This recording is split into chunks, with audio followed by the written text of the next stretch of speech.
Good morning, everyone, and welcome to members of the public. We welcome you to our regularly scheduled meeting of the Los Angeles County Board of Supervisors. Today is March 19th, 2024. We take note that a full complement of the board is present. The Chief Executive Officer, County Counsel, Interim Executive Officer, and the Sergeant at Arms are all here to assist. We will begin today's board meeting with our county's land acknowledgement.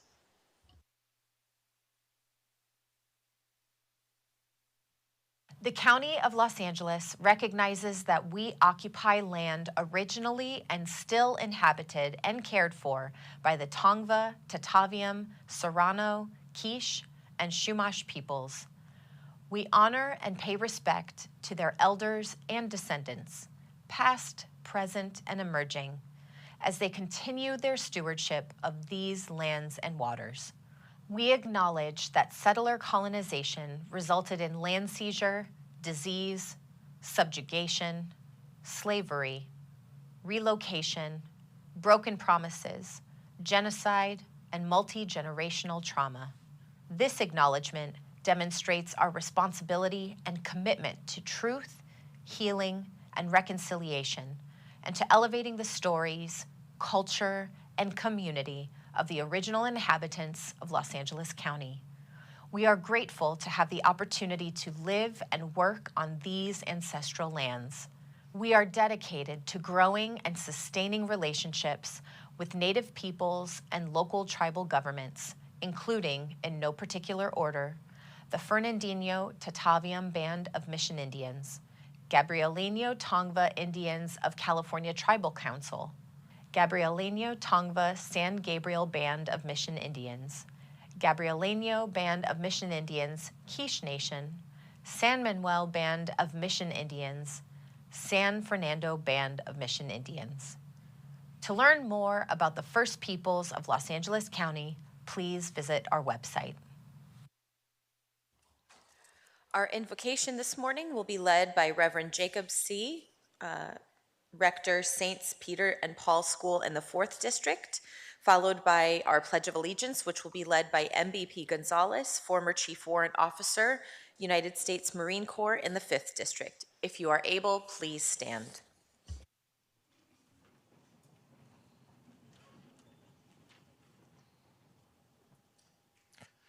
Good and gracious Father, we come to you this morning thanking you for all that you have given to us.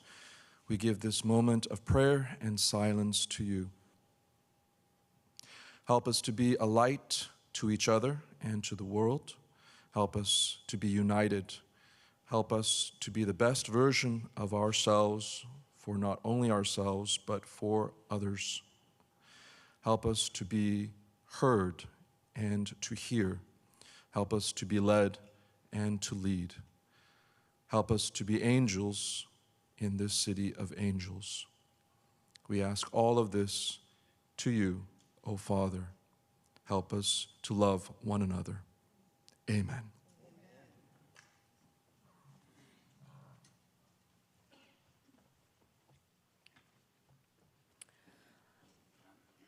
I pledge allegiance to the flag of the United States of America and to the republic for which it stands, one nation, under God, indivisible, with liberty and justice for all. Thank you. I'll now turn it to Supervisor Hahn to make a presentation. Thank you, Madam Chair, and thank you so much. And I'm pleased again to welcome and introduce Father Jacob. I heard it was Shay. Is that Shay? I know. Oh, it's Irish, the Irish pronunciation. Rector of Saints Peter and Paul School in Wilmington. And Father Jacob was born in Dallas, Texas. Very Irish community. And attended Jesuit College Preparatory, also in Dallas, before moving to California to attend Thomas Aquinas College in Santa Paula. Following college, he joined St. Michael's Abbey, a Norbertine Catholic monastery in Orange County, and then received a master's in theology from St. Philip's Seminary in Toronto. Before being appointed rector of Saints Peter and Paul School in 2022, Father Jacob taught music at Mary Star of the Sea High School in San Pedro. Father Jacob also studied sacred music in Rome and sang for the Pope 4 times in the Vatican. Madam Chair, did you get to sing to the Pope when you were there? It's probably for the best that I didn't. She was with the Pope twice so far, and she can also sing, but so maybe in the future. In his spare time, he loves giving piano and harpsichord recitals and sharing his love of music. Father Jacob, thank you so much for being here this morning, for leading us in the invocation, and your leadership at Saints Peter and Paul School. This school in Wilmington has such a special place in my heart. I've supported the school for as long as I can remember, and I was sharing with you earlier how that church and school has been such a really beacon of light and hope for particularly the young people in Wilmington. So thank you, and I would like to present to you the certificate of appreciation for being here this morning and leading us in that beautiful invocation. Thank you so much. Thank you.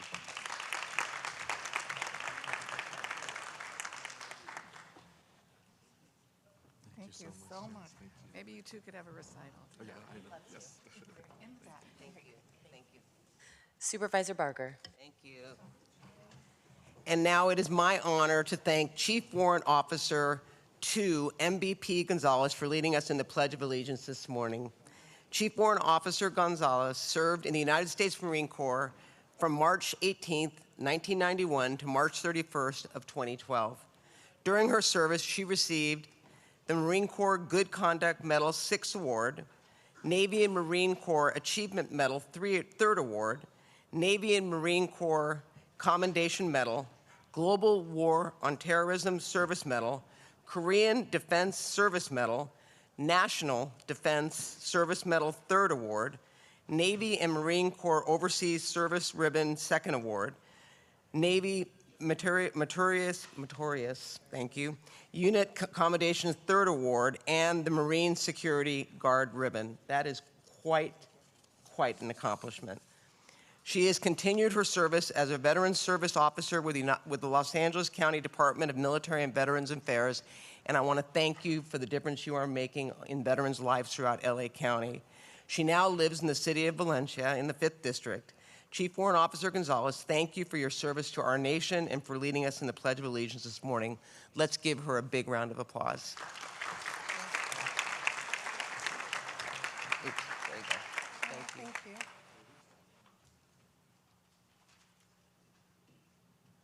See, and I can say Meritorious. Thank you. My turn. And Supervisor Barger, I believe you have another special presentation. For all of you looking to adopt, I want to introduce you to Jake. And Jake is celebrating the first day of spring, and nothing is as bright as bringing Jake into this boardroom. Jake is a 2-month-old German Shepherd mix, and I got to interact with Jake upstairs, and I can tell you that Jake is full of love and ready to play. He's currently staying at the Downey Animal Center, and is hoping you will spring into action and adopt this beautiful little puppy. If you'd like to adopt Jake, you can call 562-940-6898, and you can also drop by the Downey Animal Care Center Monday through Saturday from 11 a.m. to 5 p.m., and I guarantee if you do, you will not leave empty-handed. This is Jake. Oh, yes. I know, Jake and I bonded upstairs, but I adopted Paddington a couple of weeks ago, and so I'm done for right now. And now, if you would direct your attention to the screen, I want to hold Jake in a minute. Don't walk away. Now I want to direct your attention to the screen and introduce you to a dog from Palmdale. This is Venus, an 11-month-old German Shepherd. The sweet dog is out of this world. Get it? Venus, out of this world. Come on. And if you want to adopt Venus, call the Palmdale Center at 661-575-2888. And remember, there are a lot of large dogs looking for forever homes up in the Antelope Valley, so I would encourage you also to go on site and take a look. So with that, thank you, Madam Chair. Thank you. What a great way to start the day. Next, we will have 2 special presentations that were continued from our last meeting in recognition of Women's History Month. First, I will turn it to Supervisor Hahn.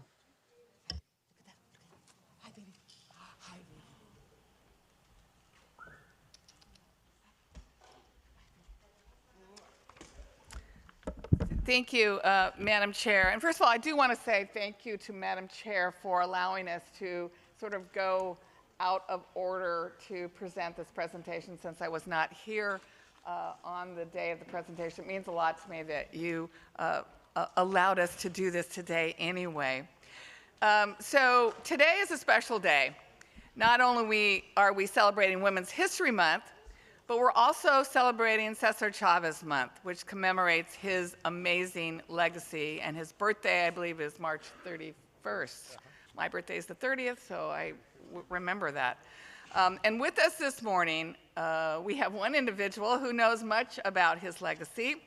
We have Paul Chavez, who is the son of Cesar Chavez, here with us this morning, and recently retired as the head of the Chavez Foundation. Thank you so much for your years of work continuing your father's legacy and for joining us this morning to honor this special woman of distinction. And I'm going to ask you to say a few words before I have Margie say a few words, so think of something. Okay. As I was thinking about who to recognize for Women's History Month, one name stood out to me, and that was Margie Rodriguez. I've had the pleasure of knowing Margie for the last 8 years and learning about the amazing work she's done to continue the work of Cesar Chavez. And I wanted to take a moment to also say, Margie, you have a son who is a Los Angeles City firefighter. And Tom was one of those who responded last month. Was it last month? Yes, to a terrible natural gas explosion fire in Wilmington. And his helmet flew off 480 feet from his head. That was the severe extent of that explosion. He had to go to the hospital. I was honored to go and see him and you both when he was in the hospital. So we just want to wish him the best in recovery, and gives us a moment to pause about all those who are our first responders and who every day they get up to go to work and really aren't sure what they're going to respond to. So make sure you know that we're thinking about him and that we wish him a good recovery. So it must have been fate that Margie would grow up in Delano, California, next door to the Chavez family. And at a young age, Margie, with her family and many in her community, worked in the fields picking grapes, potatoes, and cotton. And as a young woman, Margie eventually came to Los Angeles for work, but she did not forget about her community and the movement. As her family rallied in the fields, and she was raising funds to support the United Farm Workers Union. And later in life, Cesar and his family would find Margie's beautiful home as a refuge, and from there, continued to do work hosting meetings and gatherings of all kinds. And after Cesar passed away, Margie dedicated herself to his memory by hosting a remembrance event every year for the past 17 years. It is quite an event. 25 years. Okay, we got that wrong. 25 years. She also wanted to work with young people so that they know that the foundation has been laid for them. And for the last 25 years, she's worked with local school districts, state legislatures, and the Chavez Foundation to educate students on the life and works of Cesar and the United Farm Workers Movement by taking them to the locations where the movement happened. Margie, your heart is one to behold and be inspired by. You have such a passion in helping those in your community.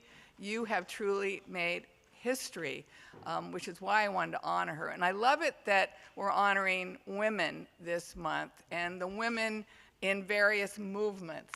And I think about how important women were in the boycotts of the grapes and lettuce. I remember my own mother, who was really not a political person. She just supported my father.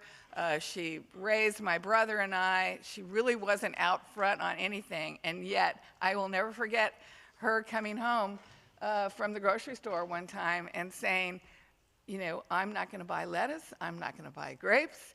And I think that was true for women in the kitchen who, at that time, many of them were relegated to being housewives and homemakers, were so important in that boycott movement because they were the ones that held the home together and made those decisions to boycott grapes and lettuce and others. So I love it that we're honoring women and the importance that women had in all these movements. So before Margie, I'm going to present you a scroll and let you say something. I would like to hear just a tad from Paul this morning, just as we are celebrating your father's legacy.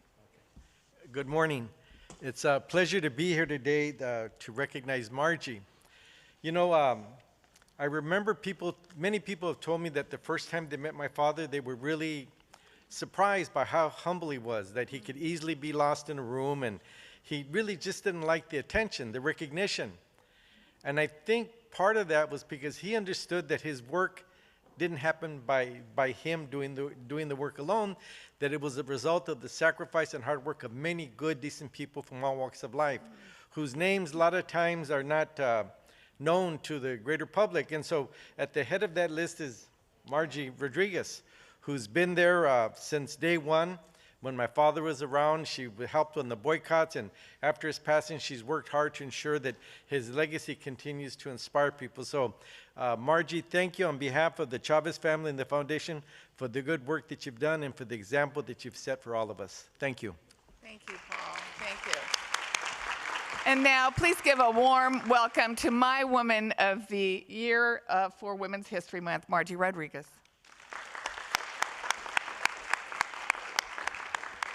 Thank you. Thank you. Can you hear me? Yeah. Yes. Okay. God is good. I'd like to thank God for all my blessings that He's given me on this journey, which is not over yet. First of all, I'd like to thank God for the blessings, because it hasn't been a easy journey. But I will continue on as long as the good Lord gives me that grace. I'd like to thank all you people for being here, especially my friends here in the front row, and especially my husband, the love of my life for 63 years. Thank you, sweetheart, for always being there for me, for always believing in me. And for my children that couldn't be here, I like to say thank you because they have supported me, as well as my husband and all the people that have really believed in me and have supported me, like Paul, like his mom, Helen, which was my best friend. And I also like to thank Andres Chavez for always being there for me. Every time I pick up the phone and he asks, "What is it, Margie?" and I ask him for something, he always delivers. And I like to thank Janice Hahn. We've had a lot of supervisors in South Whittier. South Whittier is in Whittier, but it's a forgotten South Whittier. For the people there and for the students there, we've never had somebody that really believed in us and helped us. We did have two assemblies, which assemblyman was Rudy Bermudez and Tony Mendoza, who then became a senator. They would always call me when they were on the flight to Sacramento and would ask me, what is it that the people need in South Whittier? And I would ask them for whatever, food, whatever we needed for the people there. And they will always deliver for me. Those were the only two. And of course, Hilda Solis has been in my life also. Thank you, Hilda, for all you've done for me. But when I met, and we've had supervisors too in South Whittier. Believe me, we had them. They left buildings too. But they never really came out of the community to help those needy, those students, the special ed students, especially the special ed students. And when I met Janice Hahn, and I had the privilege of hosting a meet and greet at my house, and I said, you know, Janice, once I knew you were Kenneth's daughter, I knew I had to do it, because when I married my husband in East LA and we'd sit on the dinner table, the conversations were always about Mr. Hahn. What a beautiful person he was, how he helped many people. And I said, if you can do as much as your dad, I'm with you for the ride. But that's not only what she did. I started in 25 years ago doing the community service for students and in Santa Fe Springs. But then I felt I needed to branch out on my own to go to South Whittier and bring in new people. Though I still kept with Santa Fe Springs, and I asked Janice, actually Ivan Solis. Thank you, Ivan. Thank you. And that's the beginning of our journey. Even though when it was COVID, we still did something. Janice and labor people, we deliver food for 1,500 families for 2 years. And also for the special ed kids at South Whittier, 130, 150, Janice has been there with me to do that. And plus has continued helping me. There isn't anything that I won't ask Han to do for the people at South Whittier, which are very needy people, and she's always there for me. So I like to thank you, Janice, from the bottom of my heart. Thank you. From the bottom of my heart. And for all of you people that are here, es una causa que tienen ustedes también. You have a cause. Estoy con ustedes. Dios está con ustedes. Y con Dios sí se puede. Que viva la causa. Sí se puede. Adelante, raza.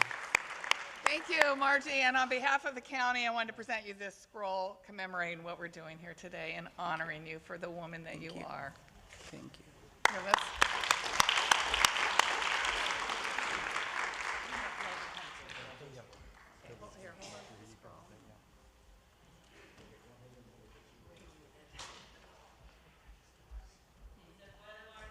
It was a beautiful presentation. Thank you very much, Supervisor Hahn. And our next presentation will be led by Supervisor Barger. Thank you. Okay.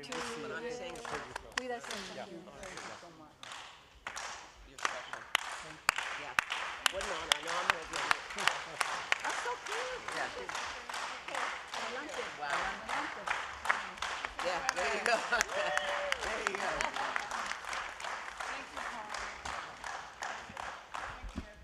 Fantastic. Yesterday, as you heard, we celebrated exceptional honorees at the Women of the Year luncheon hosted by the Commission for Women. This morning, I'm honored to share a little about our 5th District Women of the Year here at our board meeting.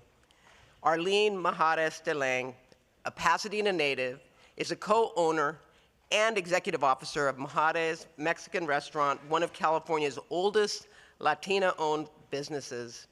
This year, the beloved restaurant is celebrating its 104th birthday. Majares, the oldest restaurant in Pasadena and the oldest Mexican restaurant in California, was founded in 1920 by Jesusita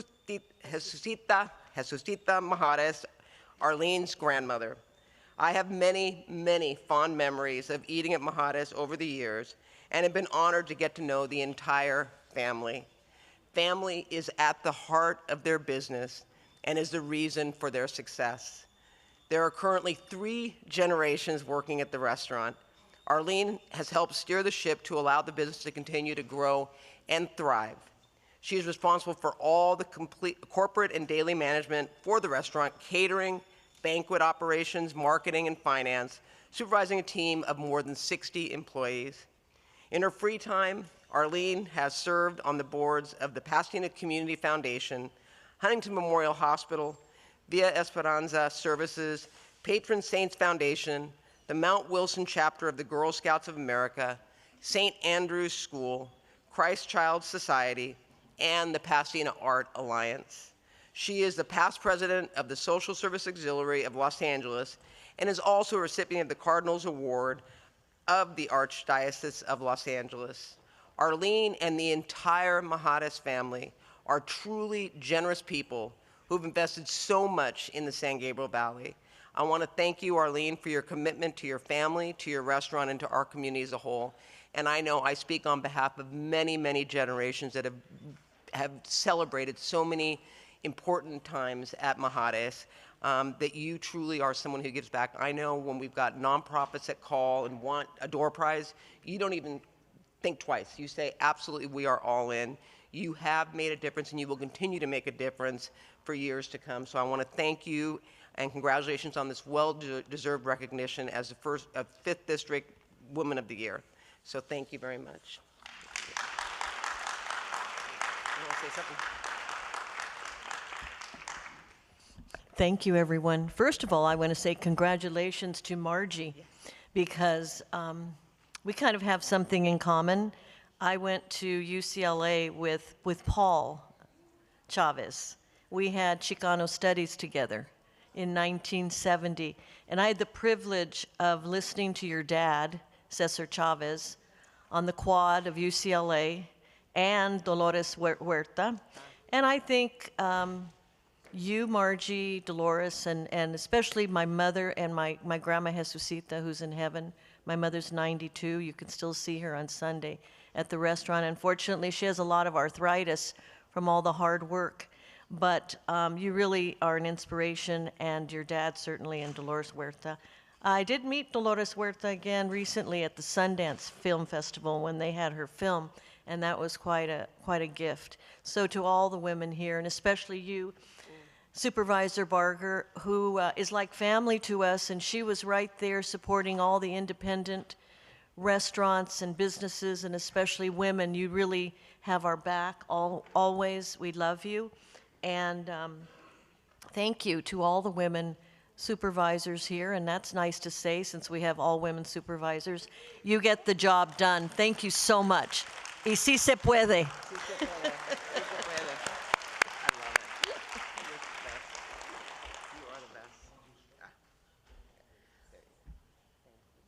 I know we're trying to keep our presentations to one meeting a month, but this was just too good to miss, so I'm glad we were able to do it. You're the Woman of the Year, Supervisor Hahn. We'll just spread that around with our all-women Board of Supervisors. With that, we'll move on to today's agenda. Executive Officer, please call the agenda. Good morning, Madam Chair and members of the board. Today's agenda will begin on page 3, Set Matter. Set Matter 1, Supervisor Horvath requests that this item be continued to May 14th, 2024, as indicated on the posted agenda. On page 4, Consent Calendar, Board of Supervisors, items 2 through 30. On item 2, this includes an addition. Also on item 2, Supervisor Mitchell requests that the appointments of Carl L. Blum, Norma Camacho, and Tajin Moon be referred back to her office as indicated on the supplemental agenda. On item 4, Supervisor Barger requests that this item be held. On items 7 and 8, Supervisor Solis requests that these items be held. Also, these include revisions as indicated on the supplemental agenda. On item 10, Supervisor Solis requests that this item be held. Also, this includes a revision as indicated on the supplemental agenda. On item 13, Supervisor Mitchell requests that this item be held. This item also includes a revision as indicated on the supplemental agenda.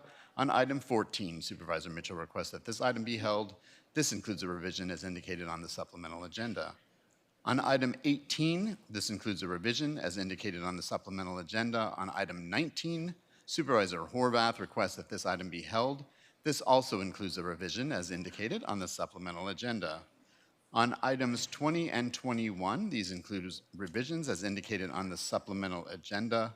On items 22 and 24, Supervisor Hahn requests that these items be held. On page 26, Administrative Matters, items 31 through 74. On item 31, Supervisor Mitchell requests that this item be held. Item 32 relates to items 33 and 34. Item 33 relates to items 32 and 34. And item 34 relates to items 32, 33, and 68. Item 37 relates to items 72F and 75. Item 49 relates to item 77. On item 62, the Inspector General requests that this item be continued to April 9th, 2024, as indicated on the posted agenda. Item 67 relates to item 76. Item 68 relates to item 34. On page 55, this includes miscellaneous additions to the agenda, which were posted more than 72 hours in advance of the meeting, as indicated on the supplemental agenda. Item 72F relates to items 37 and 75. On page 56, ordinances for introduction, items 75 through 77. Item 75 relates to items 37 and 72F. Also on item 75, this includes consideration of Supervisor Horvath's substitute ordinance as indicated on the supplemental agenda. Item 76 relates to item 67. Item 77 relates to item 49. On page 58, separate matter. On page 59, special district agenda. This is the agenda for the Los Angeles County Development Authority. On item 1D, this is a recommendation for adoption of a resolution to undertake bond financing in an amount not to exceed $25 million to finance the acquisition, construction, rehabilitation, and/or development of the Mariposa on Second Apartments project located in the city of Alhambra. On item 2D, this is a recommendation for adoption of a resolution to undertake bond financing in an amount not to exceed $21,557,580 to finance the acquisition, construction, rehabilitation, and/or development of the La Trinidad Apartments project located in unincorporated East Los Angeles. On item 2D, Supervisor Mitchell received a contribution or contributions of more than $250 within the past 12 months from Jong Lim, president of Newport Partners, LLC, who is a party participant or agent of a party participant in this proceeding. However, pursuant to Government Code Section 84308, Subdivision D, the supervisor returned the contribution or will return the contribution or the portion of the contribution that was in excess of $250 so that she can participate in 2D. On page 63, notices of closed session. On items CS1 and CS2, the Director of Personnel requests that these items be continued to April 9th, 2024. On item CS3, the Director of Personnel requests that this item be continued to April 9th, 2024, as indicated on the supplemental agenda. On item CS4, the Chief Executive Officer requests that this item be continued to April 9th, 2024. This item also includes a revision as indicated on the supplemental agenda. The requests for continuances through CS4 are before you. Moved by Supervisor Barger, seconded by Supervisor Mitchell to approve these items, and without objection, that will be the order. Executive Officer, please play our code of conduct. Ladies and gentlemen, may I please have your attention? The meeting of the Los Angeles County Board of Supervisors is about to commence. A code of conduct will now be read, and we request that you comply with it to ensure the efficient administration of the meeting. Members of the public, it is your right to participate in today's board hearing, and the board encourages such participation. However, the right of the public to address the board must be balanced with the need to ensure that public comment does not interfere with the orderly course of the board's business. All are reminded to abide by the following rules. Speakers must cease speaking immediately when their time has ended. Public comment on agenda items must relate to the subject matter of that item. General public comment is limited to subjects within the jurisdiction of the board. Public comment does not include the right to engage in a dialogue with board members or staff. Please remain respectful of the forum and refrain from uttering, writing, or displaying profane, personal, threatening, derogatory, demeaning, or other abusive statements toward the board, any member thereof, staff, or any other person. Members of the audience should be respectful of the views expressed by speakers, staff, and board members, and may not clap, cheer, whistle, or otherwise disrupt the orderly conduct of the meeting. Any person engaging in conduct that disrupts the meeting is subject to being removed from the board meeting. And finally, if you witness conduct or behavior by other members of the public that disrupts your ability to remain engaged or participate in this meeting, please notify the Sergeant at Arms or other county staff. Thank you for your cooperation. Today, we will begin with item 19, followed by items 4, 7, 8, 10, 13, 14, 22, 24, and item 31, which will be taken up around noon when the sheriff arrives, followed by the remaining items not held by the board, and then general public comment. So that is the order in case you are waiting on any one of those items. Before we begin, Executive Officer, please read the call-in information that was also provided on the agenda and explain our speaking rules. For members of the public wishing to participate remotely, as indicated on the agenda, please call 877-226-8163 and use participant code number 133-6503. Members of the public participating remotely and in the boardroom, you will have the opportunity to address the board throughout the meeting. You will receive 1 minute to address the board on items held by supervisors and up to a total of 3 minutes on all remaining items and general public comment, for a total of 6 minutes for this meeting. Please note, once your time has expired, we will immediately move to the next speaker. Please monitor your time and the items you're signing up for, as your name will not be called once your time has elapsed. For members of the public joining us remotely, when the board moves to the item you wish to address, promptly press 1, then 0 to be moved from the listening queue to the speaking queue. Please remember to turn down the volume on your device as soon as the moderator calls on you, or there will be an echo. You will need to press 1, then 0 for each item you would like to speak on. To ensure that we hear from both in-person and telephonic speakers, we will alternate between the two speaking queues. Members of the public who are in attendance, when you hear or see your name displayed on the screen, please come down to the front of the boardroom and staff will assist you. Please do not approach the podium until directed to do so. We will begin by calling in-person speakers, and while they're coming forward, we will take telephonic speakers. Supervisor Barger, you had okay. Then we will begin with item 19, progress and adaptive management of the Safe Clean Water Program, which I held. For members of the public on the telephone, please press 1 then 0 now to comment on this item. I'd like to welcome our Director of Public Works, Mark Pistrella, as well as Christine Guerrero, I believe, who is the chair of our Regional Oversight Committee, who will make a presentation. Nice to see you, Christine. And we'll hear your presentation first before we get into our discussion. Thank you.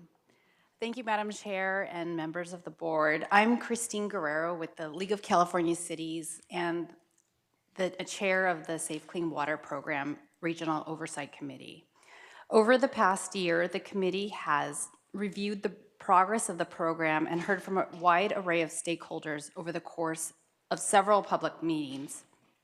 And based on the review and input, the committee recently completed the first program biennial progress report, summarizing findings and recommendations for adaptive management of the program. The report includes an update on progress through these first years, acknowledging the significant efforts to stand up such a complex and unprecedented program. I want to make special note that the COVID pandemic broke out just as the program was getting off the ground, interrupting our work and resulting in a virtual stop and start rhythm that was not conducive to optimal oversight. The director will go through some of the accomplishments of the program. Well, I would like to focus on the ROC's 10 findings and 6 recommendations for the board.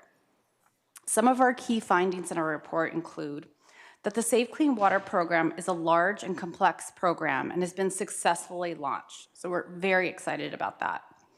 The infrastructure program has been mostly reactive and needs to transform into a forward-looking and proactive program that considers watershed-specific needs.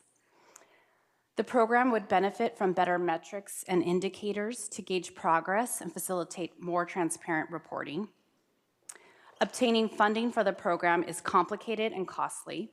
We recognize it is essential to wisely steward taxpayer dollars. However, the program should simplify and streamline where possible.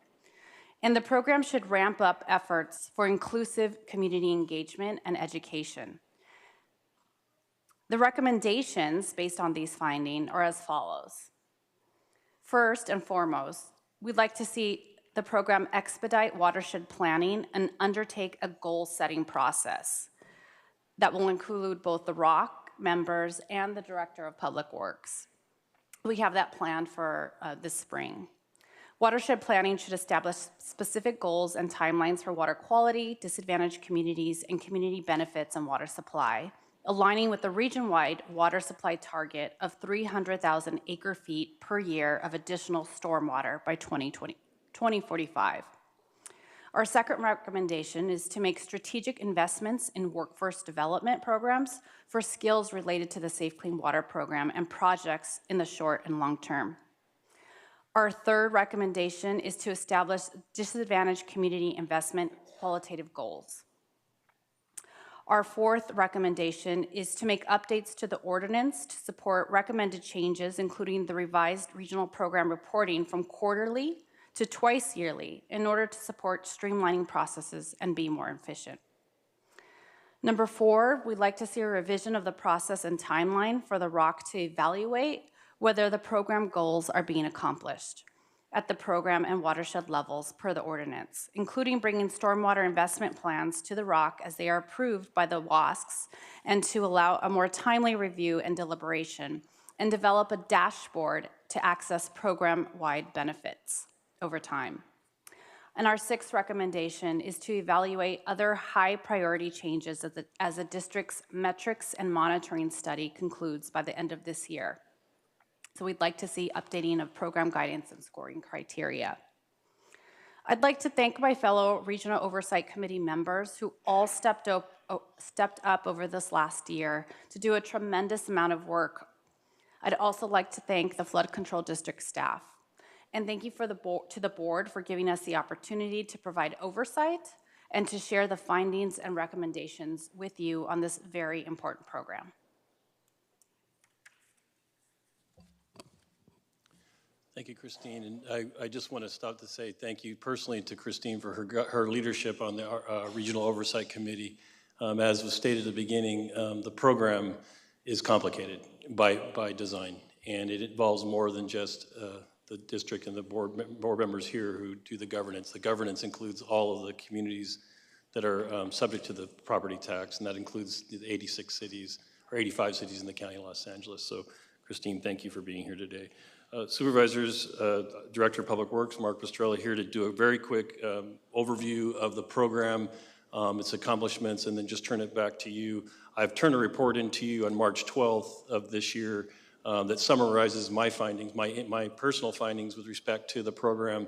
That was informed not only by the ROC's work, but also by my own observations of community programs, engaging with city leaders, auditing the program internally, financially, as well as programmatically.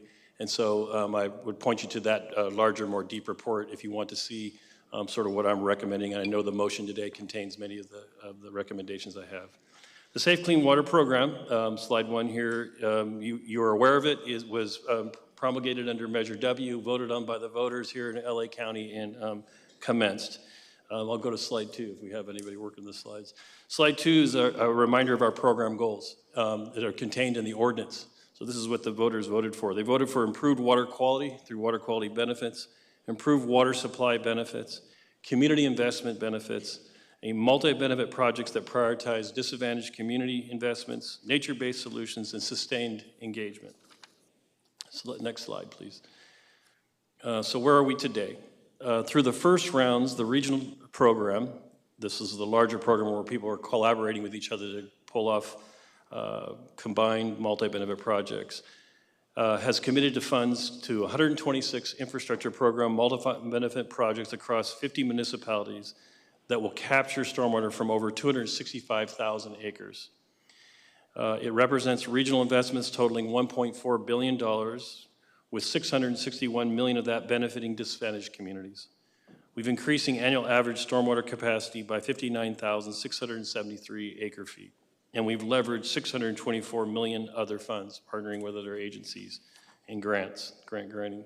Next slide, please. The current timeline where we are. The voters approved the Measure W in 2018. Implementation ordinance was adopted and initial committee appointments were made in 2019. The initial program guidance was adopted in September 2019. And the first revenue came to the county and to our department to manage in fall of 2020. We've had 4 rounds of stormwater investment plans, or SIPs, approved from October 20th to August 2023. And then most recently, we received the biannual rock report submitted on March 1st, and my report as Chief Engineer of the Flood Control District, as mentioned earlier, on March 12th. We're here today, and today we are actually making committee assignments, or you will be making committee assignments, appointments to the Regional Oversight Committee. In closing, I think that's the last slide. So in summary, this is an exciting time for the program. While it's not perfect, for sure, it is an iterative program that we're getting good at. Many of you have had the opportunity to be at groundbreakings and as well as ribbon cuttings for these projects, and we are accomplishing a lot as a county. We have a very engaged stakeholder community, including elected officials, public works professionals, NGOs, CBOs, academics, and others. We, the county, are launching several initiatives that will greatly improve our ability to achieve the population outcomes identified the board and in the ordinance. And our program improvements are underway, establishing refined metrics, as mentioned, targeting planning to drive the program to achieve outcomes, improving streamlined processes, and ramping up public engagement, education, and workforce development. What I'm seeing and what's happening is the influence of really investing in influencing and supporting community to be more participative in the program and bringing the technical skills of our flood control district staff to bear to make it easier for people to get more projects in the ground quicker. So what we're doing at Public Works is very specifically accelerating the Safe Clean Water program in conjunction with community. That's the end of my report, Madam Chair. Thank you very much. Thank you. And I also want to thank Supervisor Solis for co-authoring this motion with me. There's so much to be proud of in this Safe Clean Water program, thanks to your strong leadership. We appreciate you. Since voters passed Measure W, we've invested more than $1 billion in almost 500 water quality, water supply, flood control, and multi-benefit projects. It's amazing. And a broad coalition of stakeholders, including our cities, thanks to the League for your strong partnership in that regard, businesses, unions, nonprofits, and community-based organizations all work together to make sure this program was passed. We know sometimes that isn't the coalition that comes together. In this case, everyone working together has delivered outstanding results. A similarly diverse set of 170 individuals serve on the program's governance committees, 9 watershed area steering committees, the scoring committee, and the regional oversight committee. Last July, I introduced a motion focused on accelerating the implementation of the Safe Clean Water program, pushing the Department of Public Works to streamline processes to bring more projects online quicker, and thank you to our director for doing exactly that. And last December, this board adopted LA County's first ever water plan, and our board committed to doubling our local water supply over the next 20 years, including capturing 300,000 acre-feet of new stormwater per year, a critical initiative as we adapt to climate change. And I know with our recent rains earlier this year, that is always a topic of conversation, and putting this work into action is exactly what people are expecting. With today's motion, we look towards the future of our Safe Clean Water program as a major strategy to deliver on our water quality and resiliency goals. This motion directs our Public Works Department to report back within 90 days on how they will achieve the 15 discrete strategies over the next year to ensure we reach all of the goals that the voters adopted when we passed Measure W. We'll launch a robust watershed planning process to ensure we invest in strategic projects that make sense for each watershed, and we'll measure and track our success in more robust and transparent ways. We know people love to see that data. We'll ensure the program invests in environmental justice communities, prioritizes nature-based solutions, and effectively quantifies those impacts, and will follow best practices for community engagement, prioritizing underrepresented voices, including tribal interests, CBOs, and small cities. And we'll launch our workforce development and educational initiatives, working to green our school campuses and include this in their curriculum. We also want to continue to be good stewards of our taxpayer dollars, of course, providing more guidance to cities and watershed area steering committees on how we mitigate costs, overruns, and also those potential delays that we've been hearing about. So there's a lot in there, and I want to thank everybody who has volunteered their time to serve on these committees, especially you, Madam Chair, as well as Vice Chair Faustinos for your leadership on our Regional Oversight Committee and for this thoughtful report. And I also want to thank my predecessor, Sheila Kuehl, for championing Measure W. as well as the members of this board, as well as just Director Pastrella and your staff for building and leading this successful program. I also want to congratulate everyone who is appointed or newly reappointed as of this agenda today. I know there's a lot happening in this board meeting to advance all of these goals. Thank you for being here, and I'll turn it to Supervisor Solis for her remarks. Thank you so much, Madam Chair, and thank you for allowing me to co-author this. This is a historical day for us, I think, and we worked closely together, Mr. Pastrella, as well as many of the folks engaged in this effort to get Measure W passed. And I do want to give my, touting or tip my hat off to former Supervisor Kuehl, because she was relentless in this effort. I think all of us that were on the board were engaged in some way or in another to try to get our communities to understand that we were really trying to be fair in this process, given that this would be a tax. And people knew the urgency of getting something done. And I was particularly focused on making sure that our communities of color, underrepresented areas, were addressed, that they would be represented, and that their ideas would also be integrated. So I'm glad to see that this report that will be coming back to us with these 15 initiatives encompasses and reaffirms those goals and helps to streamline, because I have heard from our communities the fact that it is difficult to ascertain funding, and really getting some of our CBOs and people that are on the ground, as well as our school districts, to also be more heavily engaged in this effort. So I want to commend Supervisor Horvath for also taking this, taking the bull by the horn and really helping to streamline and make this a very robust program, because we know a lot depends on it in our cities. Our cities are, quite frankly, the ones that have always voiced their opinions on this. And I know they're loud in my area, but we also want to make sure that we're doing the right thing. And I want to commend you, Chairwoman Guerrero. It's good to hear you, to see you, and to know that you're going to be there. And I'm also pleased with the committee assignments, the people that are going to be serving. I want to thank them, because it is a lot of work. And some folks don't understand that the level of technical assistance and just the folks that are being appointed will have a very significant role in how these funds are dispersed and where they go in the future. And I really want to say thank you to everyone and to the department and to everyone engaged. So I don't have much to say except that we've got a lot of work to do, and thank you. I'm looking forward to it. Thank you, Madam Chair.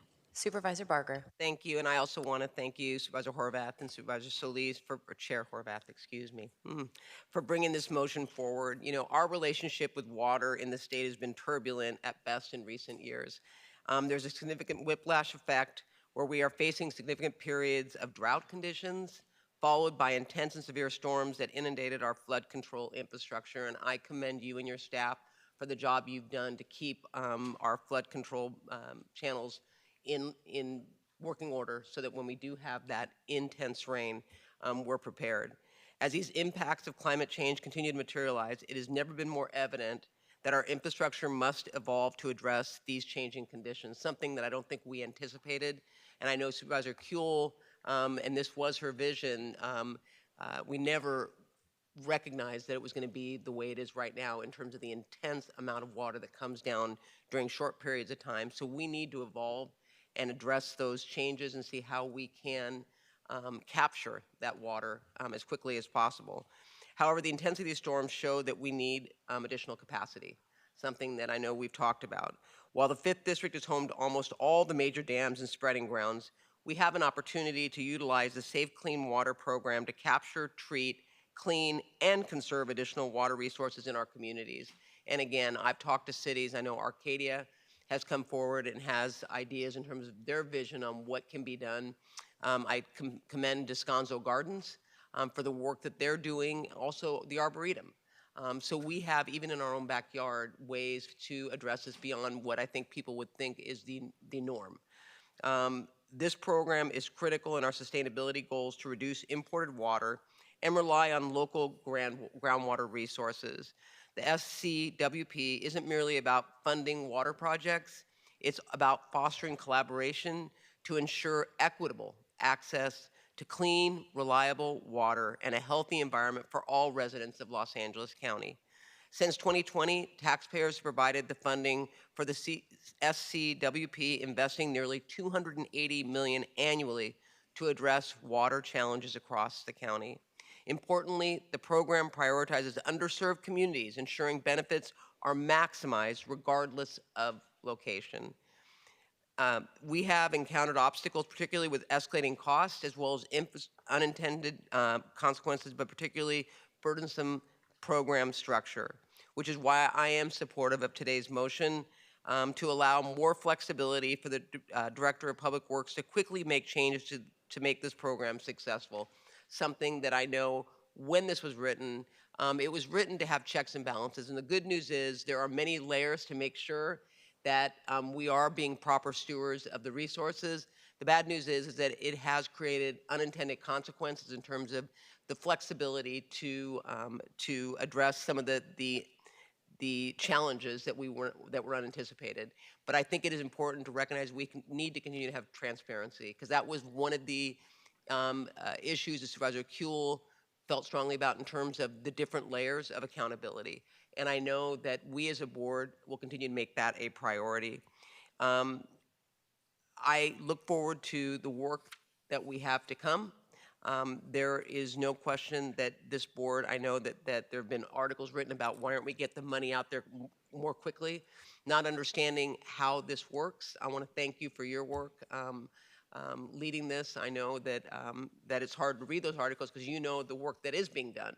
And so I'm hoping that with the changes in this motion today, that we can move forward in a more, I don't want to say quicker way, because I believe that we are doing it in a very thoughtful way, but to make sure that people understand that we are, in fact, using this money to make the environment and future generations to come better because of it. So thank you, Madam Chair. Supervisor Hahn. Thank you, Madam Chair, and thank you to you and Supervisor Solis for bringing this forward. And I think what we're doing here is exactly, Supervisor Barger, what you were highlighting about transparency. The public needs to know how these programs are working, particularly since they voted to approve this. It was Measure W at that point. Now it's called the Safe Clean Water Program. But it's a challenge that we always have when we ask our voters to approve something that will cost them a little bit more money. It's imperative that we continually update them and show them, how we are using their money. And I love what you said, Supervisor Barger. Now I forget what you said about the relationship we've had with water. How did you describe it? Turbulent relationship with water. And I think about that as so true. We went through years of drought where we were water saving. We were only watering our lawns twice a week for 10 minutes. And then we have this just huge inundation of flooding. And I think about my community of the Palos Verdes Peninsula, who are continually suffering because of water that has stayed underground.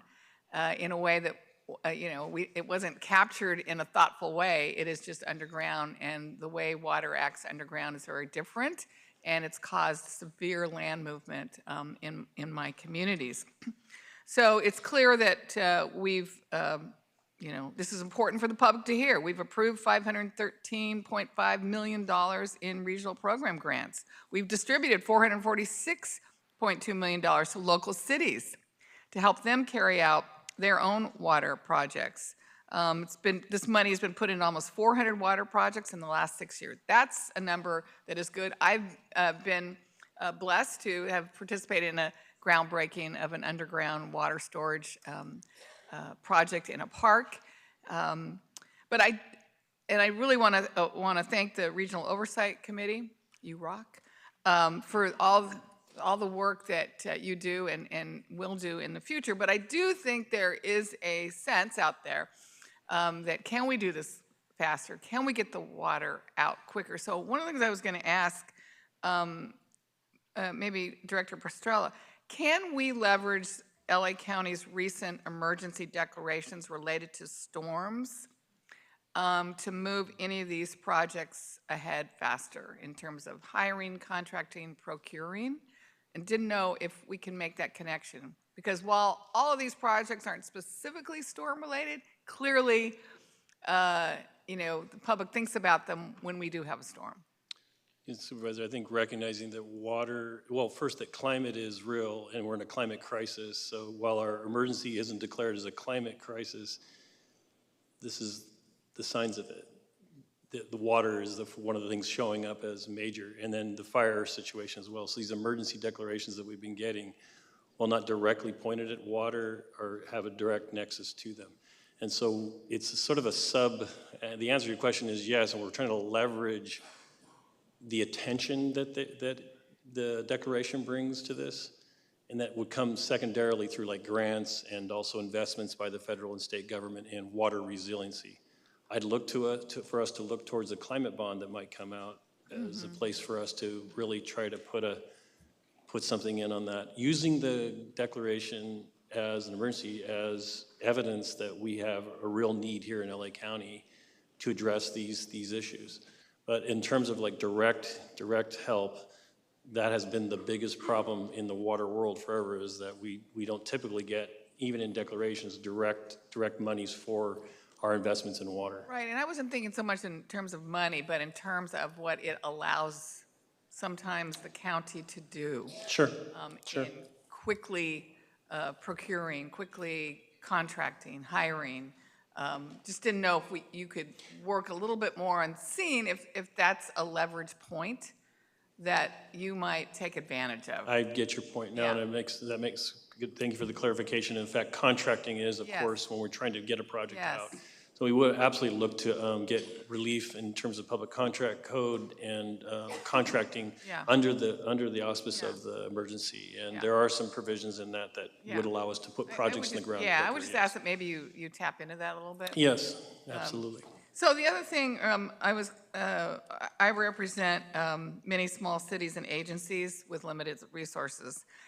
Can we better support them through this?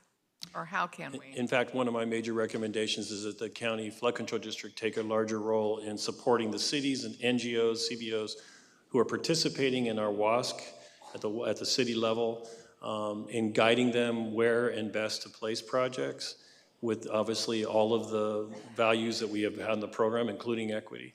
And so we intend to build the staff support, the technical support, to bring to bear on the program at the city level, at the city and the ground level, yes. And you should see a change in the timing it takes to get there and the quality of the projects that are actually being proposed because of that. Great. I think I could speak for my cities, they could really welcome. It's one thing to get them the money out, but it's another thing to get them the technical help and resources they need to actually get these projects done at the local level. So thank you. Christine, one of the ROC's recommendations is to be more proactive, have a more proactive approach. Can you elaborate on that, and how do you see that happening? Thank you, Supervisor. I think there's several different ways, but what we've done in the first 4 or 5 years is just kind of get the program started. And really, we saw all the number of projects that we've done, and I think we've learned a lot of lessons of what works, what doesn't, what needs to be adjusted, so the adaptive management. And I think working with Supervisor Horvath's motion, accelerating a lot of what we're doing, looking at precisely what you talked about, the technical assistance for cities, that's really important. Mark and I have talked about that a lot. When this program when the measure was first passed, we knew as cities, we had put together a report saying funding is important, but it's going to take a lot of funding. It's going to take a lot of matching funding. It's going to take a lot of different resources to get these projects off the ground and sustain them long term. And this is just the foundational funding for that. So one is looking at what other funding is out there for these projects, looking at where we can partner, and then really important is looking at the watershed specific areas. So that's one of our primary recommendations, is looking at each area of the county and the different geography and different setups of how water flows, and then adapting the program to each section of the county. So what works out in Lakewood may not work in Calabasas, right? That it's just a different layout. Those projects are going to be, that's always the case, but those projects are gonna look different. So being able to look at the program, with the Regional Oversight Committee would be looking at the program more regionally to see what works best, what can be tweaked for each region, and I think that's how we're looking forward, and that's how the program will evolve. Thank you. So my idea of being proactive is kind of getting out there, out front, particularly with our cities. And I don't know what that would look like. Do you have plans to do maybe some regional summits or go to contract cities or independent cities? Or to me, proactive means getting out there and hearing from them, letting them hear from you, basically what you just said. Sometimes it's so hard to get the information. Yes, that's so true, especially to the public works departments. We have 1383 implementation. Yes. We have so many other things to work on. there So a as the pub- is League there a of public- Cities, yeah, League yes, of as the League of Cities, Okay. we are actively engaged with our city managers and public Okay. works staff. So this is more technical part of it than the elected officials. Right. We're working with Mark to get them in front of the city managers countywide. They meet regional, Okay. so we're on a program to get that calendared this year. Okay, so that feels So we're, proactive. yes, and that's a constant conversation because the program is changing and, every city is equipped differently with the resources that they have. So making sure that they have those resources. But yes, that is, for me, as the League of Cities, that is Yeah. a big priority. Right. Okay, Mark, were you going to say something? Yes, about Supervisor, being it's a proactive? great point, and you'll see me at Contract Cities. In fact, this year, Okay. we have a booth set up, and we're going to do speaking there. But specifically, the program when it was originally designed, remember, we were very much told, hands off, have the money go to cities, to the NGOs, create a governance structure that's very inclusive, and so you see the board kind of step back a little bit and let it become organic that it's going. We knew naturally there would be a need and a desire for more regional influence, and so that's what you see in my recommendation is that we step up and communicate specifically in the zone that we have the capacity to do, and that is the technical resources, the guidance, the funding, proposals for funding, and then also the other thing is, and it's technical, but it's good for the cities, we'll hear this, is the flood control district intends to eventually take over and operate many of these projects that are being developed, and that's a big part of any new infrastructure program is who will maintain it. So what you'll see is a larger presence by my staff in the flood control district at the local level, guiding, cajoling, pushing, and supporting locals in the development of their program locally. Yeah, thank you. And also, let me tag on to what Supervisor Barger said about your flood control system in LA County.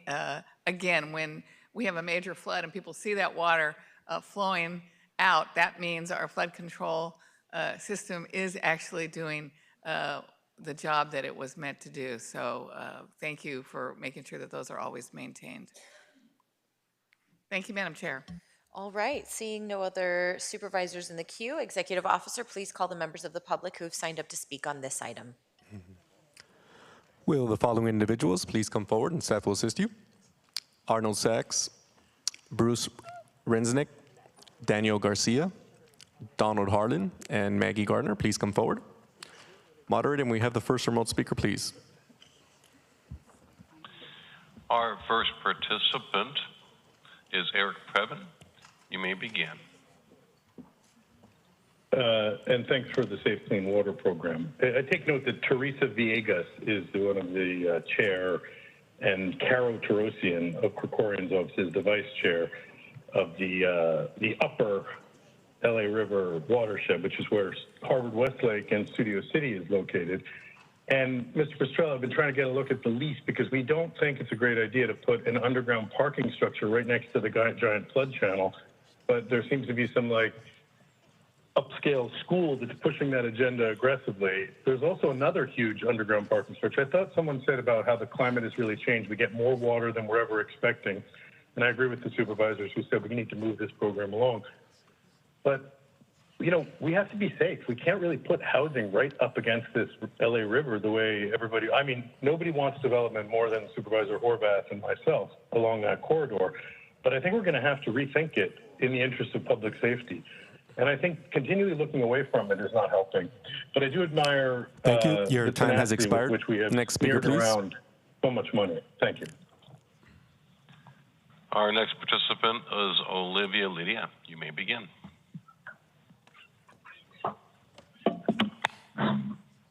Olivia, are you there?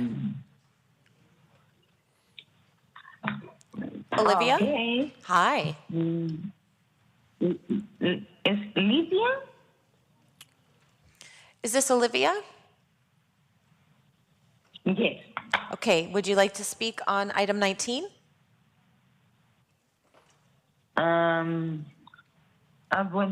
Buenos días. Mi nombre es Lidia Aguilar.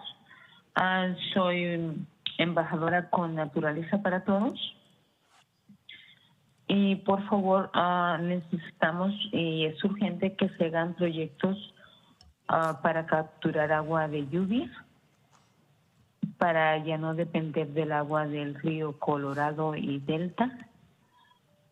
Y también necesitamos tener más jardines en nuestras comunidades, donde siempre nos han tenido olvidados. Tomar en cuenta a la comunidad antes de la planeación de los diferentes proyectos, puesto que hay suficientes fondos de nuestros impuestos para llevar a cabo estos proyectos. Muchísimas gracias por escucharme. Feliz día. Hello. Good morning. My name is Lydia. I am an ambassador, and I'm calling in regards to this item and also to talk about just being able to capture that rainwater coming from the Colorado River and the Delta. And also, please focus on the community before planning or making any other projects. We do have other funds that can be allocated and used for those projects. Thank you for listening to me and taking the time. Thank you. Next speaker, please. Thank you. Our next participant is Brian Matsumoto. You may begin. Hello, everyone. Brian Matsumoto, project manager at Nature for All. I'm also an alternate to the Rio Hondo Watershed Area Steering Committee. I'm going to be heading over there this afternoon. So I've been involved with this process almost 5 years. Definitely want to thank the supervisors, the ROC, our Water LA, and everyone, all the stakeholders who have been involved. We at Nature for All wholeheartedly support the motion, but do want to underscore the need for further action in 5 areas to really fulfill this equitable promise to the taxpayers. One, I absolutely support that proactive strategic planning vision for the program that's really giving each watershed area specific goals and targets. That only makes sense from a watershed perspective. And as a WASP member, I can say it's been a bit somewhat once in a while kind of like blind, just receiving projects, but not having an overall vision to point us in. Thank you. Your time has expired. Those updated Next speaker, metrics. please. Our next participant is Genevieve Claverell. You may begin. In 5 areas to really fulfill this equitable promise to the taxpayers. One, Genevieve? I absolutely support that proactive strategic planning vision. Genevieve, are you there? That's really giving each watershed area specific. Dr. Claverell, your line is open. Go ahead, ma'am. That only makes sense from a watershed perspective. Okay, we'll go to speakers in person. We'll come back to Genevieve. If you could please close the line, moderator. We're going to go to speakers in person. Thank you. Go right ahead. Good morning, supervisors. Thanks for the opportunity to speak. My name is Bruce Resnick, the Executive Director of Los Angeles Waterkeeper. I'm also a founding member of the Our Water LA Coalition since the negotiations of W, the sole chair of the scoring committee, and on the Central Santa Monica Bay WASP. So I've had a lot of opportunities to see the program. As an advocate, I'm used to coming up here to point out what may be wrong or I disagree. This is a case where I agree with everything that has been said by Director Pastrella, ROC Chair Guerrero, and the members of the council, which is we should be incredibly, incredibly proud of what we've been able to accomplish with this program. It is so complex getting it off the ground, $1 billion through COVID. It's really amazing, but we are falling short on some goals around greening, water supply, and so we do need to take this fresh look. It's why I support the motion, the report, the biennial report that came in, and you can look for a blog, Supervisor Hahn, in what I think proactive means, but it really does mean getting out there with a vision and working with cities and labor and communities to be developed. Thank you. Thank you. Next speaker, please. Hi, I'm Maggie Gardner. I'm the Science and Policy Manager at LA Waterkeeper, and I coordinate the Our Water LA Coalition, AWLA. The AWLA Coalition has been involved in the Safe Clean Water program since the Measure W campaign. We're excited for this motion because as successful as the program has been, there are some areas that we think haven't had as much progress as we had originally hoped. We see this motion as a way to usher in the next iteration of the program. We want to reiterate our support for shifting the program to become proactive through the development of a vision for the program that includes specific targets, updated metrics and definitions, especially around disadvantaged communities, community investment benefits, community engagement, and nature-based solutions, streamlined processes that provide enough time for the various committees to review and consider projects before them, steps towards rolling out the community engagement, education, and workforce development programs as soon as possible, and strategies to further engage schools and increase school greening projects. Thank you. Next speaker. Hi, my name is Daniel Garcia, and I'm very happy about this program.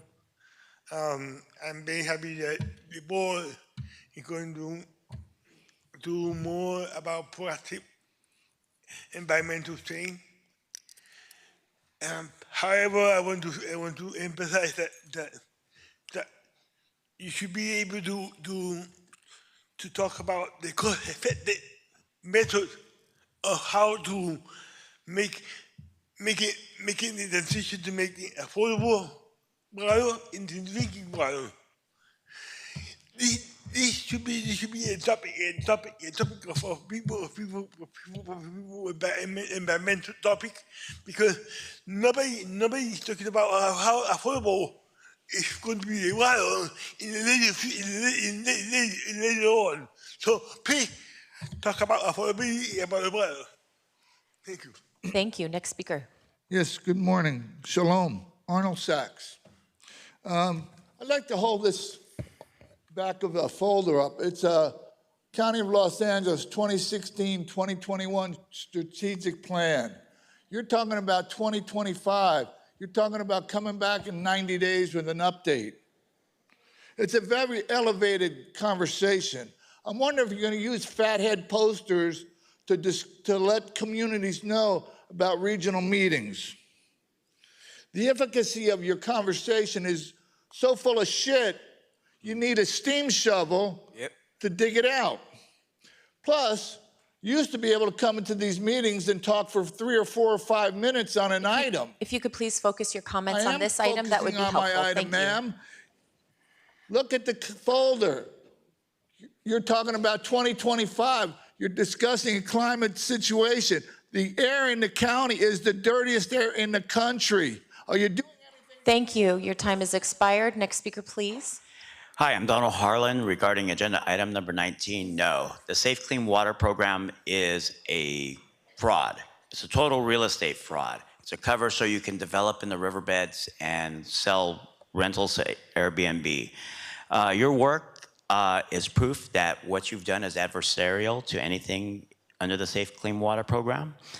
You don't realize underneath there that somewhere they're holding some fake stock somewhere, and these people absolutely need to be thrown out. I own the water. Measure W is fake. It's used to develop illegally in the riverbeds and the runoff spreading zones. There's plenty of evidence of that. We need a calculation to how much rainwater and groundwater was lost by your developing in the runoff zones, how much water we lost. I consider Mark Pastrella a national security threat, and that in retaliation, they should destroy something in the country you're from. Thank you. Your time has expired. We'll now go back to Genevieve, who I believe we were trying to get her comment earlier. Go ahead.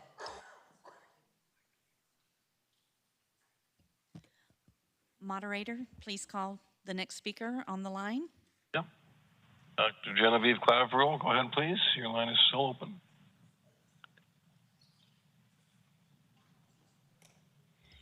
I believe she's monitoring the webcast, which is a little delayed. Genevieve, are you there? Okay, we'll now turn to the item before us, item 19, which I will move. Seconded by Supervisor Solis to approve the item. Executive Officer, please call the roll. Item 19 is before you. Supervisor Solis? Aye. Supervisor Solis, aye. Supervisor Mitchell? Aye. Supervisor Mitchell, aye. Supervisor Hahn? Aye. Supervisor Hahn, aye. Supervisor Barger? Aye. Supervisor Barger, aye. Supervisor Horvath? Aye. Supervisor Horvath, aye. Motion carries 5-0. Thank you very much, and thank you for the presentation this morning. We'll now turn to item 4, discussion on opportunities to support property owners impacted by the Chita Canyon landfill incident, which was held by Supervisor Barger. For members of the public on the telephone, please press 1 then 0 now to comment on this item. If there's no objection, we'll hear our presentation and then follow that with remarks by supervisors. I believe we have our esteemed panel here to offer that presentation, and I'll turn it to our treasurer tax collector to start. Good morning, Chair Horvath and supervisors. I appreciate the opportunity to discuss the report this morning. It is before you. As I've discussed with your board on multiple occasions over the years, I have limited authority to cancel penalties associated with late property tax payments. My staff does review each of those that come in under state law to ensure consistency and to ensure that I'm upholding my fiduciary responsibility. We are looking to see if the circumstances that led to the late payment were due to circumstances beyond the taxpayer's control. That's important. We use this authority throughout the year, but we've also used it in response to regional events, disasters. Think of the Woolsey Fire, Aliso Canyon gas leak a number of years ago, and then most notably we used it during COVID. That was on a somewhat larger scale for obvious reasons. There's no one-size-fits-all. Excuse the voice, getting over something. There's no one-size-fits-all. We can't have a blanket approval just to apply to everyone, as my report noticed. But we do understand the impact of this issue to the residents in the area. We are certainly sensitive to that. I would point out, as I often do, though, that we encourage everyone that can pay timely to do so, because these are an important source of public funds for our cities, our schools, our emergency services, and then also to pay debt service for bonds that we've taken out for infrastructure projects, and those are important that we pay those timely. For those folks that cannot pay timely, they are more than welcome to submit a penalty cancellation request online. We've made that very easy to do so. Obviously in recent years, because the numbers that we've gotten, we've streamlined that process. We want to give full due consideration and understanding to everyone that submits one, and I have staff that will be dedicated to turning those around in a timely manner. So with that concludes my portion of the report back. I'd be happy to turn it over to the assessor staff unless there are any questions at this time. Seeing no questions, please proceed. Good morning, Madam Chair and supervisors. Steve Hernandez, Assistant Assessor, representing Assessor Jeff Prang. The assessor gives his apologies, but he had to attend prior engagement in Sacramento. So with me today is Scott Thornberry, Assistant Assessor as well. We're here to present on our response to the Chita landfill question with regards to property values and what is available to the property owners with regards to their specific property. The assessment process provides for what is known as a decline in value application. In 1978, after the passage of Prop 13, the voters also enacted Proposition 8, which is known as a decline in value.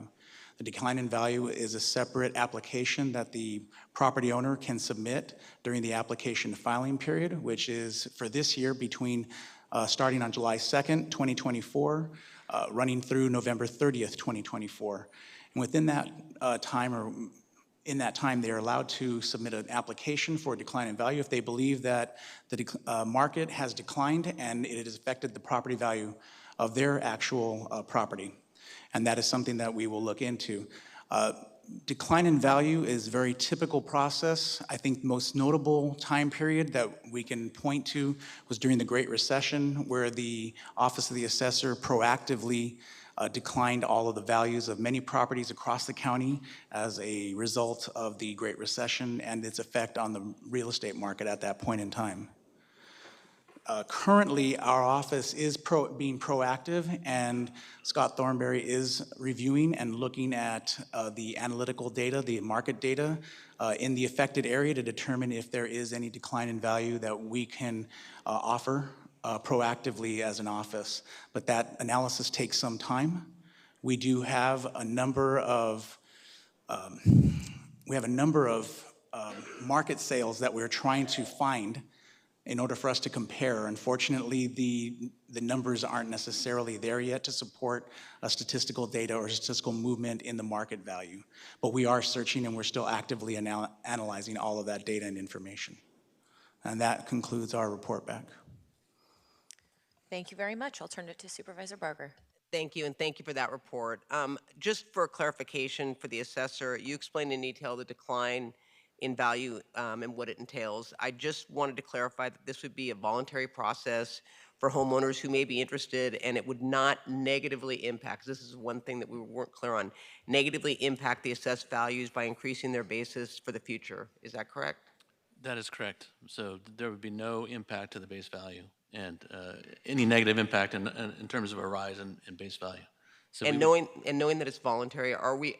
Is there any document that you can point to the people that live, especially in the Val Verde and parts of Castaic, document that they can access online so that they can better understand how to go through the process? Yes, Supervisor, we have actually on our website, there is a process, and we've actually created a specific banner that says Chita Landfill. That went up last week, and so it'll direct them directly to the process so they don't have to try and navigate through the website to look for it. We're trying to make it as easy, user-friendly as possible for all constituents. Thank you, and I know that Supervisor Hahn would agree with me. The Assessor Prang has been so helpful in times of need. I know in your district with Palos Verdes, and then with Chiquita Canyon, the entire staff has been so responsive, because for a lot of these people, it is their equity, it is their future, it is their retirement, and the anxiety that it creates. You all have been incredible partners, so I want to thank you for that. And colleagues, as you know, the residents surrounding Chiquita Canyon have been negatively impacted by strong odors that have been created by the landfill at Chiquita. The county has called on state and federal agencies to help address this crisis, but it has become increasingly clear that there is no predictable end in sight, something that I know is very frustrating to the homeowners, especially as the season approaches, where it gets hotter and hotter and the smell gets stronger and stronger. I want to thank Assemblymember Pilar Chavo and Congressman Mike Garcia, who asked the governor to declare a state of emergency, and I know that we don't have an answer yet on that. I know that I've talked to Kevin McGowan to ask if we could do a local state of emergency, but he informs us that it does not meet the criteria to declare a state of emergency. So we'll see what the state does. I'm told that it's a pretty high threshold that's going to have to be met, but we're waiting to hear from the state. I've asked the state what action can be taken related to the permits issued by the DTSC, Cal Recycle, and other agencies who have been very responsive. And Supervisor Mitchell, I know you sit on AQMD. I want to thank you and the entire AQMD staff who have been accessible and have been, quite frankly, incredible when it comes to helping us navigate what's been going on up there, especially with the monitors that are in place. I've asked Assemblymember Chavo to ensure that the state agencies whose responsibility is to oversee the process of the leachate are proactively monitoring and assessing these conditions. I know that the state agencies are doing their best, but it's clear to me, especially with the leachate that's up there, that is a toxic substance that's being held on site, and that's created also anxiety for the homeowners that live adjacent to Chiquita Canyon. And the residents continue to express ongoing concerns about the negative impact on their quality of life, something that I completely understand, which they have had to endure since the odors began nearly 1 year ago. It is undeniable that the community is suffering. I continue to hear from frustrated residents who are no longer able to enjoy their homes and neighborhoods because of the odors. Several homeowners have reached out to my office to ask about any assistance we could provide regarding property taxes. And I think Supervisor Solis, with the battery, Exide, I know that was something that you looked at for the residents surrounding the Exide when it closed. We've learned during COVID the legal authority to alter the collection of property taxes and those district deadlines rest exclusively with the state. So I appreciate you looking at it, and I know that you're looking at every opportunity there is for us to help both mitigate from those that are paying property tax, but also for those that have concerns about the assessed value of their homes. We will continue to work with all of our county partners and all of our state partners to make sure that we support the community. In the interim, I remain committed to addressing what is going on there and working with all of our state agencies to be responsive. And I will put on our website the link for the assessors as it relates to looking at assessed value.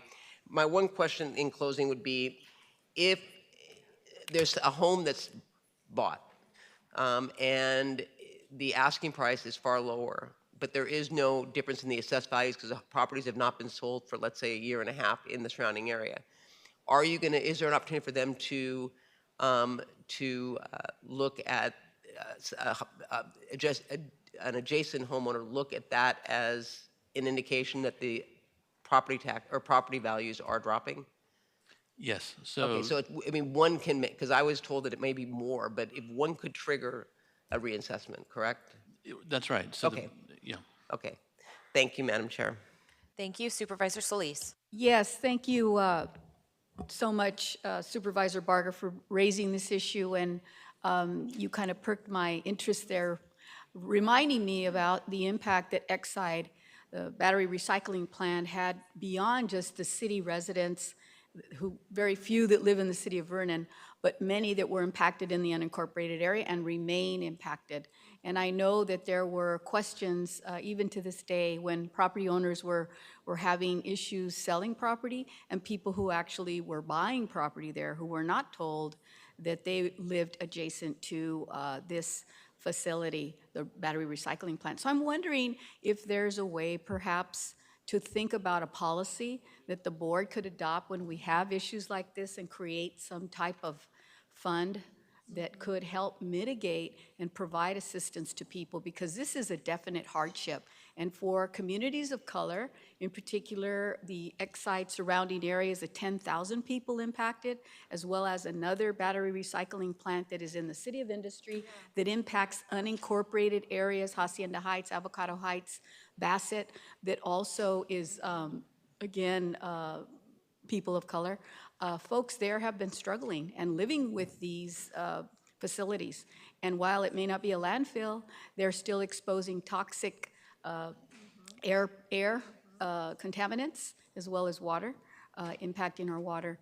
I think there is something to be said about this. So I think what I want to do is work on bringing something back so we have an overall policy, not to take away from what's happening at the Chiquita landfill, because I think that is egregious what's happening, and it's there's a lot of, I guess, information we don't know about the leachate and all that's going into the water.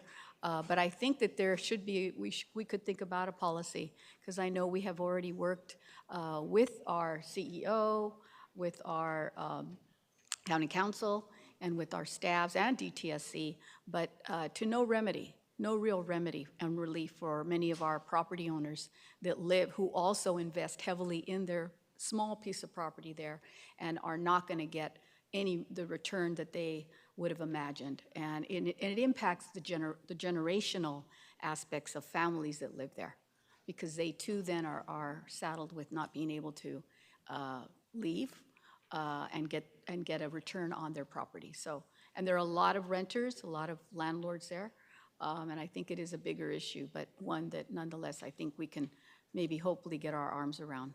But I thank you, because the information you're providing is very important, and we'll come back.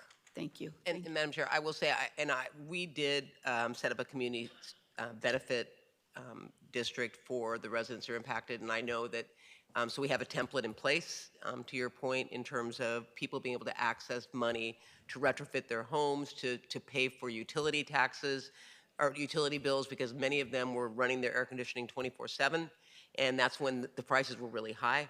And so we put together a fund to help with mitigation costs, and so we do have a template in place to look at, and so we've been able to do that, but obviously I think we need to prepare for the worst, hope for the best. Supervisor Mitchell.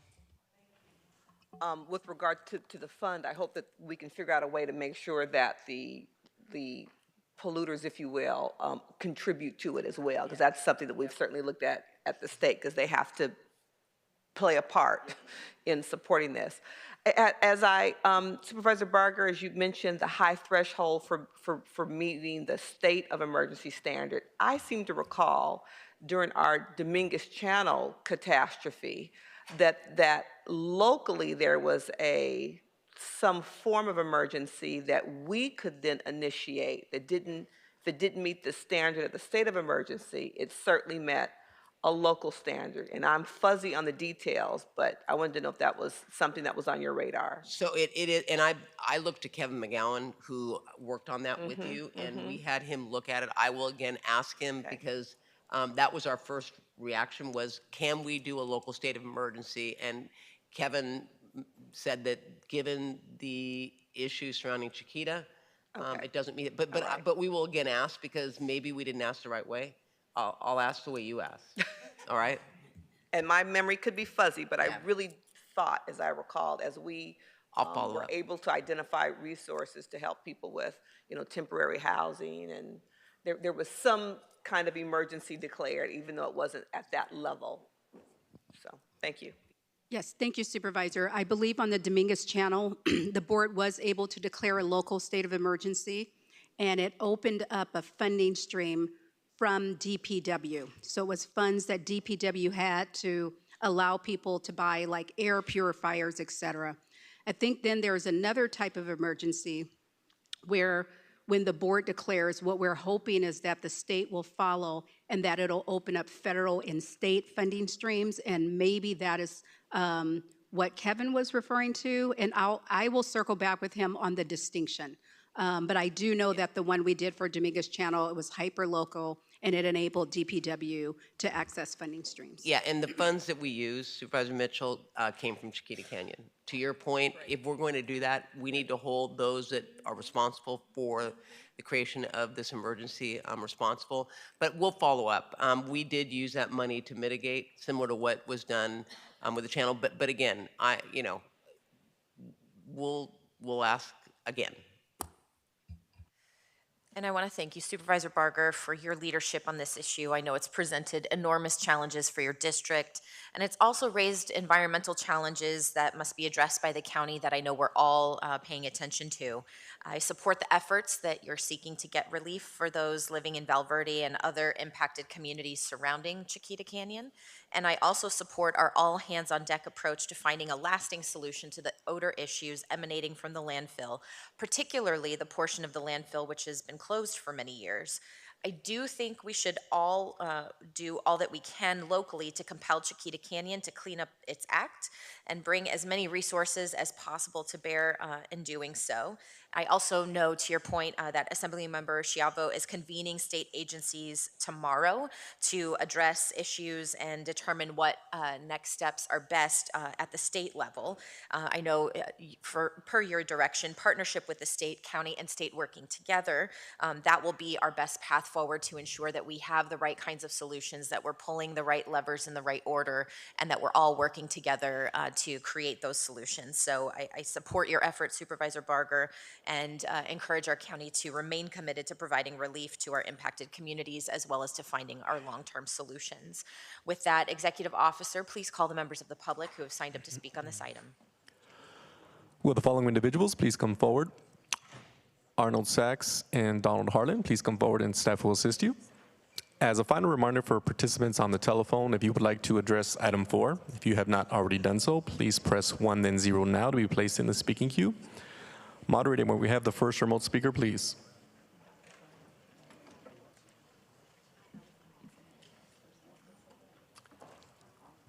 Moderator, first remote speaker, please.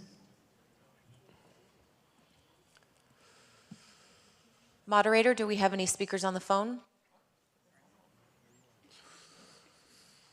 Hearing none, we'll go in person. Go right ahead.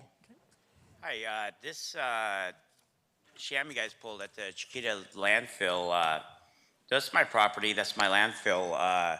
Apparently, somebody had been illegally drilling all over the county, that they had drilled the landfill, that somebody thought they were going to get gas out of there, or we were attacked by a foreign nation. I don't know who was responsible or who supported that here at the county, but definitely that came out of here at the county. I don't know if that was Mark Pastrella that had people with drilling rigs all over causing disasters. Those people don't get anything for that. All those houses near the Chiquita landfill are illegally developed. Same thing with the Exide plant, the same problem. Those houses you guys illegally developed on my oil field, all those people are gonna get sick. None of those people belong there. I'm not liable, the company's not liable, and the county's not liable. Thank you. Next speaker, please. Yes, shalom. I'd just like to point out, somebody mentioned the Aliso Canyon. So this article in the Daily News says more gas storage at Aliso Canyon proposed. This is from August 8th, 2023. This article says the AQMD is phasing out commercial gas ovens. So why are they proposing to store more gas at Aliso Canyon while the AQMD wants to phase out commercial gas ovens? It's a very, this discussion Popeyes your eyes. It makes them pop. Like, I remember a supervisor had Popeyes. It's elevating. I mean, it's absolutely the craziest discussion. You talk about Exide. Exide got a waiver from the EPA. I'm not sure if you knew about that, 2015 or 2014, when you had to walk around with an oven with pans of dirt that you were smelling, Supervisor Solis. I'm sorry to embarrass you like that, but that did happen. Your time has expired. Seeing no other speakers, this report is received and filed. Hearing no objection, that will be our order. We'll now move on to item 7, interim transportation plan for people who are incarcerated in Los Angeles County jails, which was held by Supervisor Solis. For members of the public on the telephone, please press 1 then 0 now to comment on this item. Supervisor Solis, I'll turn it to you. Yes, thank you so much, Madam Chair, and thank you for being my co-author on this motion. Members, as we all know, during the last budget phase, we all approved the LA Sheriff Department's request to purchase 20 new buses. The reason for this is because since 2018, LASD had not received any new buses, resulting in 5 to 11 operational buses out of the 64 they need in the LA Basin, 6 out of 9 operating buses in the North County, 6 out of 9 operating buses for state prison transfers. That is 23 out of 82 buses that are operable, fully functioning to transport more than 1,500 unique incarcerated individuals every day to different courthouses spread across this county, each with their unique security classifications. Though we approve these 20 new buses, 1, it's still not enough, and 2, it will take between 12 to 18 months for these buses to come to LA County due to the security renovations that need to be made. You may think, why are the buses important? Well, they are, because they transport incarcerated individuals to and from their court hearings, and due to the lack of operable buses, some are missing their court dates. And some of these individuals, if they have gone to their hearing, could have been released. We also need to anticipate what we do in the meantime until we get those buses. We can anticipate an increase in the incarcerated population during the summer. If the department is struggling now, I would hate to see how that will impact clients who need to go to court. The buses we currently have may not sustain us until the end of the year or through the middle of next. It's already costly to maintain the ones we have, and in order to prevent a bigger issue, we need an interim plan to get us through to when these new buses arrive. I know that our court partners will appreciate this so that they can get through their cases as efficiently as possible. I also know that our incarcerated clients would want to get their hearings as soon as they can, especially if their cases are going to be resolved. I also wanted to read in a revision to the directive to include ADA accessible vans. Given we have individuals who are incarcerated with mobility impairments, I thought it would be important to specifically call this out. The directive will therefore state, we therefore move that the Board of Supervisors request LA Sheriff's Department and direct the Chief Executive Office and the Internal Services Department to develop an interim feasibility and implementation plan, including funding to address the shortage of buses and other forms of transportation, including ADA accessible vans. The report back in writing in 45 days should review options such as using assets from neighboring counties and requesting the California Department of Corrections and Rehabilitation in the interim to be responsible for the pickup and transportation to and from their state prisons in the county jails. Members, I humbly ask for your aye vote. Thank you. Thank you, Supervisor Solis. I appreciate you allowing me to co-author this motion with you and for bringing it forward. We know that transportation should not be a barrier to accessing justice.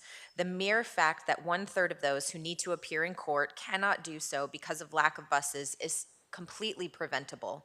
And having 1/3 of those who are eligible for release the same day as they appear in court but are not released because of lack of buses is unconscionable.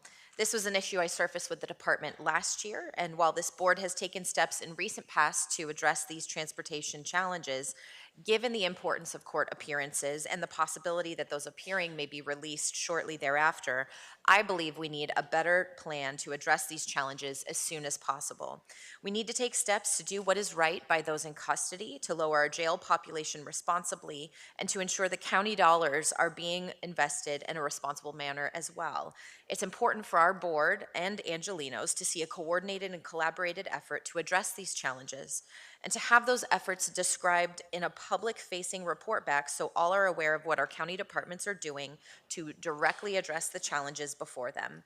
Having individuals sit in our jails simply because we fall short on our duty to transport them to court is not acceptable, it's not fair, and it's a poor use of our resources. We must do better, and I know that's what this motion seeks. I'll now turn it to Supervisor Barker. Thank you, and thank you for bringing this motion forward. Just for a point of clarification, and Fees, I don't know if you can address this. We're going to ask the CDCR to transport inmates from our facilities to theirs.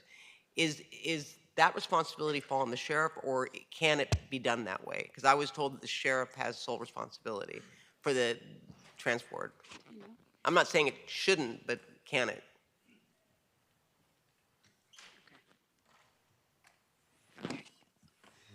Supervisor, we are not clear, and we haven't asked them that Okay. specifically, which we intend to do. And I think one of the concerns is if we do ask them, we want to make sure that it gets done. Yeah, I mean, because I timely think that fashion. we need to think outside the box. And I know that the sheriff, when I've met with Sheriff Luna, he's brought this up as an issue and a concern. On any given day, they can be down to like 6 buses. And I think that to your point, people are not getting to their court appearance. And that can mean the difference between one more night incarcerated or being set free. And so I think it's important for us to do that. Then my next question would be, is there an opportunity, knowing that we buy such large fleet buses for MTA through Foothill Transit and all, I'm wondering, has the sheriff looked at leveraging that as a possibility of purchasing along with the buses that we purchase? So I don't know if they've looked at it specifically, but I think we should. Yeah, because I know that as a board, we have allocated, contrary to what others may say about cutting budgets, we have actually increased and allowed additional resources toward purchase of buses. And even not at all times are buses necessary. We can have vans that can transport. And I appreciate you including the ADA, because I know the ACLU has raised that issue, and I was going to ask how we are addressing that, because I know that's been a serious concern for those that can't use our current system for transport. We need to be compliant with the ADA requirements.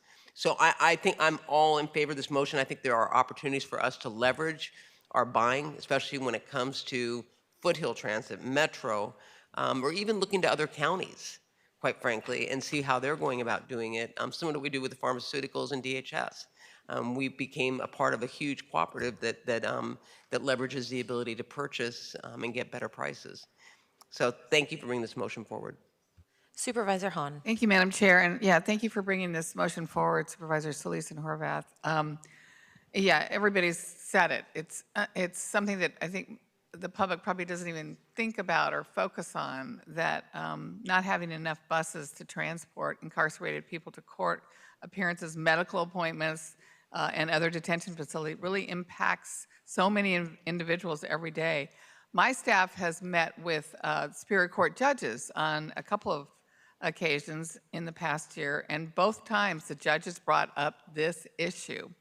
They talked about how not only how insufficient transportation impacts people's ability to show up for their court appearances, but also how it impacts efforts to move people more quickly through the legal system and out of our overcrowded jails.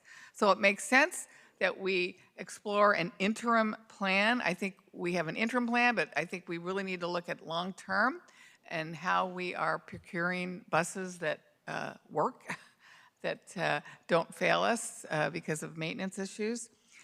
One of the things I'm hoping that the sheriff will do in this interim, and the CEO as well, is to work with our public defender's office to explore the continued and expanded use of virtual court appearances.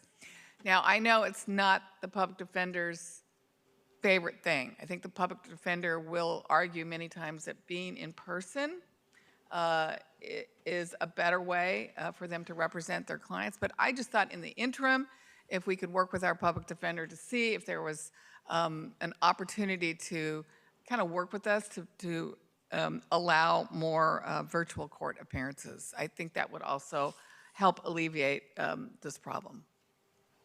Thank you. Supervisor Solis. I just want to add that thank you, Supervisor Barger, for bringing that notion up, that we need to look at all our options. That's what the motion does. So yes, we should look at what other counties have, if we could use their ADA vans, but also invest in our own buses as well. So I think this came out because of a discussion we had with the sheriff. So he's supportive. Thank you. Supervisor Mitchell. Thank you. Supervisor Solis, I don't know if you know the answer to this, but it just occurred to me, we've had issues with delays in transferring county inmates to the state prisons where they're supposed to be serving out the balance of their time. And I don't know if that's the county's responsibility to bus them there or if CDCR comes to get them, because I wondered as we continue to look at Men's Central Jail and moving people where they should be, if this has been the issue that has hampered that transfer. My understanding is that historically this is a county responsibility to the sheriff. To transfer them to CDCR facilities. Yes. So these buses could be impacting that as well. All right. Absolutely. Then more power to the motion then. Thank you. Love to hear that. Madam CEO, did you have anything you wanted to add? Thank you, Madam Chair. As we approach this work with the Sheriff's Department, one of the things that would be helpful to have is data. We would like to know how many buses are going, let's say, to medical appointments. The medical appointments are controlled by the county. And are we maximizing the number of folks that are on a bus that's going to medical appointments, or is it the equivalent of like a half full airplane, right? And so one is the data, and are we fully maximizing what we have? And to Supervisors Hahn's point and Supervisor Barger's point, we need to be more flexible in the crisis. So we're in a crisis, and I understand that, you know, judicial officers have preferences and the public defender has preferences, but it doesn't matter if we can't get folks to their actual court appointment. And so I think as we work with the sheriff, we want to work on process where we can leverage some efficiencies and try to implement or at least recommend some temporary procedures until such time as we can bring additional vehicles online. Madam Chair, can I just add something? Also, we have to look at what the sheriff says in terms of classification of these inmates, because some are a high security risk, so you can't have, you know, maybe a large number or a certain number of people in the same van or bus because of security issues. So that's something that we'll have to glean from the sheriff as well. Agreed. And I know the sheriff is here in preparation of our next item, so he's hearing this whole conversation. Are there any other supervisors? Seeing none, executive officer, please call the members of the public who've signed up to speak on this item. Will the following individuals please come forward? Arnold Sachs, Daniel Garcia, and Donald Harlan, excuse me. As a final reminder for participants on the telephone, if you would like to address item number 7, if you have not already done so, please press 1 and 0 now to be placed in the queue. Moderator, when you have the first remote speaker, please.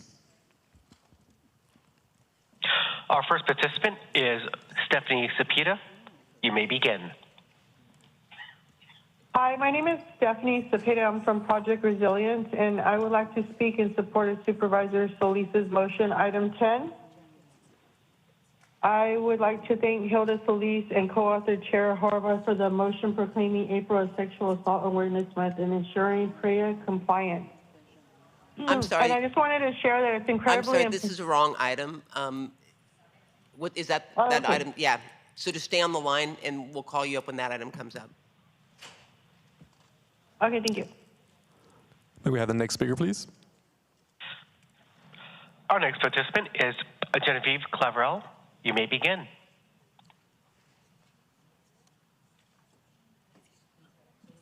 Genevieve?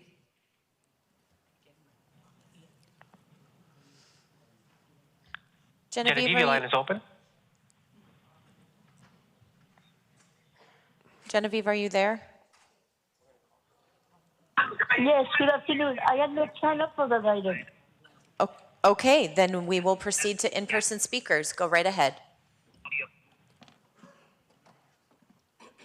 Hi, I'm Donald Harlan concerning agenda item number 7, the interim transportation program for people who are incarcerated in LA County jails. There's to be no alternative justice program for your co-conspirators and criminal family members here at LA County. I think it's so ridiculous that you guys would commit all these crimes and then try and create some alternate justice system to help your co-conspirators and partners out, that they would get an alternate ride to the court and then get an alternate court and all outside the system. They should just keep all your co-conspirators with the other criminals, and there should be no alternative justice programs. You guys shouldn't be funding anything like that. There's plenty of prison buses. What you guys said was total shit. Definitely no on agenda item 7. Next speaker, please. Hi, my name is Daniel Garcia. And I'm happy to hear for the first time in a long time about the DA being used as a prison for prisoners. And trying to solve the issue about the prisoner. Thank you, Chita, for bringing up this issue. However, you cannot look at a metro or buses to facilitate the issue.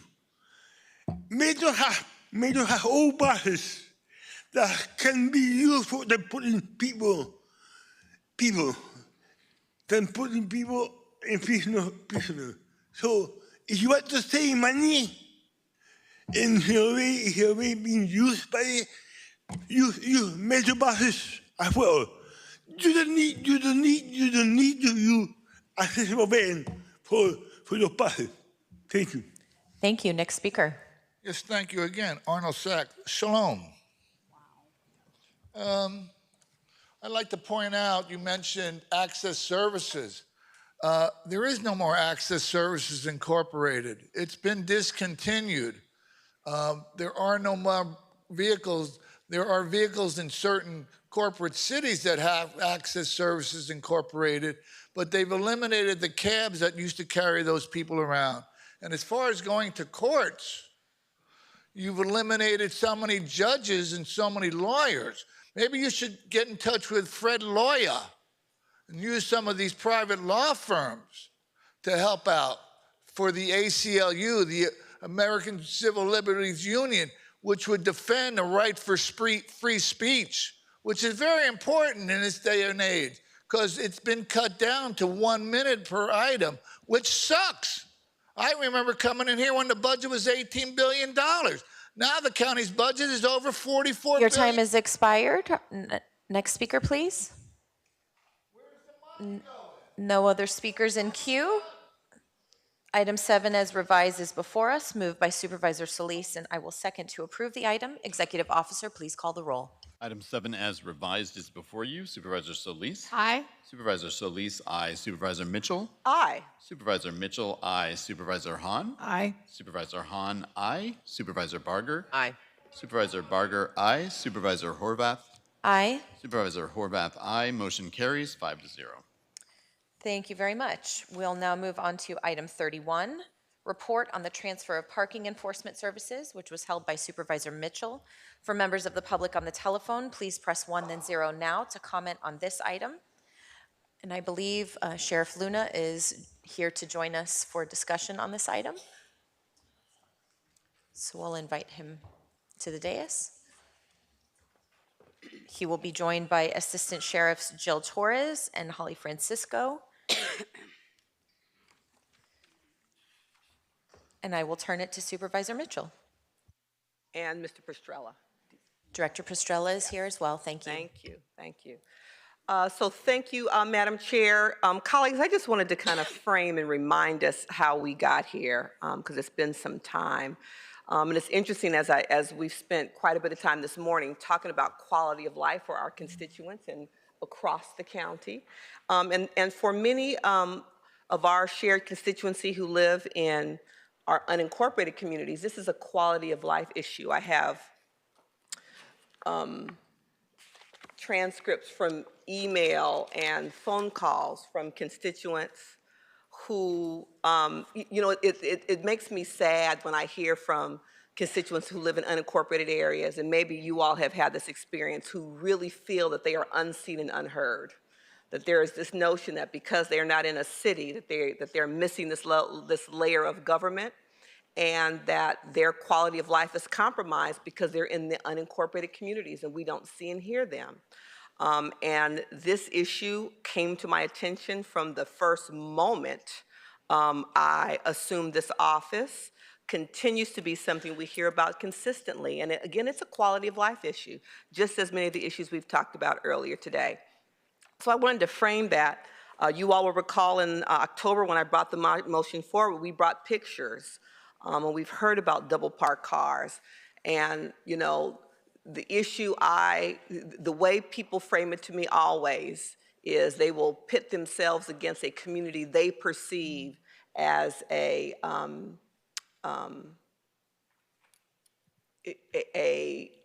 not only a community that has city representation, but a community that is of a higher socioeconomic income. So I will hear from constituents who will say, this would never happen if this were Beverly Hills. And again, I think that is tragic. And our goal is to collectively make sure that every neighborhood in LA County is one that is livable and desirable.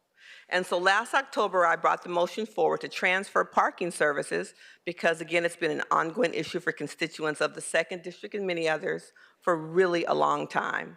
Since January, shortly after I took office, we've received over 400 calls from constituents regarding dissatisfaction with their experience with parking enforcement services. We talk about the cleanliness of our streets. They talk about they can't get street sweeping services because cars aren't moving because of lack of violations issued.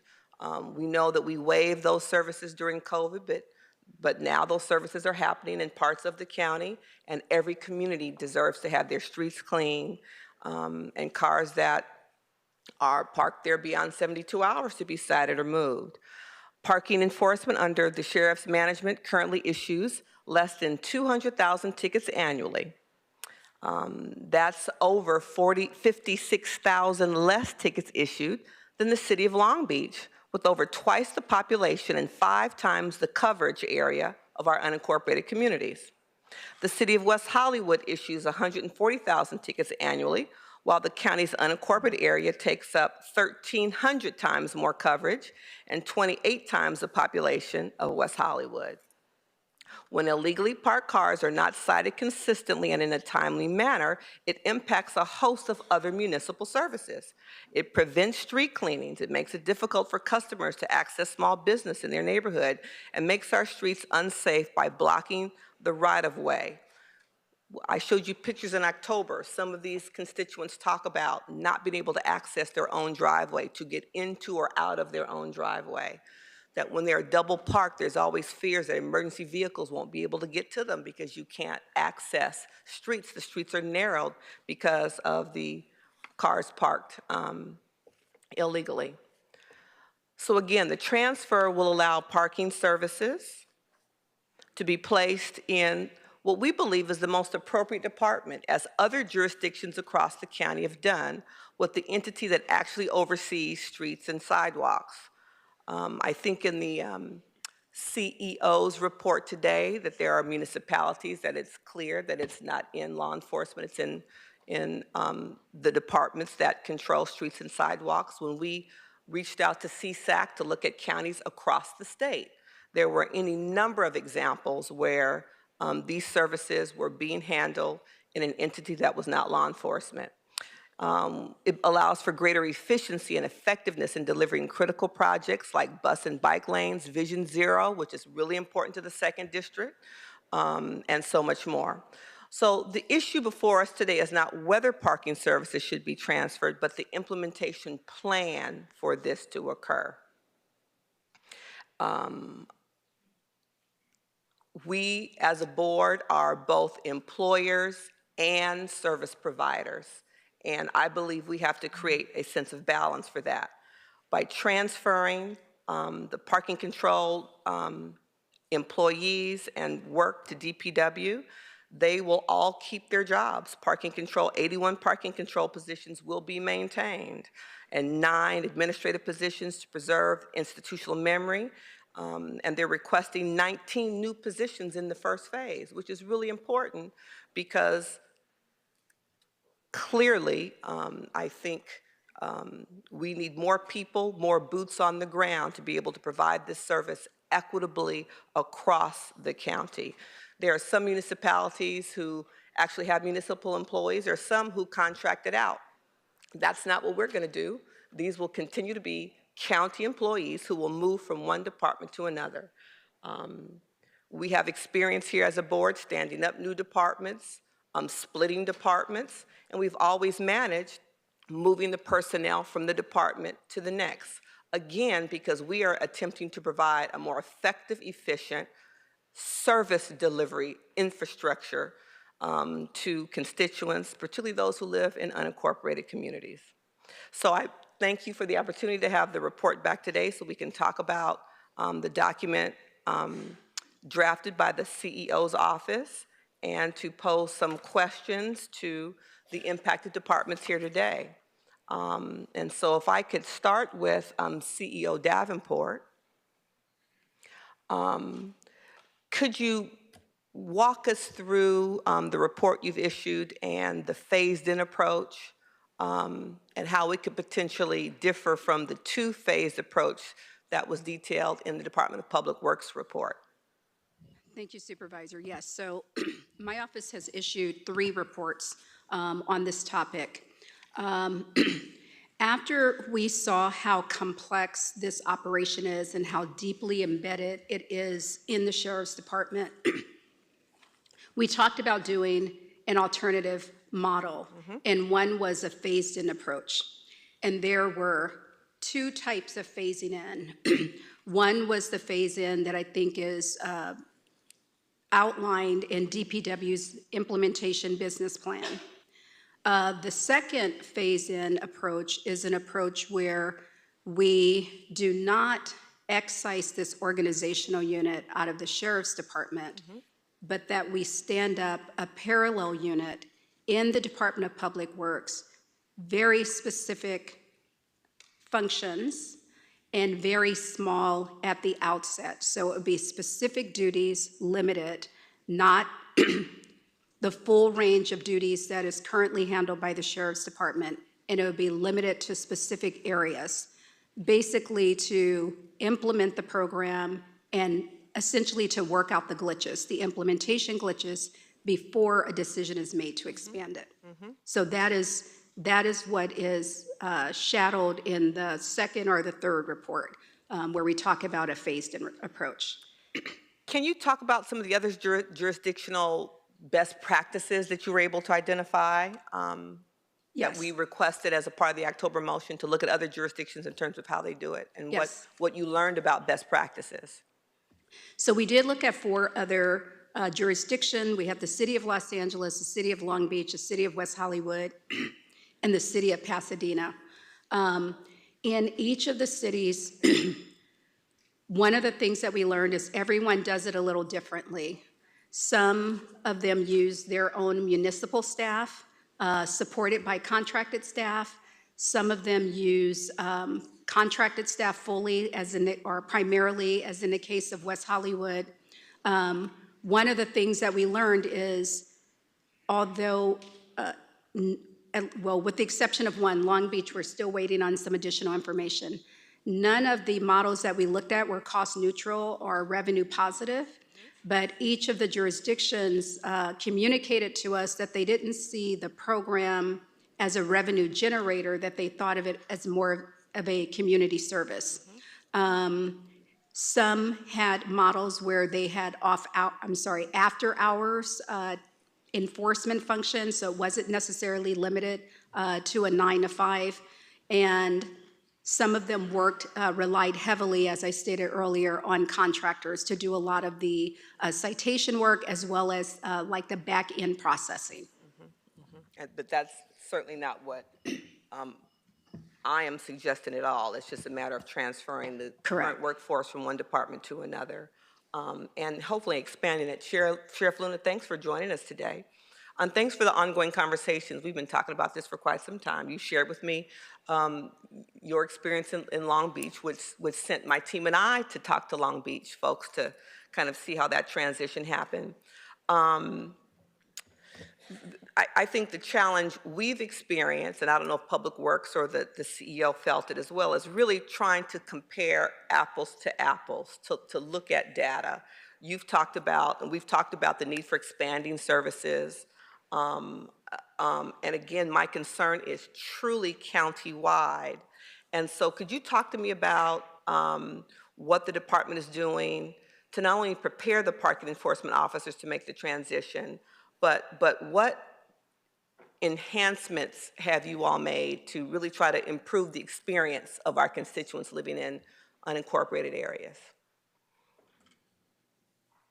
Good morning, Supervisors, and thank you for bringing this to our attention. If it's okay with you, there's a statement I'd like to read which incorporates the answer to your very important question. Of course. Okay. And by the way, thank you for bringing this forward, because what you'll see in my statement to all of you is that we've learned a lot from examining this, and some of the challenges that you brought forward do exist, but I will make it clear that it's not on the employees who are sitting here. It wasn't on them. They're amazing. They're working their tails off. And let me clarify, that was not my inference either at all. It really is to get to the core of where the work is better positioned to take place, looking at those other areas. So I don't want the inference to be made that I'm saying they weren't doing their jobs either, because that's not the case. Yes, ma'am. Couldn't agree with you more. So thank you for allowing me to speak on this very important matter today. I'm going to talk about where our parking enforcement detail was before the board motion that you brought forward. Where we are today, and more importantly, where we believe we need to expand to deliver services that both our board and the community expect of us. I would, however, like to remind everyone that this motion came forward when I had only been in office for 10 months. And just like many things I'm dealing with in our department, great people, but there are systems that need to be improved, and you brought one of those forward. This is a program that unfortunately has been neglected. And what I mean by this administratively, not by the employees, none of these employees, it's none of their fault. But as we stated in the October meeting, we would like an opportunity to improve the services that we deliver. That is clear from what you brought forward and from what we're hearing. Since the board motion, my executive team has examined the operation of the parking enforcement detail, and I do admit there are areas that we could have done better, and our department has prioritized these issues. We've also worked collaboratively with both the CEO and the Department of Public Works to provide both departments a complete picture of the operational and administrative functions of parking enforcement. Parking is a complicated issue with many contributing factors, including density, specifically the availability of parking, which there's very little of, seeing more multi-generational families in a lot of the areas specifically represented by your district and Supervisor Solis. But as I sit here before you, I believe the Sheriff's Department is the best place for parking enforcement, for the safety and security of our personnel, training of our personnel, providing access to specific systems, and for all of the administrative functions. Currently, the parking enforcement detail has 90 budgeted positions, 12 supervising parking control officers, 69 parking control officers, and 9 administrative staff. I do want to highlight that in this detail, currently, there are no sworn budgeted positions in the parking enforcement division. It's all civilian, and you see a lot of them here in the audience. In October of 2023, when the issue came before the board, this detail had 25 vacancies, which included 22 parking control officers. This has improved by a lot of hard work, and I will talk about the vacant positions filled when I discuss our current state. Parking enforcement detail generates on a monthly basis over 22,000 citations. And I heard you loud and clear comparing it to others, and those are things that we have to look at, but also realize that because of that neglect, we weren't focused on filling the vacancies as we have been since you brought this to our attention. So we appreciate that. Over 1,800 warnings and red tags issued, over 100 abandoned vehicles and recoveries, over 120 stolen vehicles recovered, I should say. And again, this is just on a monthly basis, an average. Answers 500 service calls pertaining to parking issues, and our field units drive approximately 32,420 miles per month. The parking enforcement detail regularly attends community meetings in our station areas to discuss parking concerns, continuing to build rapport with the community stakeholders and residents to address parking issues. The parking enforcement detail is an alternative response to our department. These civilian employees assist our community by answering parking-related issues, freeing up our deputies to focus on crimes in progress and emergent calls. The Los Angeles County Sheriff's Department provides parking control officers the following training to ensure their safety and the safety of the employees is the primary reason why I believe parking enforcement should remain within the Sheriff's Department. So some of the examples of training: de-escalation, communication, radio use, communication skills, OC spray training with pepper spray, because unfortunately our employees get in confrontations where they are attacked within our communities. Mobile digital computer training and driving classes, just to name a few. Parking control officers have been trained in proper radio communication to request a deputy who can respond within minutes for routine backup or emergency assistance. And I just want to clarify for all of the board members, the difference is when you are in direct contact with our communication center, you call for help, and you're going to get a deputy rolling really quick, where if it goes to another department, it's a different communication system, and you don't have that direct line of communication. Can I ask you a question on that, or do you want to finish your statement? Tell me your preference. Ma'am, No, I'm here really. for you. No, really. No, tell me if you want to, because I just wanted to know if that has to be the way it is. If in that we are setting this system up, because it is nobody's desire to put anybody at risk. And I also know that the Sheriff's Department provides services to other county departments that go into high-risk situations between DSS, Department of Child and Family Services, a variety of county departments. And so I would not assume that there would be a delay for any other county employee who is entering a risky situation to have a response. So I'm open and curious as to whether or not an infrastructure could be put in place that if the parking enforcement officers feel that they are in a risky situation, that they couldn't access someone, again, within 2 to 3 minutes, that you don't have to work for the Sheriff's Department as a county employee to feel that your safety would be protected by a fellow county employee. We will lay our life on the line for anybody out there, including our county employees. There is no question about that. To clarify my statement is if you are asking for help and you have direct radio communication with me on a daily basis, those are seconds, maybe a minute that gets saved, as opposed to me having to maybe reach out to Supervisor Solis, who then has to reach out to somebody else and adds minutes to it. Those minutes can save somebody's life. The intent is always to help anybody and everybody as quickly as we possibly can. I get that, and I guess my question is, as we are setting up this infrastructure, my question is, why could we not make sure that we have the communication that is direct? That just because you're in another county department, why could we not have that infrastructure where the where the request could be within seconds versus minutes? That's the point I'm trying to make. Yeah, and we're open to working it any way we can. But just to give you another example, if right now out in the field, in any of your districts, if I have a firefighter asking for help, they have to go through their radio communications to go to ours to get us. Those are very valuable minutes. All I'm saying is there is a little bit of an impediment, and those are things that I believe it's my responsibility to put out to all of you as we are considering this. Thank you.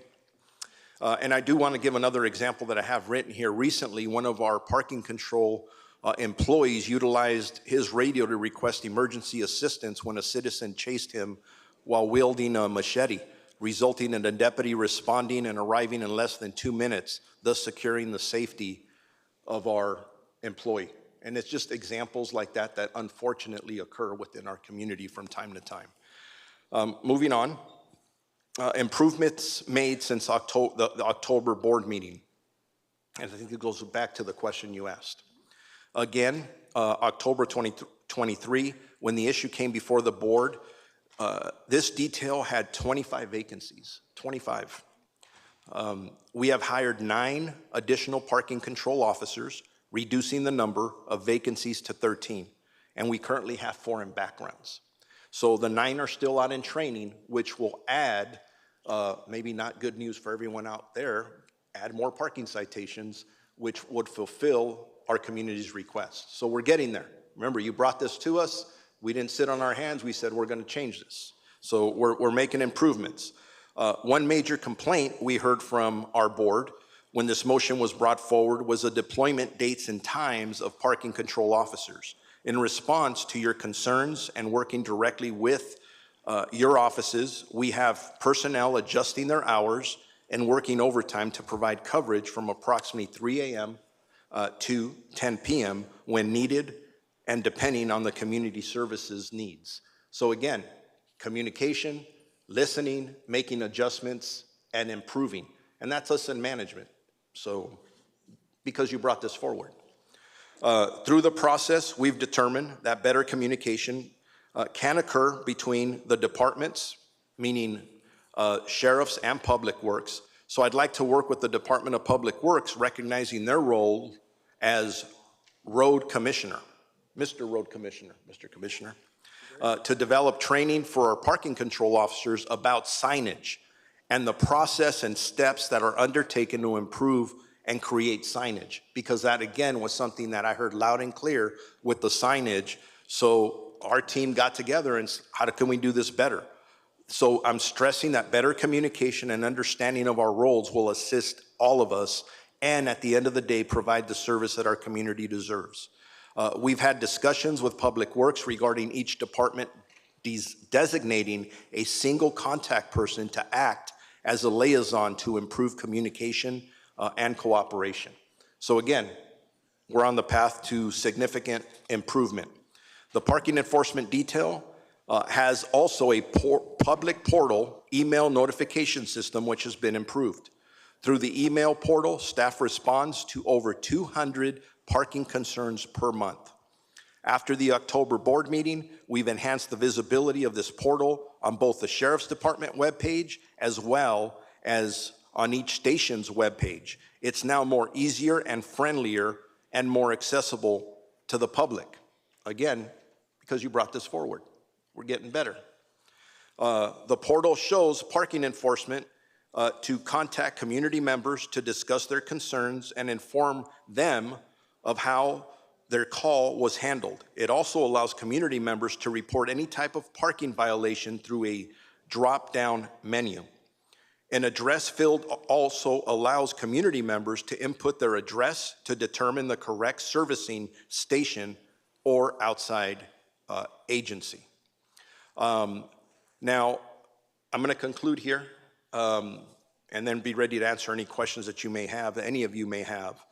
The goal of the Sheriff's Department is to provide exceptional customer service, and we provide parking enforcement services in unincorporated Los Angeles County. The department has recognized that the unit, specifically us, had not evolved to face the current challenges such as the population growth, ADUs, and the need for expanded services.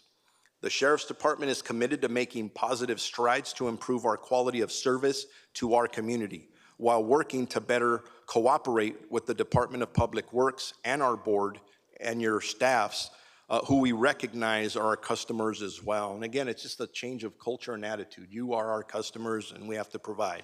Lastly, I must stress that the safety of our parking control officers are my top priority and concern. That's why the main reason I'm here. Improve services, but I need to protect our parking control officers. Our parking control officers have been threatened, assaulted, spat on, and confronted with weapons. Parking control officers have immediate emergency access to request emergency assistance when needed. I've discussed that earlier.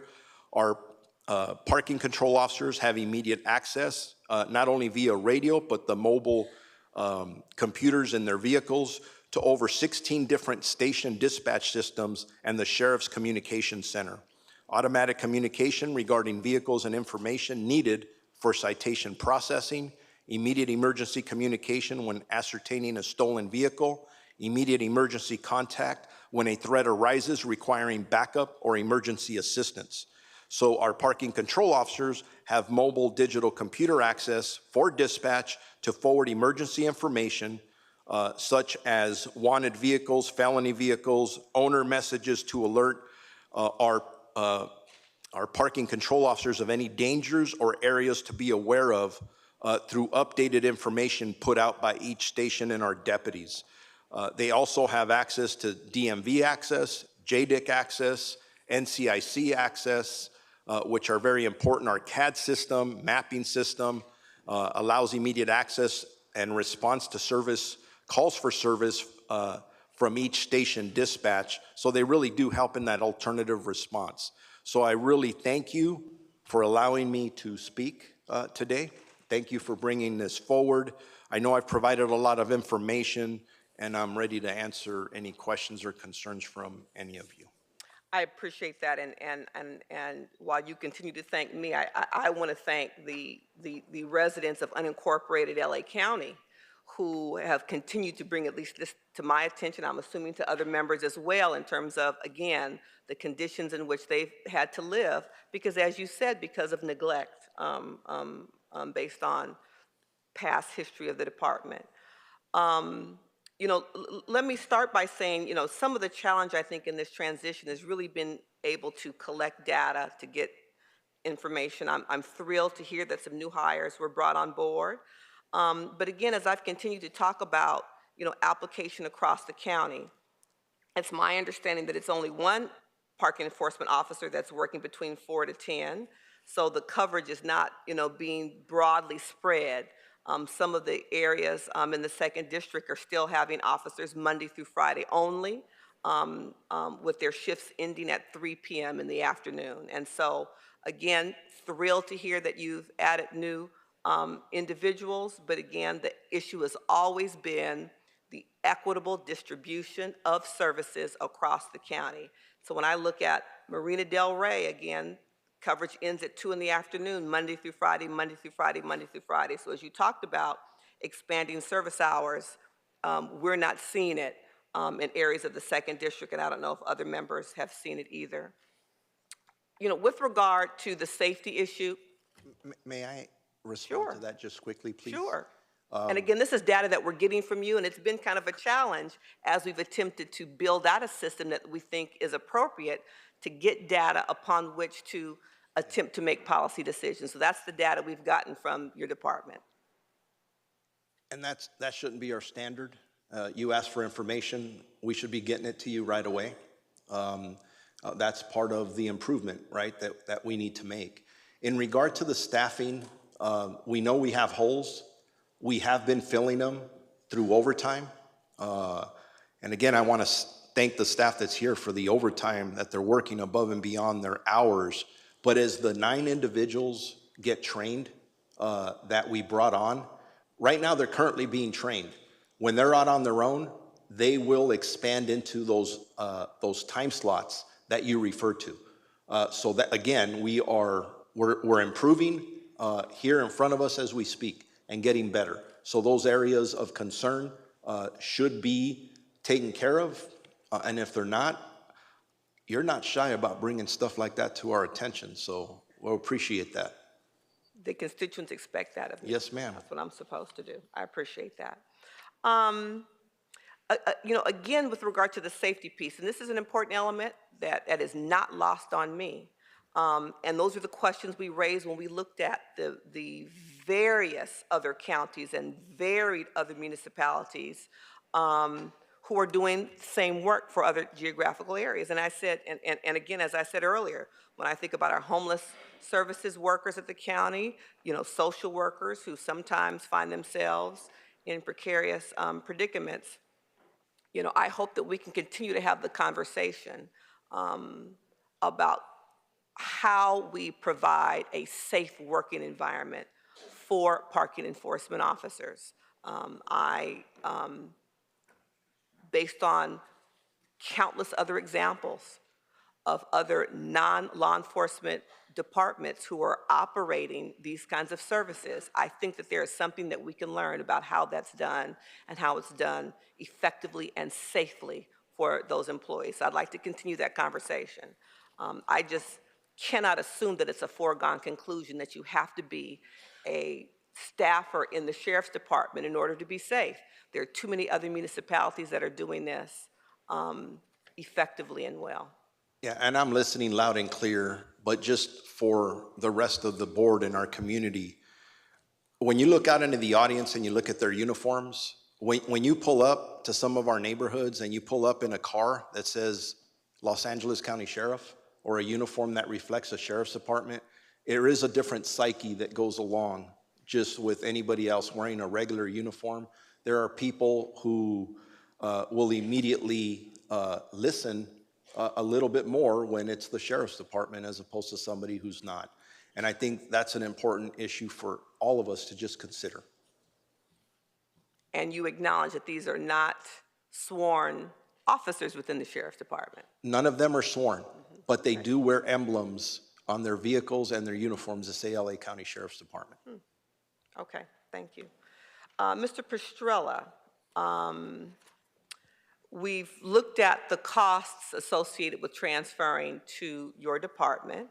And while I think it was shared earlier that this isn't a revenue generating unit, the charts that I was provided suggest otherwise, that revenue is generated. And perhaps more revenue would be generated if more personnel were hired and we were truly providing the service equitably across the entire county. And so I'm assuming that your increased costs are associated directly as a result of increased service enhancements. And so could you talk about that a little bit? That's correct, Supervisor. Our analysis showed that a more efficient workforce may produce more revenue, and additionally, our analysis showed that of course, if we add more staff, we would have more revenue. And so our analysis does reflect a response to your motion originally asking for more improved service with current staffing, as well as there was quite a description of where you all would like to go in the future with this. And so we had a second estimate that showed, additional service, and that also brought revenue with it. The CEO and our office received that. We used data from Sheriff's Department as well as other departments around, as you discussed, cities, to understand the revenue and also the cost. And can you talk a little bit about, I was struck, because I'm curious about, what kind of admin rate other county departments charge. So can you talk about your admin rate structure? I can discuss that. I brought my admin deputy with me, Mr. Jeff Howard, who's an expert in this, and he can walk you through that. Good morning. Is it working? Thank you. So at Public Works, support functions such as human resources, finance, our fleet staff, and as well as general countywide overhead, they're charged as overhead to each operating division with the department. So it's just a different budgeting model. So those costs are allocated across the department, and each special district shares its portion of that cost. And so with that budgeting model, is it appropriate to kind of surmise that your department's admin rate is higher, perhaps, than other departments? I can't speak to what the overhead rate is at other county departments. I don't have information on that. So I think the answer to the question is, Supervisor, each department works with the auditor controller to determine what their overhead rate is. They're not uniform. There are different things, different types of positions and services that might be charged to and included in an overhead rate. I think an example in this case might be helpful. So assume you have an analyst that's in the Sheriff's Department and they work on contracts. And they work on contracts for leasing vehicles.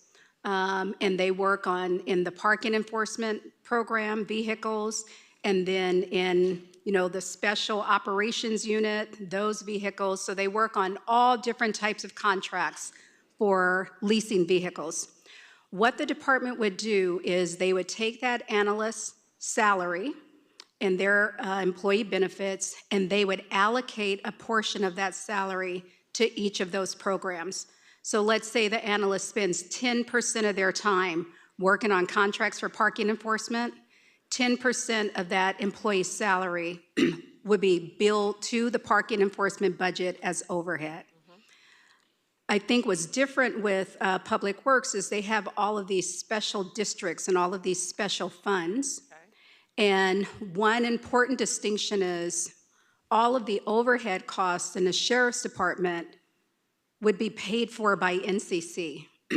So even if today we didn't have an apples to apples comparison and they worked with auditor controller to figure out the rate and what should be included, at the end of the day, it would all be funded by NCC, whereas Public Works is able to spread their overhead costs amongst the road fund and all these different funds that they have.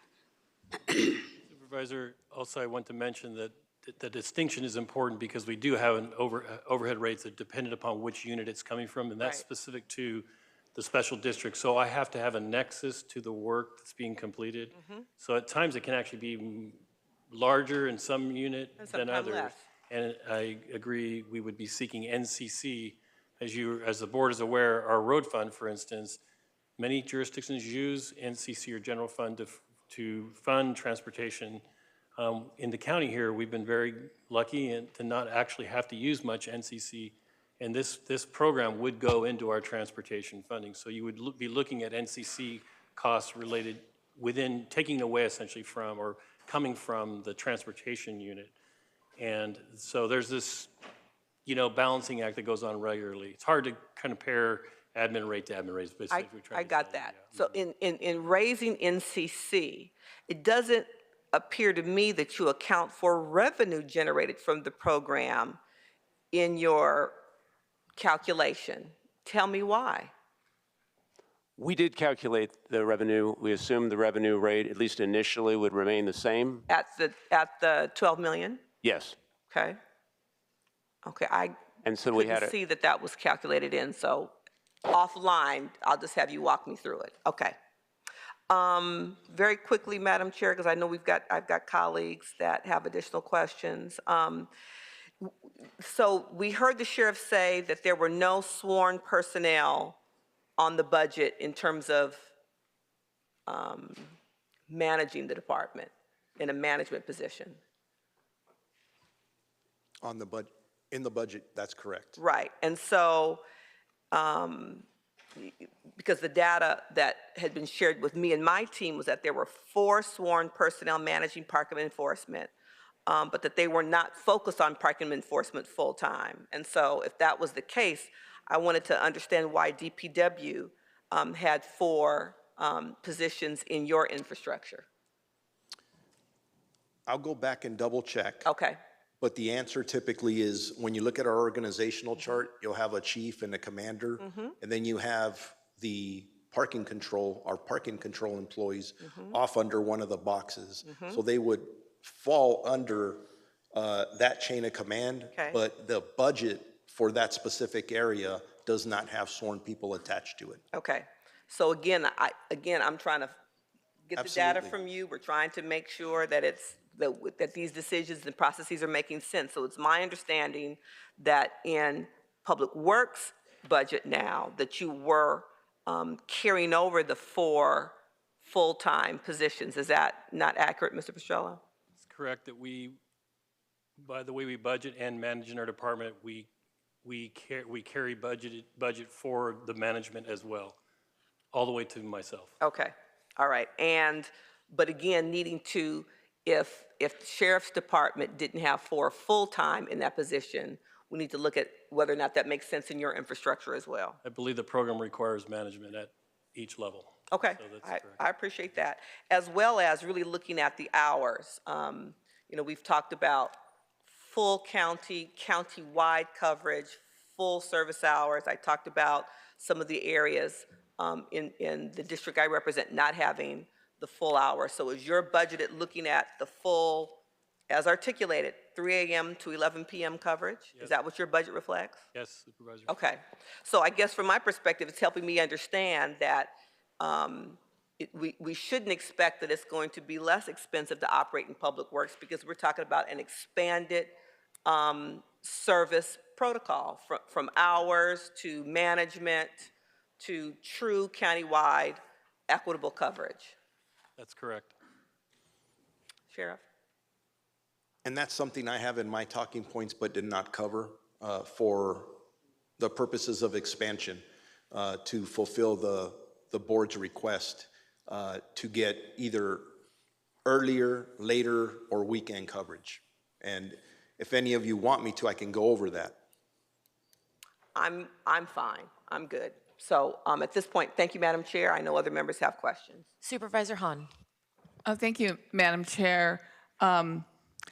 Sheriff Luna, I know you know, and it's clear by the discussions today and with previous discussion on this board that our parking enforcement services are not where they should be, have room for improvement.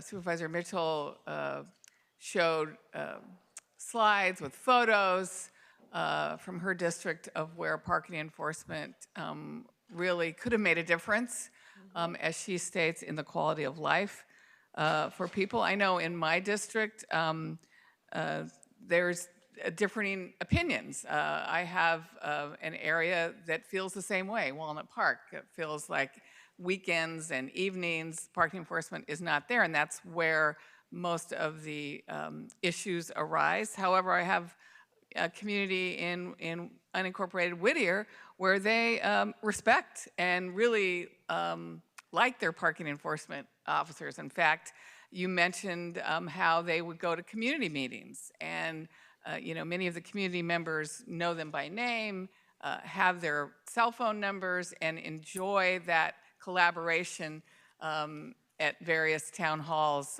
where they can work together on issues. And I'm hoping, and listening to you today, it's clear that once this motion hit, you know, I think you really began to give it the attention that it deserved. I think maybe there'll be a sentiment that it's too little too late, but maybe not. I know I'm not one of those that feels that way and feels like, again, you were only sheriff for 10 months when this motion hit, and I've been trying to support you as our new sheriff and give you the kind of space that I believe you deserve and need to make some course corrections in the department. And colleagues, you know, when this item first came up to the board last fall, I did vote against it because just the case had not been made to me that moving parking enforcement from the Sheriff's Department to the Public Works Department would fix any of these problems, you know, that we're talking about. And after reading the report that came out, I think I have even more concerns. You know, we're moving this large public-facing operation from one department to another, in my opinion, in a short time without fully understanding the impacts or understanding what the transition really will look like. I think I've heard more today and learned more today than was before us when we were asked to take the vote. And I understand that each department operates their departments differently, and it doesn't feel like it's apples to apples yet. I think we could get there in comparing both these operations. But what I'm seeing here is that Public Works is going to need $38 million more annually to carry out this work. It does not take into account the possible revenue, which is estimated, I think, at around $12 million. But that still leaves about $26 million that we're expected to pay for with net county costs, which we're not currently funding the Sheriff's Department with. And wondering what the Sheriff's Department could do with an extra $38 million to improve these services. I feel like we need more data, we need more numbers to really make an informed decision. And, you know, yes, the county is the employer here, but, you know, what about the staff that's currently in parking enforcement under the Sheriff's Department? I see many of them are here today in their blue shirts. I'm sure we're going to hear from them later. But I hear that the majority of them are not happy about this idea of making the transition. I understand there's a petition among these SEIU employees in opposition of this kind of a move. And I will say I have no doubt that Mark Pastrella and your department would do your best to carry this out. If that's the will of this board, I have no doubt that you'll be able to do this. I've never seen one initiative that we brought forth that you have not been able to handle.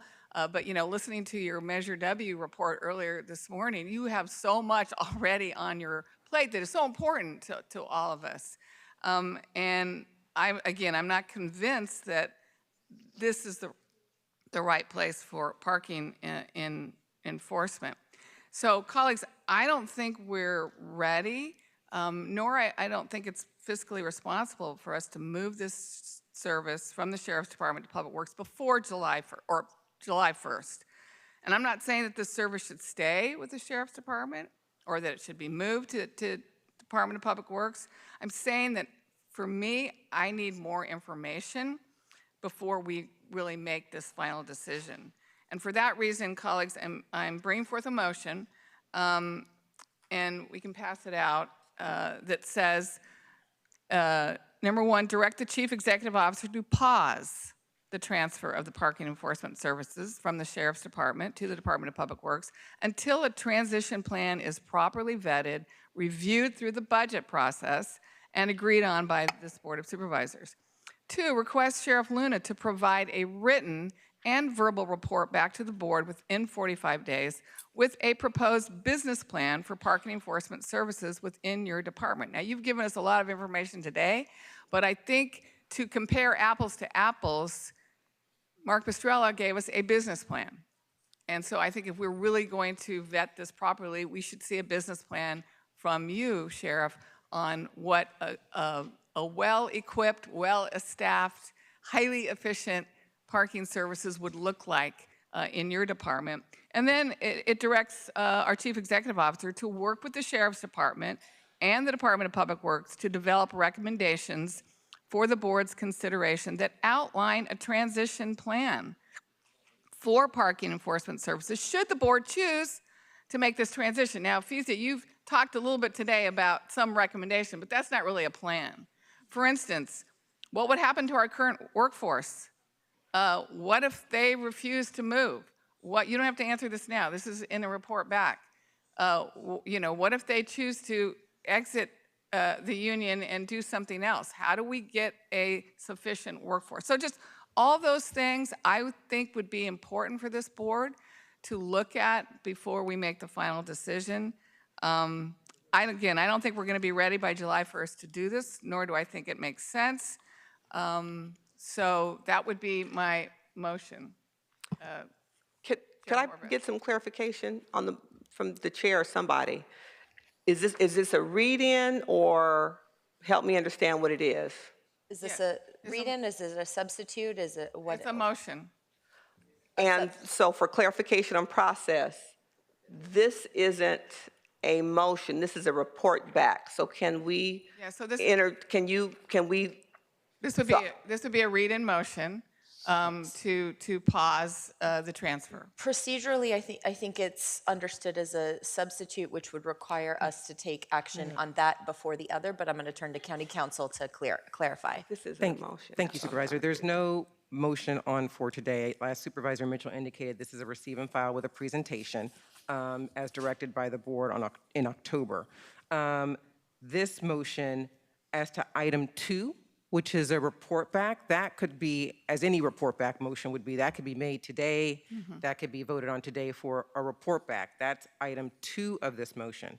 Items 1 and 3, however, would have to be put on a future agenda as just a new motion, because there's no motion being amended. There's no motion before the board right now that's being substituted, amended, or anything like that. So 1 and 3 would be a new motion put on the next agenda. The report back can be voted on today, just like any report back. Could this be a read-in motion today that we took action on today, since July 1st is looming? No, you can take action on item 2 of this motion. The other 1 and 3 could be read in for the executive officer to put on the next board's agenda and voted on in the next board's agenda. Okay. And then if I could clarify with regard, if I could clarify with regard to the July 1 and the October motion it was for a plan. July 1 wasn't for the transfer to happen by July 1. July 1 date was for a plan. And then to answer what I think you were getting ready to ask, on the report back, you would move that, someone would second it, you guys would vote on the report back, so item 2 of your motion. The other part, you don't need to move it, you'll just put it on and direct the exec office to put it on the next agenda for items 1 and 2. So I would need That's your second warning. Please do not shout from the audience. So I would need a second on item 2 of my motion, and the other would be, do I need a second to put it on okay. So can I have a second for the item 2 of my motion, which is the report back? Okay, so let me just clarify so we're all clear before we continue our conversation. So what we just, what is before us as a motion is the report back, which was moved and seconded, and the other two items, 1 and 3, can they be read in today to be put on a future agenda? That is And- correct. And is that your intention, Supervisor Hahn? Okay, very good. So we're all clear about that. Do you have any further comments? No, but I do believe Supervisor Solis had a friendly amendment to this motion. Well, we have a couple people in queue, so I'm going to go to your seconder first. Supervisor Barger. First of all, thank you, and thank you, Sheriff Luna. I think the most frustrating part for me was hearing from not only Supervisor Mitchell on the issues, but also in my case, you know, it's almost a tale of two cities, Supervisor Mitchell, because in my district, it's an area surrounding Eaton Canyon where on weekends there's no parking allowed, and yet if you go up there, they're inundated with cars parking there. On weekends. And then I hear from Supervisor Mitchell, you know, about what's going on.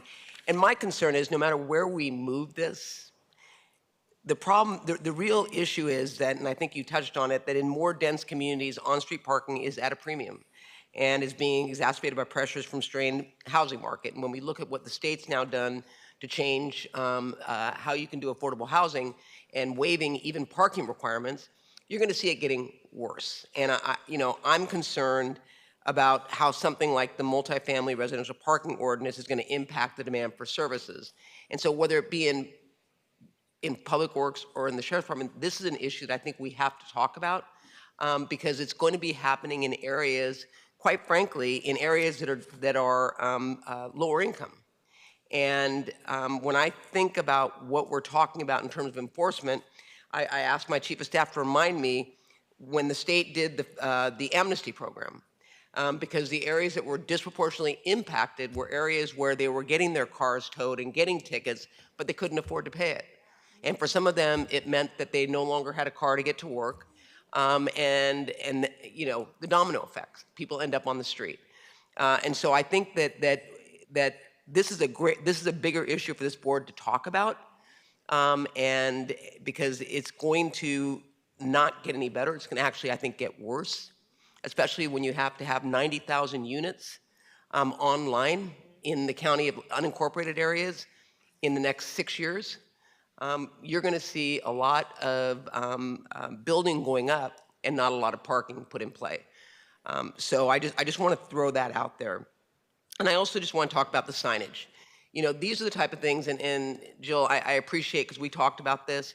That was my frustration, is a lot of this could have been avoided. A lot of this could have been avoided. And the fact that it took this motion to move it into discussion was well worth it, but we still have a long way to go. There's no question about it. And I would offer this up to you, Sheriff Luna. In my district, up in the Eaton Canyon area, on weekends, they're ending up calling patrol to come out and do the tickets. How effective is that for use of patrol officers to go out and have to write parking tickets because there is not the hours to mirror where the need is, especially when the signage is up that says no parking between these hours. I mean, you can park for a certain amount of time and not for hikers leaving in the morning and coming back in the evening. So I think that we have work to do. I'm happy to hear that you're hiring. I think that's important. I'm happy to hear that you're highlighting the changes that have been made. Because that was one of my frustrations with the report is, what are you doing now? Immediate, the issues that need to be done. And then I'll just throw this out here in talking to individuals that are doing parking enforcement. You know, again, the irony is not lost on me. This is a quality of life issue as it relates to what's going on in the community. But I have to say that many of the individuals probably know the fiscal impact it's going to have on an individual to be cited, and are trying to be compassionate in terms of how many citations they're writing in certain districts. And this board has taken proactive action, again, I pointed out, to waive fees for those that can't afford to do it. So if we are talking about that, so as Mitchell, I think we need to be cognizant of the fact that many of the people we're talking about are probably not going to be able to either pay them or get their cars out of impound if they are impounded. And we, again, I keep saying it, but as a board, I think we need to discuss this whether it be in Public Works or in the Sheriff's Department, because it's not going to go away. It's not going to go away. And we're not going to be able to hire our way out of that. That's going to be a reality of what's going on in the streets today. You know, I'm hesitant based on what I know. I've talked to David Green with SEIU about his concerns based on the employees that are under SEIU that work for you, Sheriff Luna. And he pointed out things that I had not thought of that were unintended consequences. So I really do believe that whatever we do, I think we need to be very cognizant of the fact that that is not going to be the panacea. And quite frankly, and no offense to you, Director Pastrella, but I'm not convinced that that you need more on your plate, quite frankly. But having said that, you put together a proposal for 38 million. Is that right, 38? Give or take a couple. Was it 38? Phase 2 is for 38. Okay. You know, I think that speaks volumes to the fact that maybe we need to rethink even how we are allocating resources to the Sheriff's Department when it comes to parking enforcement. I'm just throwing that out there. I have a lot of thoughts on this, but these are the things that are, for me, going to be issues that are going to probably not impact my district as much as yours as it relates to who's getting cited, because I don't have a lot of double parking going on. I'm not having what's happening in East LA. Where I'm having it happen is in areas that are probably more affluent, that are being impacted by the fact that the county put up no parking, but is no longer enforcing it. And on weekends, if you go up there, it is a zoo.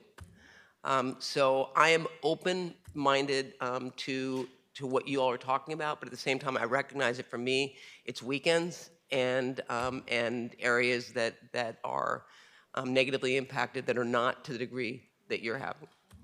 So thank you, Madam Chair. Supervisor Solis. Wow, a lot has been said. Thank you for the presentation, Mark, and also Sheriff Luna. This is something that I know I have brought up for repeatedly over the past couple of years. In fact, I had asked for a study to be given back in April of 2019 because of the issues that we're talking about here that East LA and City Terrace have faced in other unincorporated areas, but more importantly, East LA. And one of the things that I think still concerns me in all this discussion is that regardless of where we go eventually, I want to see some fairness provided for areas in the unincorporated area, in particular City Terrace and East LA. And according to the data that I have, roughly, I understand that 20% of the countywide citations in 2023 occurred in East LA, generating $4.2 million of a total of $14.8 million in citations countywide. And according to the CEO's report of October 6, 2021, in a report back on a previous motion that I had, it was noted that LASD collected, based on a 3-year average, $3.47 million from citations, but only invested $1.15 million of it in staffing and vendors' fees and DMV fees. So I guess it goes back to that notion that where's the fairness here? So regardless of where it ends up, I'm talking about equity and where the citations have been given the most, who's been impacted, and why couldn't we provide a return for that in the communities that are most impacted? And I think that could help provide assistance for and relief for our residents, because it is problematic that we also have issues over the weekend and after 3 o'clock. That's when most people come home, or Friday, Thursday through whatever, Monday. Issues are coming. We get the calls. I've also subsidized some of the costs through my own discretionary money, and I don't want to have to do that. I don't think any of us should have to do that. So I would hope to see a model plan that actually provides fairness, equity, and that we do manage time. And I'm glad that, you know, the folks are here that are out in the blue shirts that protect and help to provide enforcement. But I think that we do have to extend hours, and there has to be, just like we're doing with other departments, make it more realistic to what our residents want. And it's true, in unincorporated areas, they do feel like second-class citizens. And we do have high crime rates and all that, but not I don't want to say that that's the reason to have more enforcement. I think we have a mixture. I think we also have staff that can talk to our community, that are from our community. So that, to me, is really important, because I do believe customer service is very critical. And having the ability to know who those people are is very important, especially in areas like East LA. And I don't think I have to convince you of that, Sheriff, because you know the community. But I'm looking for that, and I wanted to offer an amendment that I have, a friendly amendment. And of course, this would have to be brought back in a motion that would include the other three items that were previously presented by Supervisor Hahn. This would be item number 4, and basically it would read as incorporate in the second and third directive equitable investments back into the communities where citation revenues are collected. Of course, there could be a way of doing that, but I'm looking at what fairness should and could begin to look like, because it is a fact we probably need more folks, boots on the ground, but we also need to make sure that we have boots on the ground that are going to work with the community and be presente for me. And that's what I'm asking for in this amendment. So it's a friendly amendment. I would need a second on that. Second. And if we can bring that back. But that's basically where I'm going with this. And given what my colleagues have already said, we are already having to reduce parking spaces for affordable housing. It's impacting us square one right there in East LA and City Terrace. It's in our face. And our residents have to put up with that. And we have to explain that, but we can do it in a manner that I think is justifiable and equitable and humanely done. Those are the things and elements that I want to see. Thank you, Madam Chair. County Council, you wanted to weigh in on procedure? Yes, I just wanted to just, so that the board knows what it's voting on for today. There was a second to the amendment, so you're voting on today the report back, item number 2, as amended by Supervisor Solis. And then also I take that, because it says incorporate as to items 2 and 3. So she's also adding that same directive as to item 3. So when the motion comes back, it will include, or it should include, the amendment by Supervisor Solis. But are we voting on the motion to the report back with her amendment, yes. What about today? For a future agenda item? You don't need to vote on that. You're just going to put it on the future agenda. Boom.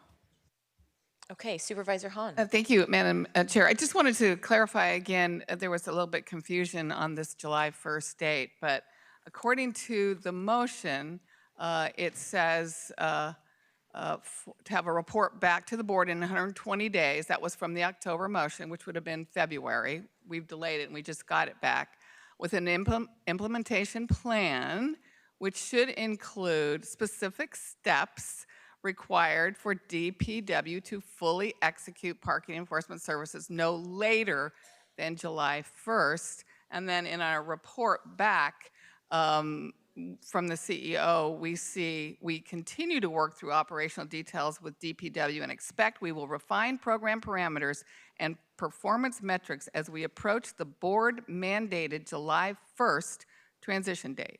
So I think everyone is operating under this July 1st, which is why my read-in for a future agenda says to put a pause on that while we get more information. Thank you, Madam Chair. Thank you. I want to thank all my colleagues for this very robust discussion about parking enforcement and how it will work in the county. I have heard my previous position referenced as an example of what we can look to in terms of parking enforcement as an option. And I will say that having led the city of West Hollywood, I can tell you that some people were very happy with parking enforcement efforts, and others were very quick to let us know that the efficiency with which parking enforcement was addressed was something that they didn't appreciate. So depending on what your vision is for parking enforcement, I think it can cut both ways. I will say from my experience there, I also learned that we shouldn't, I don't consider parking tickets to be a form of revenue that we want to, upon which we want to balance a budget. The cost should be a deterrence for people's bad behavior, and it should cover the duties performed by the people who are performing them. So with that in mind, I think it is fair to both to have, as the motion indicates today in our second item, a plan from the Sheriff's Department to look to compare as to the report that we were presented by Department of Public Works to see what each looks like as we consider moving forward. And I would also note that in our discussion today, it was noted that by our sheriff that people may consider someone wearing a sheriff's uniform differently as it relates to parking enforcement. And I think that also cuts both ways. I think there are some people for whom that would be a good thing, and others for whom that might be a further complication. And so from that point of view, thinking back to my experience in West Hollywood, it was a place where parking enforcement existed outside of the Sheriff's Department, but that parking enforcement did have the backup of the Sheriff's Department.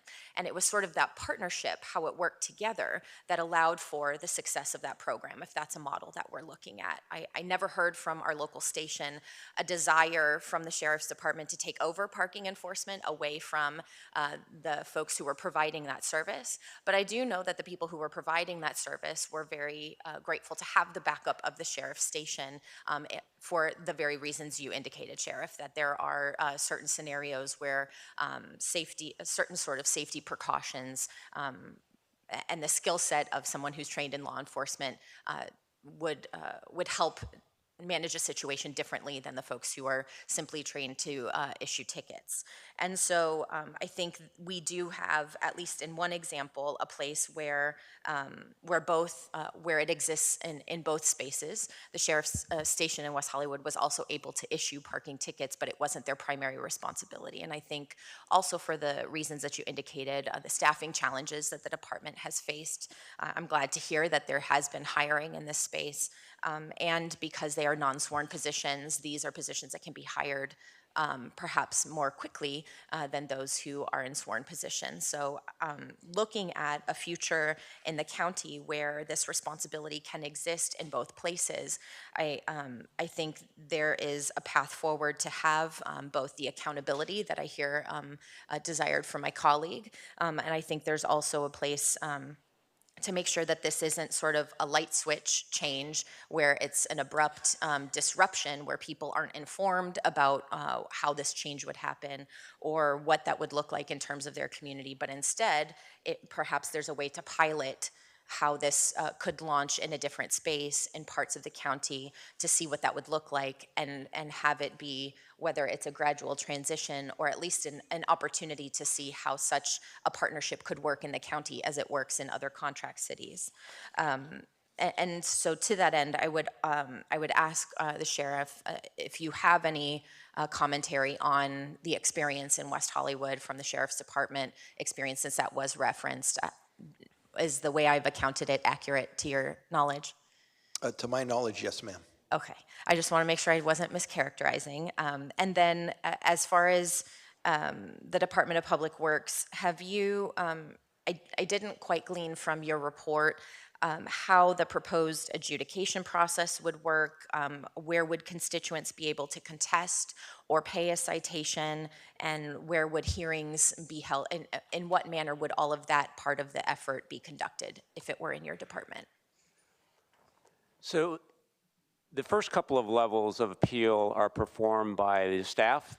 So that's why we need the administrative positions at Public Works. Then there's also a contract for a hearing officer, and then ultimately they can take that to court.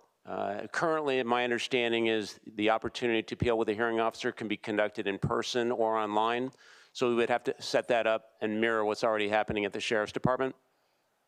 Okay, so and then the appeals process would go to court. It's not something that would be contained within the county operation. The last step in the appeal process, my understanding, is with the court.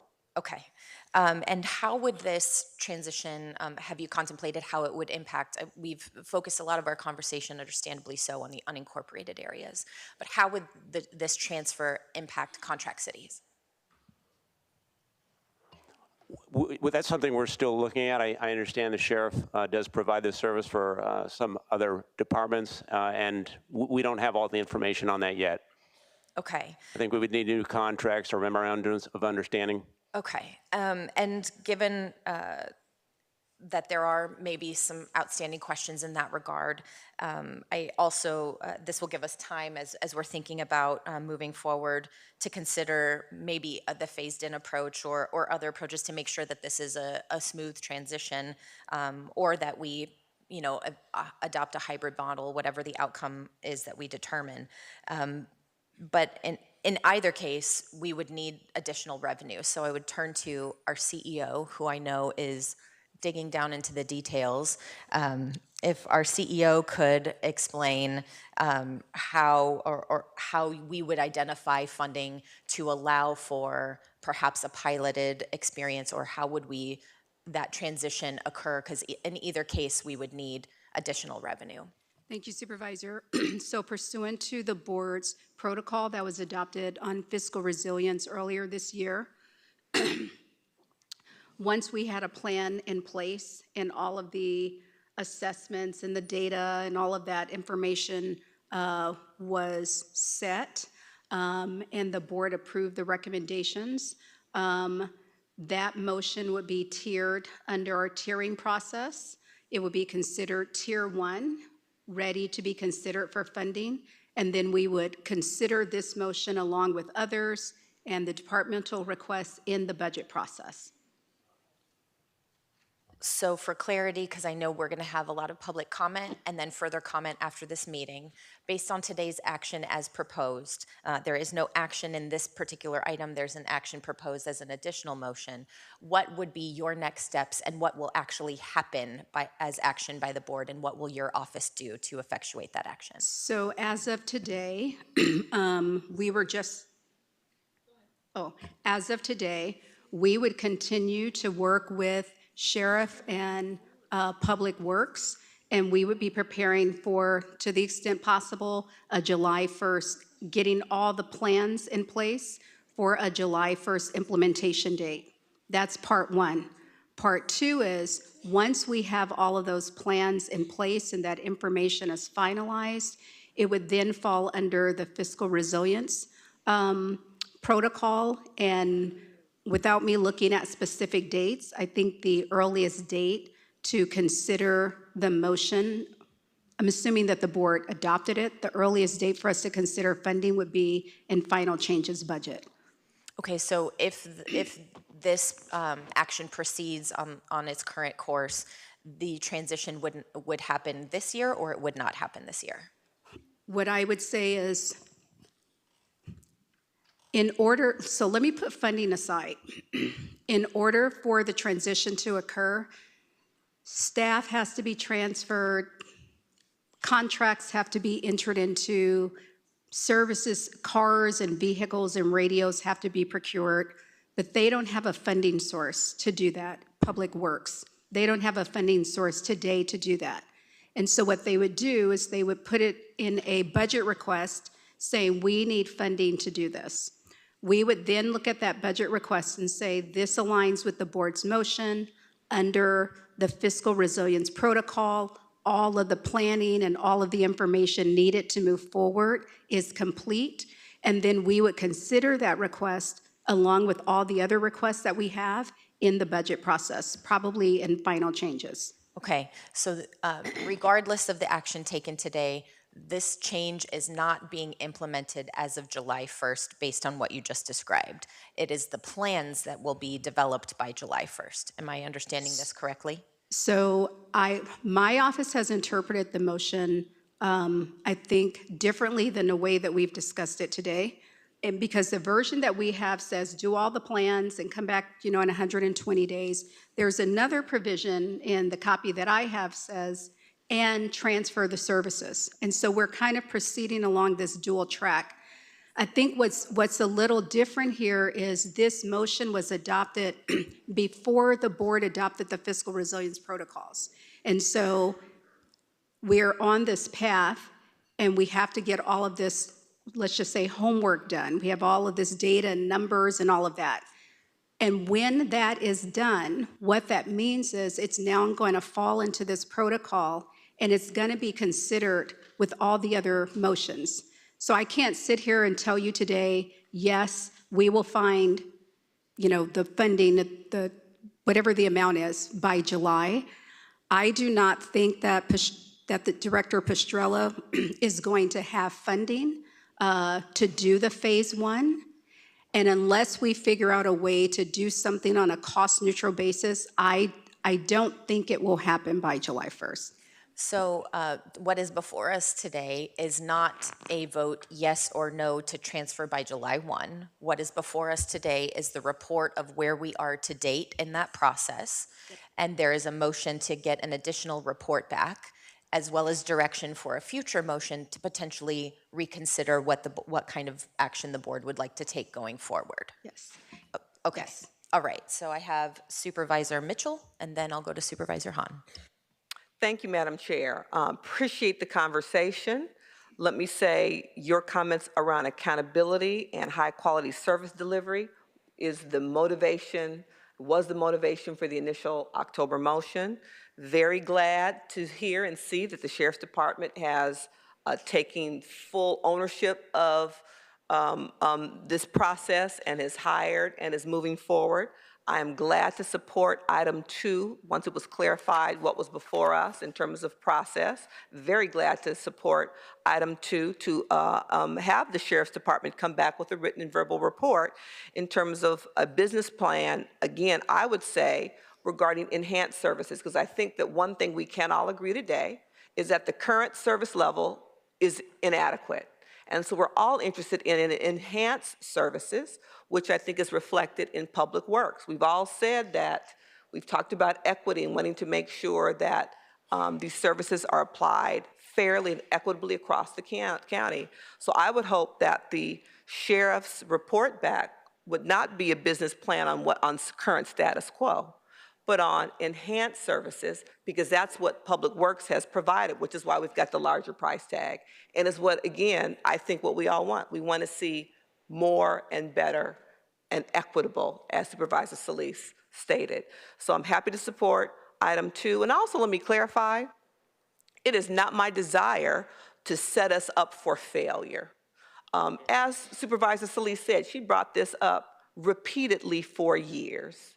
So I am clear that the July 1 start date, implementation date gave heartburn, but it was also important to send a clear signal to our constituents that we are serious about hearing their concerns and taking action. So it's not my desire to set up a date for us to fail. So let's talk about what it takes going through our budget process, a budget process that I support, where we as a board prioritize what we're going to fund as opposed to putting that in the lap of the CEO. I support us putting it through the budget process as we do all the other priorities in the county. So I'm not about setting us up for failure. I appreciate the service enhancements to the degree that they've been implemented since October. I hope they will continue through this process and through the multitude of report backs that are likely forthcoming. And I'll be supporting item 2 with the addition of the equity lens in the vote that we're able to take today. Supervisor Hahn. Thank you, and I appreciate that, Supervisor Mitchell. And certainly this was a wake-up call, this motion. It really got the attention of everyone. But I just wanted to also be clear that not all of our constituents feel like the services are not,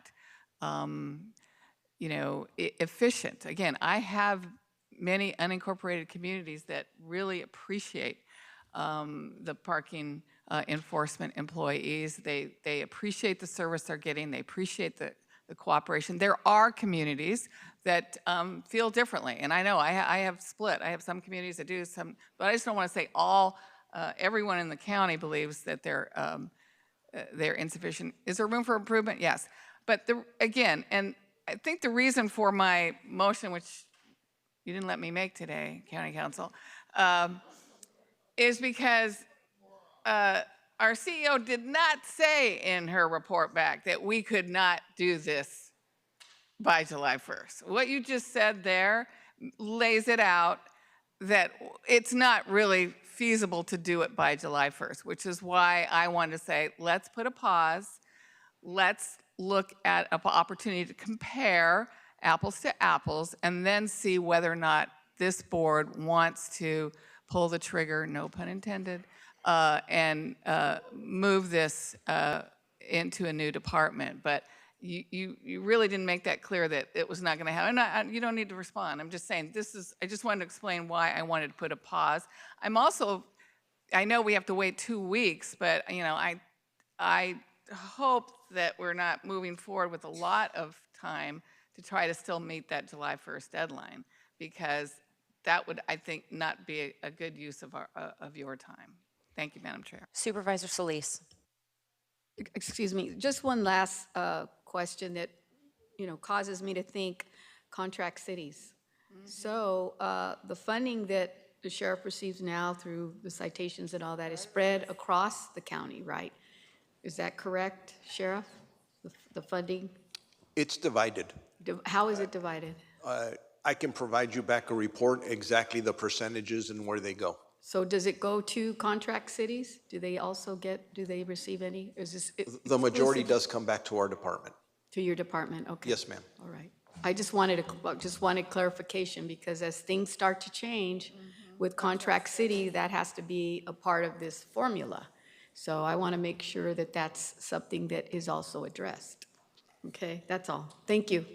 All right. Seeing no further comments, Executive Officer, please call the members of the public who have signed up to speak on this item. Will the following individuals please come forward?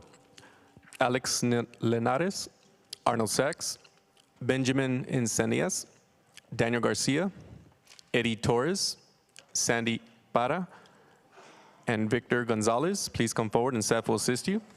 Moderator, may we have the first remote speaker, please?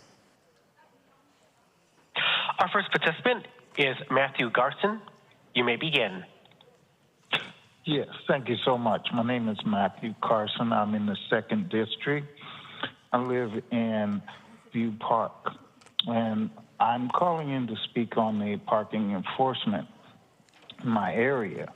And I support the transfer of the parking enforcement services from the Sheriff's Department to Department of Public Works. There are major problems with the parking enforcement in my neighborhood. We only see the parking enforcement in our neighborhood twice a week, and that is on the days of street sweeping. We've had issues in our neighborhood where abandoned cars have been here for up to a month's time. We've called and not had any response, as well as we just had a recent incident with a parking enforcement. Thank you. Someone Your time has here. expired. Next speaker, please. Our next participant is Christy Hernandez. You may begin.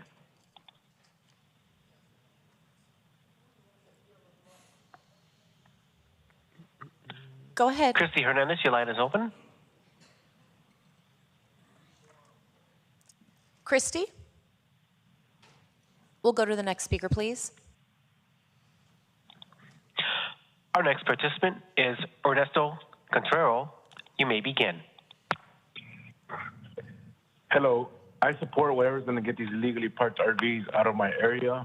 I want all supervisors to know whatever decisions you're being made, the motions, the studies, the back and forth, the quality of all the constituents is suffering at the moment. There's a lot of illegally parked RVs that are in my area. I've been in the news media outlets multiple times, and something was done. I'm glad it was taken care of, but slowly, if we allow it, they're creeping back. And basically what I've encountered is all of these RVs have internal plumbing, and guess where all this goes? All the feces goes in the street. Their urine goes in the street. These inhabitants of these RVs, they're not the best of people. They're gang members. They're drug addicts. I have already lost count how many times kids have seen these people running the streets wild, drugged out of their minds, and naked. These are literally third world living standards, and while we're being taxed in first world living standards. totally unacceptable. Thank you. Your time has expired. I just want something to be Next done. speaker, please. Our next participant is Mel Bailey. You may begin. Oh, yes, good afternoon. I fall under Supervisor District Number 2 and in the beautiful city of Compton, District Number 2 as well. On the northeast corner of Thorson and Rosecrans, there are illegal street vendors that result with a lot of double parking on a small residential street that have led to accidents and near accidents, also blocking driveways. I support this motion, and I also respect the attempted amendment. My question is, how will this work if they're not, if as of right now, with the relationship between the sheriff and the city of Compton, we can't even get assistance with street takeovers. So I don't understand how this can be immediate assistance. Code enforcement does well, but as everyone said, they're nowhere to be found on the weekend. Also, how can this work if the officials are not sworn? And due to the recent changes, well, I already mentioned the poor relationship. I will suggest, I know Sheriff mentioned the JDIC. I would also suggest to utilize the JPP, Justice Partner Portal. Thank you. Your time has expired. Next speaker, please. Our next participant is Sylvester Annie Jr. You may begin. Hello, can you hear me? Yes, we can. Go ahead. Okay, good afternoon. My name is Sylvester Annie Jr., founder of the Love We Don't See. I work in District 2, and I am supporting the motion to remove the Sheriff Department from parking enforcement. Currently, there's a lot of different roles that law enforcement can focus on that they're equipped to respond to. And the problem, I believe, is that we're asking them to do too much when we have issues regarding, violent crime that aren't even being addressed adequately. We're currently, if you look at the Sheriff Department's website, you can see that they're solving less than 10% of burglaries, less than 10% of larceny theft, less than 30% of criminal homicide, but then we're asking them to do more and more. And I think that even sets them up to fail as well by expanding their services so wide. So I would just like to say that I support Thank you. the motion. Your time has expired. Next speaker, please. Our next participant is Eli Lippin. You may begin. Yes, hi, Eli Lippman on behalf of Move LA. We are a transit advocacy organization, and we support this motion. It's on our streets, and it should be a matter for the Department of Public Works to manage so that we can actually manage our streets better. All 5 supervisors are on the Metro Board. We are building out the most incredible transportation network in the entire country, if not the entire world. And we can't do that the way that we need to do that with affordable housing near high quality transit if the county can't even manage its own streets in the best way. And so that's why we're supporting this motion. We also think there's a need to obviously decriminalize the way that we treat simple things like parking tickets. And so we believe that's also an important to address, but we really believe that strongly that this will mean better transportation, better public transportation, better active transportation if the Department of Public Works is managing this type of parking enforcement, which is vital Your time has expired. to maintain the Next flow on speaker, our please. streets. Our next participant is Eric Previn. You may begin. Thank you. And this is a complicated issue, of course. The LA DOT handles it at the city, the citations and enforcement. And I think we should remember the Do No Harm program during a housing crisis and also I think somebody mentioned we are greenlighting like crazy all sorts of housing accommodations with much less parking. So we are facing down a major disaster. And one question I have is this not going to lead towards something which I really don't like, which is kind of automated citation, where the county government just decides, hey, paying all these items is not that much fun. Why don't we just suck the money out of their veins through their chest with a device that can affix to people from afar? I think we should leave it at the Sheriff's Department and staff them up with the money that you would give to Pastrella while Pastrella straightens out the problems with the private school in Studio City. Thank you. Thank you. Next speaker, please. Our next participant is Michelle Zach. You may begin.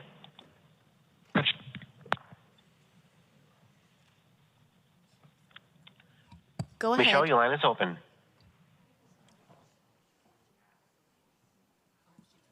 Michelle dropped from the queue. Our next participant is Vandy Garner. You may begin. Yes, this is Vandy Garner, and I'm representing Palo del Alma Woods Homeowners Association. And we're in the 2nd District. We have a Harbor City mailing address, as I indicated. We're supporting the transfer of parking enforcement. We feel that we would get better service. They would have more time to address the RVs that have been parked in our community. Double parking, driveways being blocked. Also, we only see the parking enforcement people come through on Fridays, which is our street sweeping day. So we also have RVs parked blocking the exits on Vermont Avenue. And so we believe that the transfer will help improve the situation in our community. Thank you. Thank you. Next speaker, please. Our next participant is Roy Humphreys. You may begin. Okay, thank you. The Sheriff's Department in parking enforcement has been program failure since its inception, continues to the date. And for this program to be effective, it must be proactive 7 days a week. And if the parking guy's sick, somebody's got to fill in for him. And as to equity, Supervisor Solis, there's no such thing as comparing East LA to Rowland Heights or any other area as far as that goes. So getting the numbers straight and playing that is really totally inappropriate. So whether it's the sheriff, it doesn't matter where it is. We want to make this thing cost-effective, proactive, 7 days a week, and the sooner the better. Thank you. Thank you. Next speaker, please. Our next participant is Genevieve Clabrell. You may begin. Genevieve, are you there? Genevieve? Okay, we're going to go in person. If we can get her back in queue, we'll get her at the end. Go ahead. My name is Daniel Garcia, and I am confused because the sheriff just spoke about issuing talking points, okay? Talking points. But there's no actual data on PowerPoint presentation. How can you talking point without no data on PowerPoint presentation? My suggestion to you is that whenever you talk about talking points, please put a PowerPoint presentation about your data. And my head what to say the transparency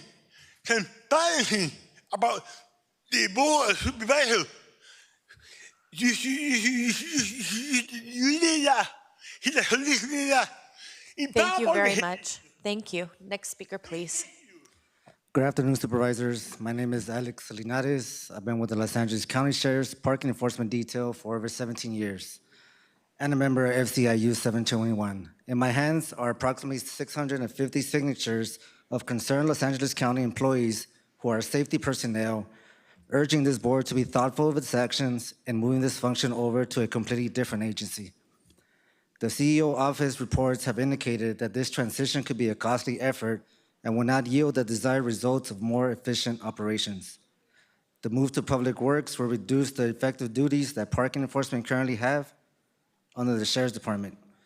We are asking that this board seriously reconsider its position and invest the appropriate resources in strengthening the systems already in place within the Sheriff's Department. Thank you. Thank you. Next speaker. Hello, my name is Benjamin Encinas. I've been with the Sheriff's Department Parking Enforcement for over 33 years and SEIU union member as well. I'm not here just for myself. I'm here also for the union members, the Sheriff's Department employees, and the community. We serve the community. We think we do a really good job of it. We feel that a lot of the issues that the board has brought up do need to be addressed, and we're willing to work with the board in doing this. I happen to also work in District 2, and it's a pleasure to serve there, and my family's from there. And again, we look forward to going forward with things that were presented today. One of the things that I want to bring up is that none of the members that I have spoke with that are currently on the department want to make the move to the Public Works, just because they came on with the Sheriff's Department when they had a choice to work for another agency, and they don't have the intentions of doing that. The other thing is the motorhome issues. That is something that will not change once we go over. We will not be able to handle those things when we do go over to Public Works. Thank you. Thank you. Your time has expired. Next speaker. Good afternoon. My name is Eddie Torres, East Los Angeles Coalition, East LA resident. We oppose this motion and we support Sheriff Luna to fix what is broken with the parking enforcement of LA County. We please ask that LA County Board of Supervisors invest money in the existing LA County Sheriff's Parking Enforcement so they can compete with better hiring and get better officers and treat them with respect as you are being treated with respect. We thank you for your support, Supervisor Solis, and we still would like to have a meeting with you. God bless you all, and stay standing. We appreciate you guys. Amen. Thank you. Next speaker. Hi, my name is Sandy Parra, representing East Los Angeles Chamber of Commerce. I totally agree with Chamber of Commerce, and the residents agree with Sheriff Luna. Over the past year, we've only had support from Captain Kasayanagi and Captain Dean from the East LA 3rd District, 1st District, 3rd Station, in regards to dealing with issues with Department of Public Works. I also have a stack of emails, Second Supervisor, in regards to complaints that are not answered from Department of Public Works. It has been the East LA station that has been answering the calls, and we have seen the improvement. I've also seen the improvement with the Sheriff Parks. I have an entrance next to City Terrace, so I have walked into very bad situations at night. So I commend the Sheriff Park station personnel also for doing enforcement at night at the park. Thank you. Thank you. Next speaker. Yes, good morning. My name is Victor Gonzalez. I've been with the Florence Firestone District for about 50 years living there. And I'm a small business owner. And I had problems in the past with parking enforcement. They do not enforce the parking whatsoever. They pass by looking at the cars that are parked there illegally, no plates, on the sidewalk, impeding traffic, and they do nothing about it. I had spoken to the parking enforcement supervisor 3 times over the phone, 1 time in person, and I have seen no changes whatsoever. I do embrace the change of the public's work to come in and do their job. Thank you. Thank you. Next speaker. Yes, thank you. Good afternoon, Arnold Sachs. Again, I bring back the cover from your 6-year plan, making investments that transform lives, fostering vibrant and resilient communities, and realizing tomorrow's government today. Is this tomorrow's government today? It's so shitty. Excuse my French. Oh, by the way, does this parking enforcement include town councils? Do you enforce areas where have town council? Report on the transfer of parking enforcement services. I love the nepotism that's going on in the county. Again, I start to say, when I started coming to these meetings in 2008, the budget was $18 billion. You could speak on 20 items for 4 minutes. It was allowed. The board didn't change it. Now the budget is over $44 billion. You get 1 minute. Where are you going? Oh, I got it. Your time has expired. We have one more speaker in the queue on the phone.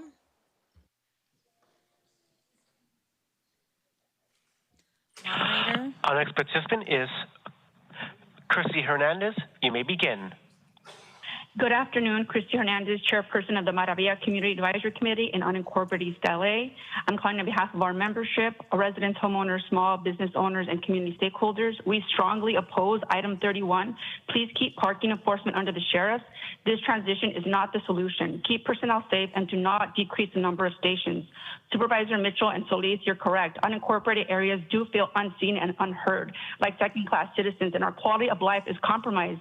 We live the unintended consequences of your decisions for our communities. Thank you, Supervisor Hahn and Barger, for your comments. Parking violations are a symptom of the ADUs and mass housing developments we're seeing in LA County.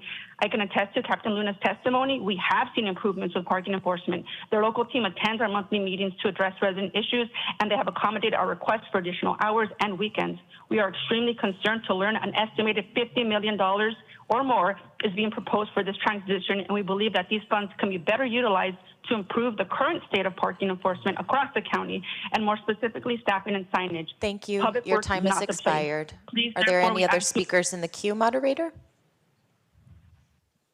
Madam Chair, there are no other speakers to address the board. Okay, thank you.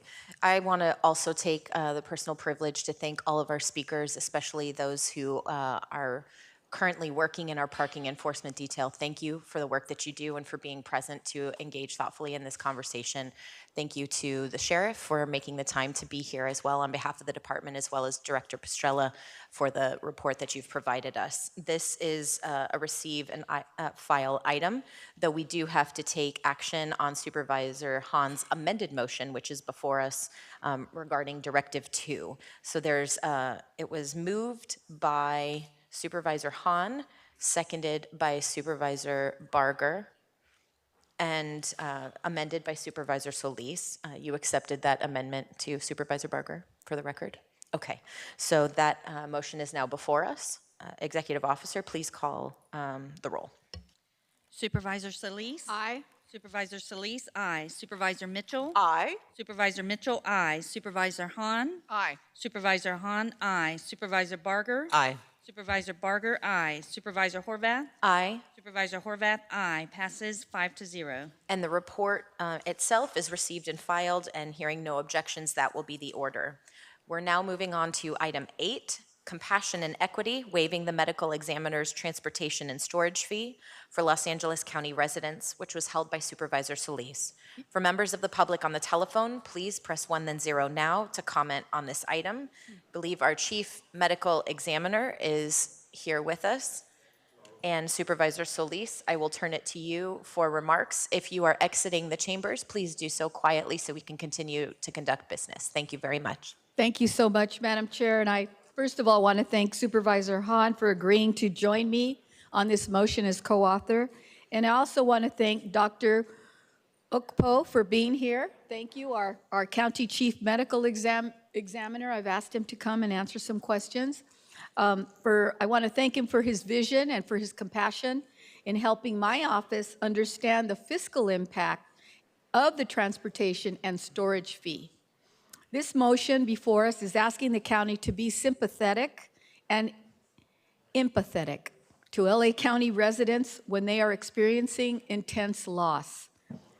Just as we know that many Angelenos do not have a savings account, when death in a family is sudden, it only then do we really realize the steep cost of death and burial. It is a cost that can be incredibly overwhelming.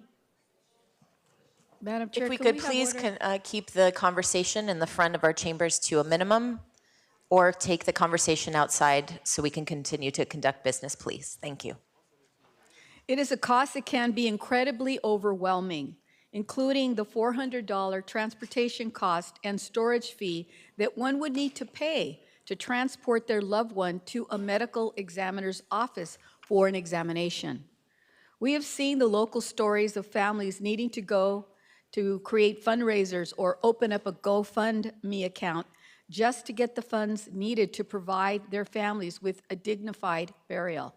Here in the U.S., the national average cost of a funeral is between $3,000 to $10,000. And if you want to purchase a cemetery plot, that increases to $6,500 to almost $20,000. We live in a time when we're not thinking of death or saving money for death. by just trying to live and survive day by day. I invited Dr. Ukpo, our Chief Medical Examiner, to join us at the dais today so that he can provide us some background and important information and put this in context. And I wanted him to share preliminary data points that he has and also to share his perspective. As someone who is working on the front line with his team, it's incredibly valuable information. So Dr. Ukpo, before we begin, before I go to my co-author, like to say something first? Janice? Madam Chair? Go ahead, Supervisor Hahn. Yeah, I'll say something before the doctor speaks. Thank you, Supervisor Solis, for inviting me to co-author this motion. It's so important. And my office has received many emails and calls from constituents in the past who are devastated about, first of all, the loss of a loved one, and then they're shocked to hear that they owe hundreds of dollars to the medical examiner to pay for the transportation fees. Many of them can't afford it, and they reach out to our office in their darkest hour asking for help. And Dr. Ukpo, I just want to thank you, and Dr. Lucas before you, have always waived the fee for anyone who said that they couldn't pay. You never asked questions or, are you really worthy of this? Do you deserve this? You've never asked for extra steps or paperwork. You've realized that the people who are asking for help are also dealing with the loss of a loved one. But we shouldn't have to keep waiving these fees on a case-by-case basis. We shouldn't put the burden of reaching out and asking for help on the person whose family member has just passed away. So this motion, and thank you for thinking of this, Supervisor Solis, will waive the fees for everyone so they do not have to worry about paying this transportation fee when they are already worrying about so many other things that come with the expected or unexpected passing of a family member. I know this is going to cost money, but I believe this board will support this. We think it's worth it. And it's my understanding, we're going to hear from you, but it's my understanding that you are also supportive of this idea of waiving these fees permanently, which shows a lot, honestly, about the way you run your department and the things that you think about in the lives of our residents in LA County. So thank you, Madam Chair. Thank you. Dr. Ukpo? Thank you, Madam Chair. Thank you, Supervisor Solis and Board, for giving me this opportunity to speak on this topic. I received a letter from a mother whose son passed away. He was in his 30s. It was a surprise, a shock to her. And she wrote me a letter, and it was unlike any letter that I usually receive from families. In this letter, she detailed how she was not able to pay for these fees and the challenges that she had in order to pay for these fees. And the second page of her letter, I was expecting it to be more narrative. It turned out to be her bank account information. For her to share this sort of very private sort of information spoke to her struggles that she was willing to share with me, something that she probably doesn't share with very many people. So since 2017 and 18, we've been able to collect revenue. Approximately 79% of families, have been paying for these fees. However, there's been a steady decline since 2017 and 18, and most recently in 2022-23, 50% of families are able to pay for these fees. Although the quiet struggles of financial troubles happen, this is sort of a loud voice here that people are not doing well. The struggles that they've had financially, and to further impact their grieving and struggles by having these fees doesn't seem like the right thing that we should be doing. When they're not able to pay, it goes into collection. And we can't ignore the impact of a collection that has on families and their credit scores. And so I see this as an opportunity for kindness to the community and that we can afford to do. Then I fully support sort of having waivers of this fee going forward, and I look forward to seeing this process put into place and see it be sustainable, something that we can continue to do going forward. Supervisor Barger. Thank you. And, aside from this motion, I want to thank you for the job you're doing. I mean, I think all of us agree. I mean, your compassion, your empathy, your proactive nature is what I believe is making this department great. So thank you, Doctor, for the work you're doing, and thank you for sharing that story. And I think that highlights one of my questions, and you kind of answered it in terms of the waiver process. There is a waiver process right now in place. But as you're seeing the number go down, that tells me that the economy has impacted families. And no one can plan when they're going to die. And it's inevitable. So I guess my question to you is, if we move forward with this motion to do that, to have this waiver in place, recognizing that probably many people are going to take advantage of it, I would guess, because it was at 50% now and it was at 79% in 17, and you see it steadily going down. If we have a formal process in place, I would think that people are going to be more aware because you're going to be more proactive in letting them know what's available, correct? That's correct, but the goal being waivers for all. Waivers for, no, I understand that. It's waivers for all. Okay, well then you make my question even easier. So when are you going to submit your budget to the CEO? Because, and I'm being very serious, because as the number goes up, and it's going to go up, it is. I think we need to be aware of the fact that this department has run on a shoestring and has had challenges that we have helped along the way. But I think it's time for us to really rethink how we are allocating a budget to you, especially given the fact that as the economy hits people, more people are going to be dependent upon you to take care of their loved ones who have died. And I think we need to be aware of that. You don't agree with me? Well, I just wanted to clarify. It's not. It's just the transport fee. It's not. But you also complete burial and all. That's not it. It's just the transport fee. But you have a waiver for those that need to be that they can't afford to do a service. That's correct. It's discretionary. When they reach out, yes, we don't deny anybody. Right, and that's my point, because I mean, they can't afford the transport, they probably can't afford everything else. So, do you know what the cost is for that portion that when you transport and the family cannot afford to do any sort of burial or cremation? Do you all do cremation services?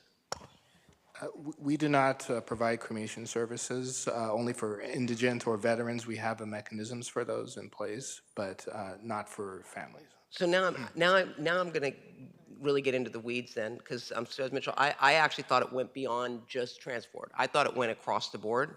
It's just transport. Well, I understand, but I think that if they can't afford transport, what else can't they afford? Are there other costs associated with, if someone gets a waiver on the fee to transport, what else do you all cover in terms of fee waivers? It's only for transport. That's our side of it. The other part for burial and cremation is with the mortuaries. Okay, I apologize, because for some reason I thought that you all through LA County USC or through General Hospital did the cremation as well. Did you at ever one time, like in late 80s, early 90s? I'm serious, because I do recall this being an issue. Sorry, I know it's the historian in me, but I do. He's like, I don't know, I wasn't here. You weren't born. Very close. Yeah. Thank you. I have no recollection of that history, but I can look into it. No, it doesn't matter. Then it's a moot point then. I for some reason thought it was beyond transport. There were other costs associated with what you all do that you would have to waive. And so my question was, how are we going to make up for that? But that's still, to you, Fezia, he's going to be submitting a budget, and I'm going to be looking closely at it as it relates to the needs of the medical examiner. So thank you for that. So Supervisor, he's already submitted the budget. We've done the departmental budget hearing. In this budget phase, with the department, we focused on all of the staffing deficiencies in light of the name accreditation and the audit that we know is coming either at the end of this year or in 2025. This was not contemplated by the budget request, and so we would have to work with the department to possibly self-fund it in year one and then figure out in a future budget phase how we can catch up. Thank you, and I stand corrected. Families who can't afford burial or cremation are cremated by county DHS. So I knew that there was a division that did it, and there is a fee for the ashes which can be waived. So that's why I confused the two. That's good to know. Yeah. But Madam Chair, I just want to reiterate, this is just about the transportation fee. So just so the public is aware.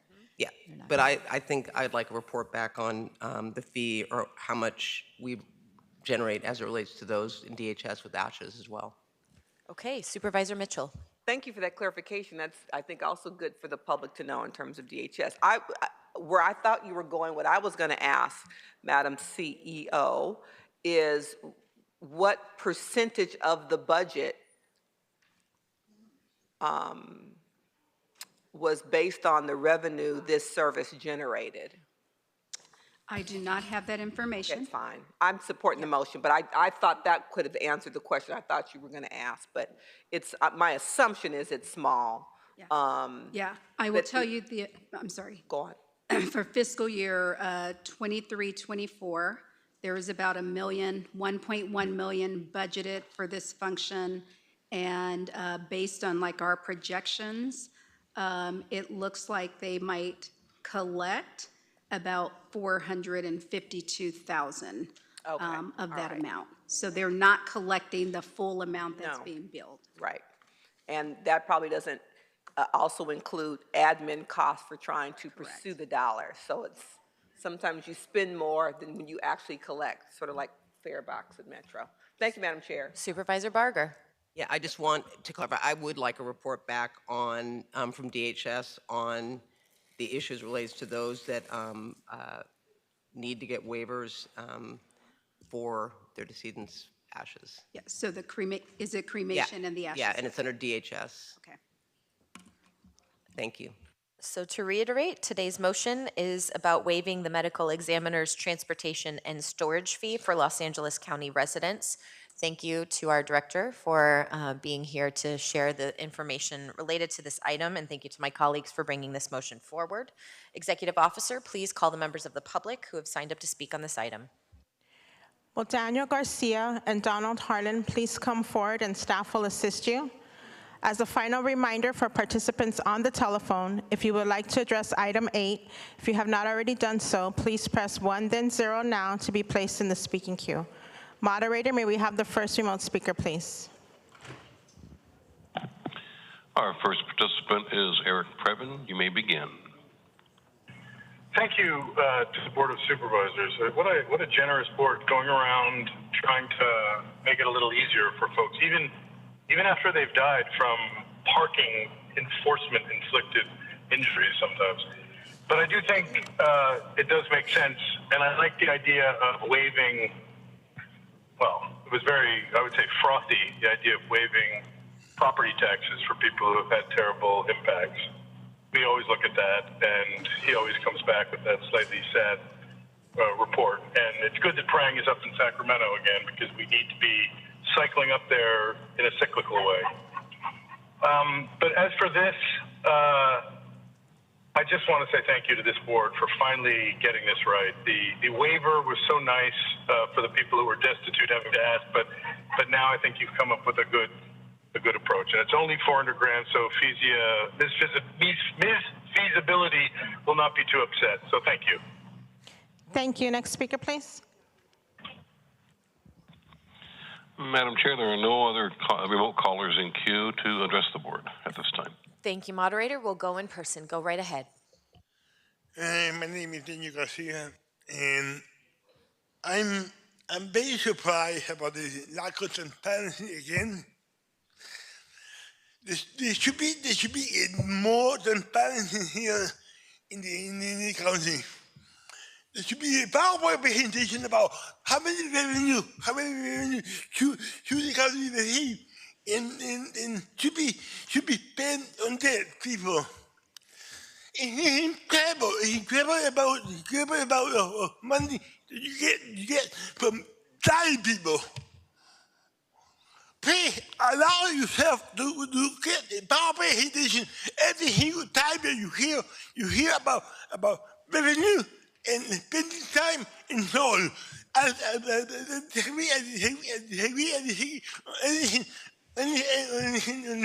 However, I approve this amendment very much. I approve it. Thank you. Next speaker. Hi, I'm Donald Harlan, concerning agenda item number 8, compassion and equity, waiving the medical examiners, transportation and storage fees. That's no problem. Go ahead, that's part of the county, but you shouldn't let anybody be setting up an alternate system. If there's already a process and fees covered and stuff like that, you shouldn't let them set up an alternate system, you see, because the problem's been that people who die in LA County, they don't contact their family members, and their family members can't recover their bodies. In fact, it's so bad they sent actors to try and replace them or show up with accounts saying, here, spend the money, all kinds of different problems. That's really what this is about. I know that. They're totally broke. There's a bunch of vampires running the county, pretty much, is a problem. And I wish I could really do something about that. Thank you. Next speaker. Yes, thank you. Good afternoon, Arnold Sachs. As a matter of fact, Ms. Barger, this was discussed about 8 or 9 years ago by Supervisor Gloria Molina. Some people came in there, had a problem with the coroner's office, and they had a big discussion about it. And it ended up just being a matter of inputting information. I think she said it was, oh, no, it wasn't her. It was another supervisor said it was a hand job. Just putting the information in was a hand job. Can you believe it? Somebody's eyes popped open. And I'm wondering, if this is LA County, does that include the city of Los Angeles? Because that's part of the county. And all the corporate cities, are they going to pay for costs? What about HIPAA? What about Learned and Orchard? What about the new normal? What about Mars Bioscience? Has anybody discussed any of those items? They're very important in the discussion of Your what time has expired, and that's your final warning. Any other speakers? Okay. Item 8 is before us, moved by Supervisor Solis, seconded by Supervisor Han to approve the item. Executive Officer, please call the roll. Supervisor Solis? Aye. Supervisor Solis, aye. Supervisor Mitchell? Aye. Supervisor Mitchell, aye. Supervisor Han? Aye. Supervisor Han, aye. Supervisor Barger? Aye. Supervisor Barger, aye. Supervisor Horvath? Aye. Supervisor Horvath, aye. Motion passes 5-0. We'll now move on to item 10, proclaiming April 2024 as Sexual Assault Awareness Month, Building Connected Communities, and Prison Rape Elimination Act compliance, which was held by Supervisor Solis. For members of the public on the telephone, please press 1 then 0 now to comment on this item. Supervisor Solis, I'll turn it to you. Yes, thank you, Madam Chair, and also for agreeing to be my co-author on this motion.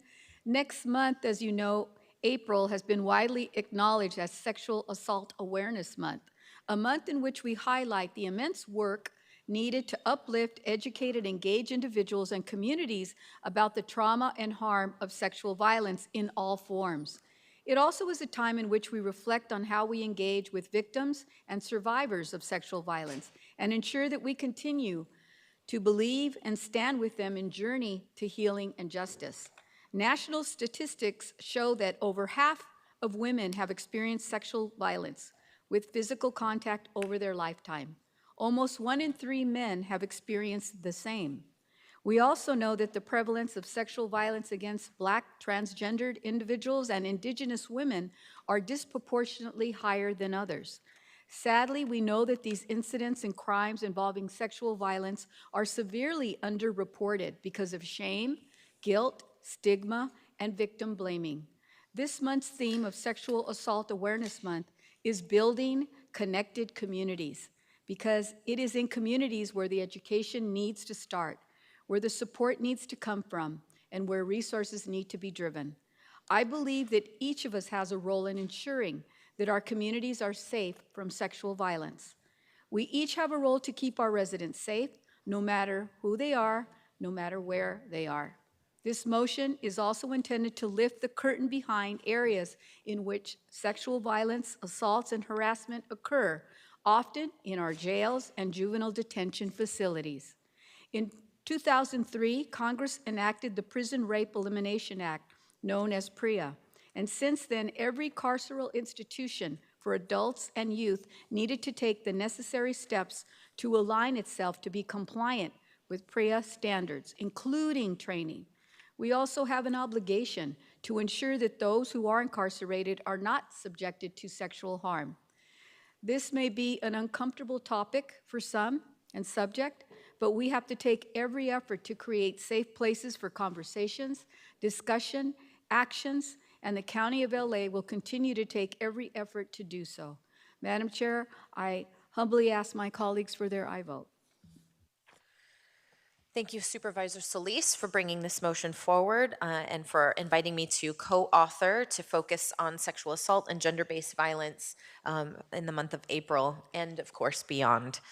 We know that far too many in our community are impacted by gender-based violence. According to National Sexual Violence Resource Center, over half of women and almost 1 in 3 men have experienced sexual violence involving physical contact during their lifetimes, and 47% of all transgender people have experienced sexual assault at least once. Our young people are also impacted by sexual assault and violence. According to the National Sexual Violence Resource Center, 1 in 4 girls, 1 in 6 boys have been sexually abused before the age of 18, and LGBTQ+ youth are more likely to experience sexual harassment than heterosexual youth. In one study, 81% of transgender youth experience sexual harassment. These numbers are staggering, and they require all of us to work together to both support survivors and prevent these incidences from happening in the future. This motion is unfortunately timely, as we recently learned of sexual misconduct allegations impacting youth in our juvenile camps. The kind of conduct reported simply cannot stand, and we must do better. I am committed to working with my colleagues and all department heads to ensure that LA County is a safe and supportive space for victims and survivors, and that there's a zero tolerance policy for all types of sexual assault and harassment. How are we as a county not only coordinating with other departments whose work touches gender-based violence, but how are we also leveraging resources? How are we communicating with our service providers and CBOs?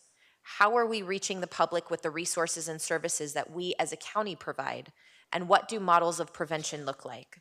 These and other questions about our status quo are why I created a new deputies meeting to dig into these issues. It's easy to call sexual assault and gender-based violence a women's issue and continue to under-resource it, but it's everyone's issue, and it impacts all of us. We can and must do better, and I'm glad to be part of this motion. Supervisor Mitchell. Thank you very much to both of you for bringing this forward, and will proudly be supporting it, not only because it proclaims the month of April as Sexual Assault Awareness Month, but it's also about holding us accountable as well and making sure that we're doing all that we can proactively. So I'm really looking forward to the report back from both the sheriff and our chief probation officer on the Prison Rape Elimination Act compliance and the standards and training that we as a county will be engaging in to make sure that we are not aiding and abetting this tragic ongoing cultural phenomenon. So I'll be voting aye on the motion. Thanks. Thank you. Seeing no other speakers in queue, Executive Officer, please call the members of the public who have signed up to speak on this item. Akeem Browder, Selena Chapin, Daniel Garcia, Don Davidson, Gerardo Gomez, Leland Aquino Shin, Saul Campos, Stanley Thermidor, Toyetta Bukes, and Wendell and Julian, please come forward and staff will assist you. Moderator, may we have the first remote speaker, please? Our first participant is Eric Previn. You may begin. One moment, Mr. Previn. Your line did not open. One moment, please.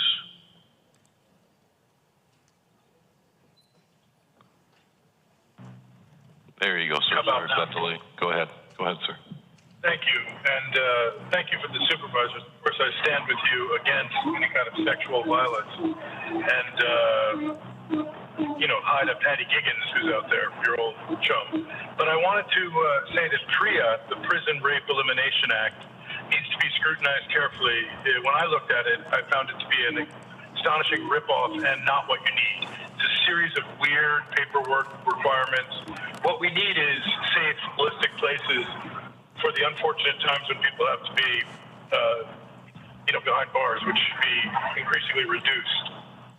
And what a shock that guy Dan Schneider and the Kid TV, Drake and Josh, you've been reading the coverage in the Hollywood Reporter, so upsetting. The young man was taken advantage of as a kid during that mill of television hits.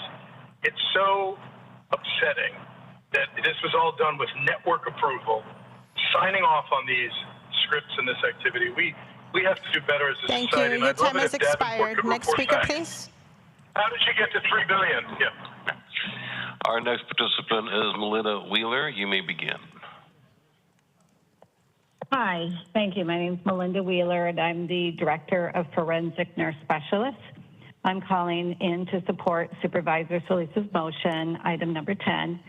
I want to thank the supervisor and co-author, Chair Horvath, for this motion, proclaiming April as the Sexual Assault Awareness Month and ensuring PREA compliance. This proclamation makes a strong commitment to stand against sexual violence and support survivors, both in jails and detention facilities and in our general communities. Please call on your SART programs for help with PREA compliance. We are a resource for you. Thank you. Thank you. Next speaker, please. Our next participant is Gina Daquilia. You may begin. Hello, my name is Gina Diaquila, and I'm calling in with Dignity Health Northridge Hospital Center for Assault Treatment Services. I would like to speak about supporting Supervisor Solis and the motion item 10, proclaiming April as Sexual Assault Awareness Month and ensuring PREA compliance. I support this motion, and I'm in agreement with the concerted effort to ensure that our jails and juvenile detention facilities are compliant with PREA. I want to thank the Supervisor Solis and Chair Horvath for this motion, and I think it's important for our community to come together and support our survivors, and hoping that the SART centers will be involved in the education process and also being used as a resource. Thank you. Next speaker, please. Our next participant is Stephanie Cepeda. You may begin. Hi, my name is Stephanie Cepeda. I'm the Executive Director of Project Resilience and a survivor. I would like to speak in support of Supervisor Solis's motion, item 10. I want to thank Supervisor Hilda Solis and co-author Chair Horvath for this motion proclaiming April as Sexual Assault Awareness Month and ensuring PREA compliance.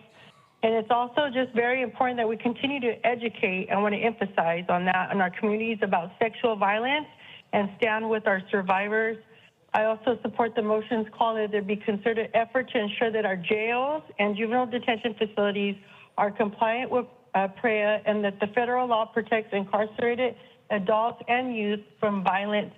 And once again, I want to say that I'm a survivor and I support this motion, item 10 for Hilda Solis. Thank you. Thank you. Next speaker, please. Our next participant is Kathleen O'Shea. You may begin.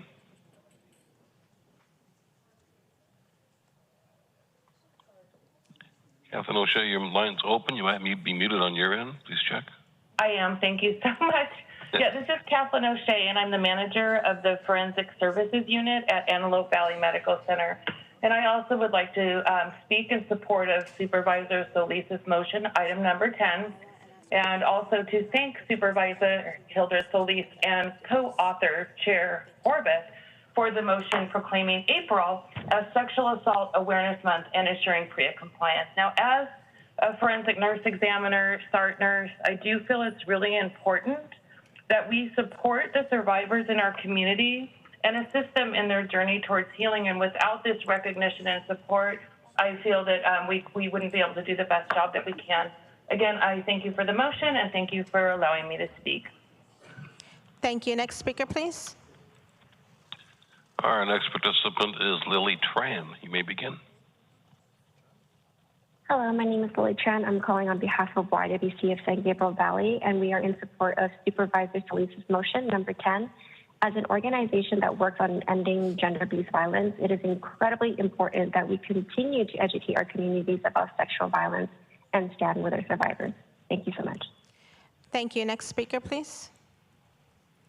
Next participant is Tracy Evanson. You may begin. Hi, good afternoon. My name is Tracy Evanson, and I am the Executive Director with Healed Women Heal. We provide domestic violence prevention, education, and empowerment services. And I am in support of this motion, item number 10, and thank Hilda Felice and co-author Chair Horvath. And I just wanted to say that it's super important that we not only educate our community about sexual assault and violence and stand with our survivors, but we also need to empower and support our survivors. It's not easy. In fact, it's super difficult to know how to support someone who has experienced rape or another type of sexual abuse. Sexual assault is a serious crime with short-term and long-term effects, and survivors and the people who serve them need access to services to heal from these traumatic events. So they need the support, and everyone has a right to be safe, feel safe, and recover and be healed from traumatic events. Thank you. Thank you. Next speaker, please. Our next participant is Roy Humphreys. You may begin. Oh, okay, folks, this situation of sexual assault it's kind of like a joke in that what about the part that we did on the sexual assault kids that aren't even processed? That makes it just a cruel joke. And what's this thing about proportion? I rarely use the word stupid, but how stupid is it? Hey, this is disproportionate. Who came up with what are these numbers that make it, oh, if it's proportionate, well, then everything is cool on sexual assault. And then what about the national joke? Man goes to prison or the county lockup and becomes Bubba's girlfriend. It's a national joke, just like this situation here. Get over yourself. Thank you. Next speaker. Our next participant is Mel Bailey. You may begin.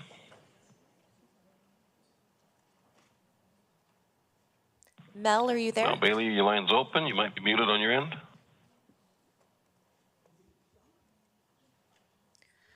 Okay, moderator, we'll come back to Mel at the end. We'll now turn to speakers in person. Go right ahead.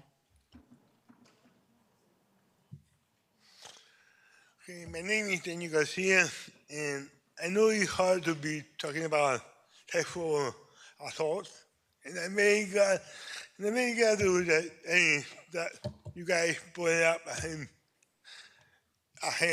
I went month.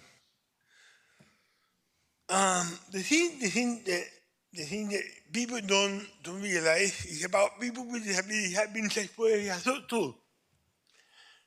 And I don't know how many people have been assaulted by other people that have mental retardation, and people who have developmental disability, and they have been put down, they've been raped, they've been so on, and it's hard to be talking about it. But thank you for that. Thank you for being the conversation. Thank you. Thank you. Next speaker. Today I stand before you not only as a citizen in this county, but as a survivor of sexual assault. My story is just one amongst countless others, a story of pain, fear, and a struggle to find my voice. As a young boy, I endured an experience that no one, regardless of gender, age, or should ever have to face. Sexual assault does not discriminate. It affects people of all backgrounds, races, and ages, and yet it remains shrouded in silence and stigma. But recognition goes beyond mere symbolism. It also serves as a catalyst for action. It shines a spotlight on the importance of preventing sexual assault and supporting survivors. It also brings attention to the initiatives like PREA, Prison Rape Elimination Act compliance, ensuring that our facilities are safe and secure for all individuals. As a survivor. Thank you very much for being here, and thank you for your courage in telling your story.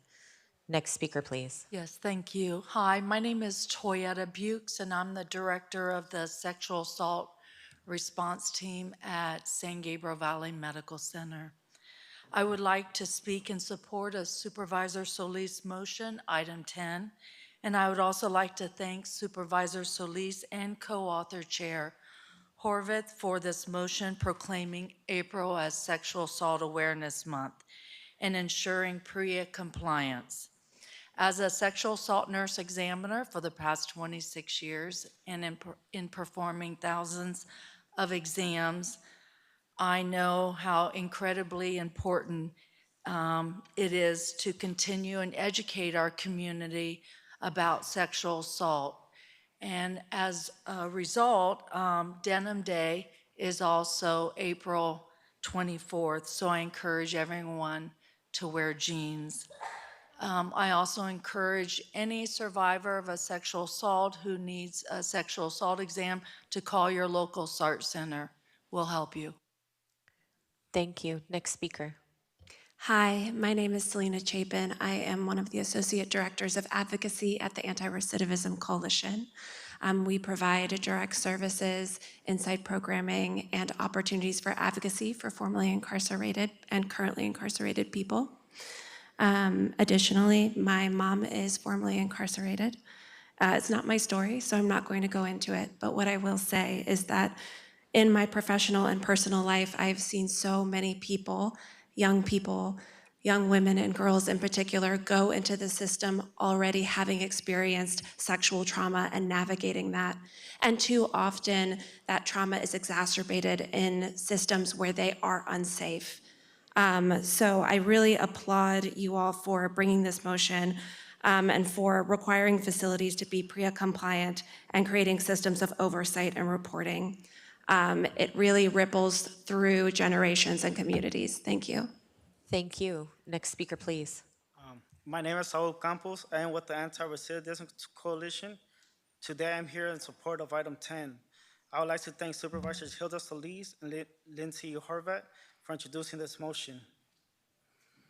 It is important to bring awareness to the sexual trauma that is experienced by those in custody. They deserve to be heard so that the proper safety measures are taken so that no one in custody experiences sexual trauma. The adult and juvenile system should uphold PREA safety measures, and assigning April as a month for sexual assault awareness will no doubt bring the necessary attention for them to do so. Thank you for this opportunity to provide a public comment. Thank you for being here. Next speaker, please. Good afternoon. My name is Gwendolyn Julian. I'm the Executive Director of this board's Probation Oversight Commission. Very grateful today to Supervisor Solis for bringing this motion and Chair Horvath for the co-authorship.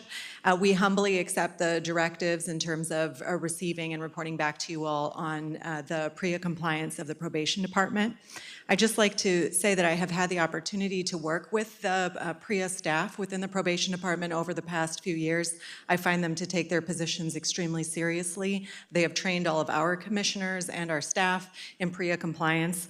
I've also had the opportunity to speak to a number of survivors of sexual violence from within the facilities over those years. And I will say that from the probation perspective, I think it's important to recognize that these are children that we're talking about, and I really appreciate your support of them through this motion and through your continued support at efforts of decarceration and finding alternatives to incarceration for the young people in our county. Thank you. Thank you. Next speaker. My name is Leland Aquino Shin, and I'm with Just Detention International. We're a health and human rights organization that seeks to end sexual abuse in all forms of detention. I would like to speak in support of Supervisor Solis' motion item number 10 and thank Supervisor Solis and co-author Chair Horvath for this motion proclaiming April as Sexual Assault Awareness Month and ensuring compliance with the Prison Rape Elimination Act. At JDI, we believe no one ever deserves to be sexually abused. That includes people in our communities as well as our family members, friends, and neighbors who are in the government's custody. We strongly support the motion's call to ensure that our jails and juvenile detention facilities are compliant with PREA, the federal law that calls for correction officials to protect people in their care from sexual abuse. It's important that we continue to educate our communities about sexual violence and that we support all survivors. No matter what crime someone may have committed, rape is not part of the penalty. Thank you. Thank you. Next speaker. Good afternoon, honorable members. My name is Stanley Thermidor. I am a policy and advocacy strategist with a New Way of Life and a member of All of Us or None. The fact that we need this motion tells us that as far as we've come, we have so much further to go. This is a problem that spans rich and poor, those with a college degree and those who have no high school diploma, young and old, and any other demographic you can think of. Most of the people we serve are formerly incarcerated. Too often the forgotten and overlooked demographic of sexual assault victims are those who are incarcerated. The actions of this motion will help to further shine a light on this problem. It is a shame that though people incarcerated are surrounded by law enforcement, we need PREA to address sexual assault for those incarcerated. Hopefully this motion will help better address that. Thank you. Thank you. Next speaker. Good afternoon, everybody. My name is Dawn Davidson, and I am also a part of New Way of Life project, All of Us or None. Sexual Assault Awareness Month is important to gain the much needed attention to this matter, as well as opening up that conversation that too many people are scared to have. I cannot express the importance of awareness to educate and address the sexual abuse that happens daily, not just to women, but to men and our youth. Prevention requires addressing the root causes and social norms that allow sexual violence to exist, especially within the carceral system. I appreciate that this motion addresses one of the most vulnerable but commonly overlooked populations of sexual assault, which is our incarcerated loved ones. Around 80,000 women and men a year get sexually abused in our correctional facilities. The mindset of many people who believe that sexual assault is inevitable inside the prison system and that people who endure this violence somehow deserve their fate is inhumane, no matter what crime a person has committed. Thank you very much. Your time has expired. We appreciate you being here. Thank you. No more speakers in queue. So with that, item 10 is before us, moved by Supervisor Solis, and I will second to approve the item. Executive Officer, please call the roll. On item 10, Supervisor Solis? Aye. Supervisor Solis, aye. Supervisor Mitchell? Aye. Supervisor Mitchell, aye. Supervisor Hahn? Aye. Supervisor Hahn, aye. Supervisor Barger? Aye. Supervisor Barger, aye. Supervisor Horvath? Aye. Supervisor Horvath, aye. Motion passes 5-0. And now we'll move on to item 13, celebrating Women's History Month, closing the gender pay gap, which was held by Supervisor Mitchell. For members of the public on the telephone, please press 1 then 0 now to comment on this item. Supervisor Mitchell, I'll turn it to you. Thank you very much, Madam Chair. You know, particularly this month, a lot of people are acknowledging us as the all-female board, including Los Angeles Magazine, with that fabulous picture of us sitting out in the audience of our very own boardroom. And I think what is unique about us being an all-female board is that we bring our ordinary life, lived experience, the lens through which we live as women and govern, to the work we do every day. And I think today's motion is a classic example. Much like the previous motion, I think that what's unique about us being an all-female board is that we are elevating issues that have sometimes not taken top priority in elected bodies where women have not served. So I'm very proud to bring this motion forward today, particularly during Women's History Month. As I know you all are painfully aware, women earn 88 cents for every dollar earned by our male counterparts. Black women earn 67 cents for every dollar earned by our white counterparts and non-Hispanic men, costing each woman an average of, get ready, over $907,000 over a 40-year work-life career. So in response to a motion I brought forward last July asking for strategies on how to close the gender pay gap, County Council and the Department of Consumer and Business Affairs provided recommendations for addressing the pay gap disproportionately burdening Black women in the county. Additionally, we received options for a pay transparency board policy requiring county departments to report and publish salary and demographic information on a periodic basis for both the county workforce and county contractors. So today's motion asks the following: for feasibility of establishing a retirement readiness assistance program for women in low-wage industries in both the public and private sectors, including cash assistance for women who, despite a full work history, are living below the federal poverty level at retirement.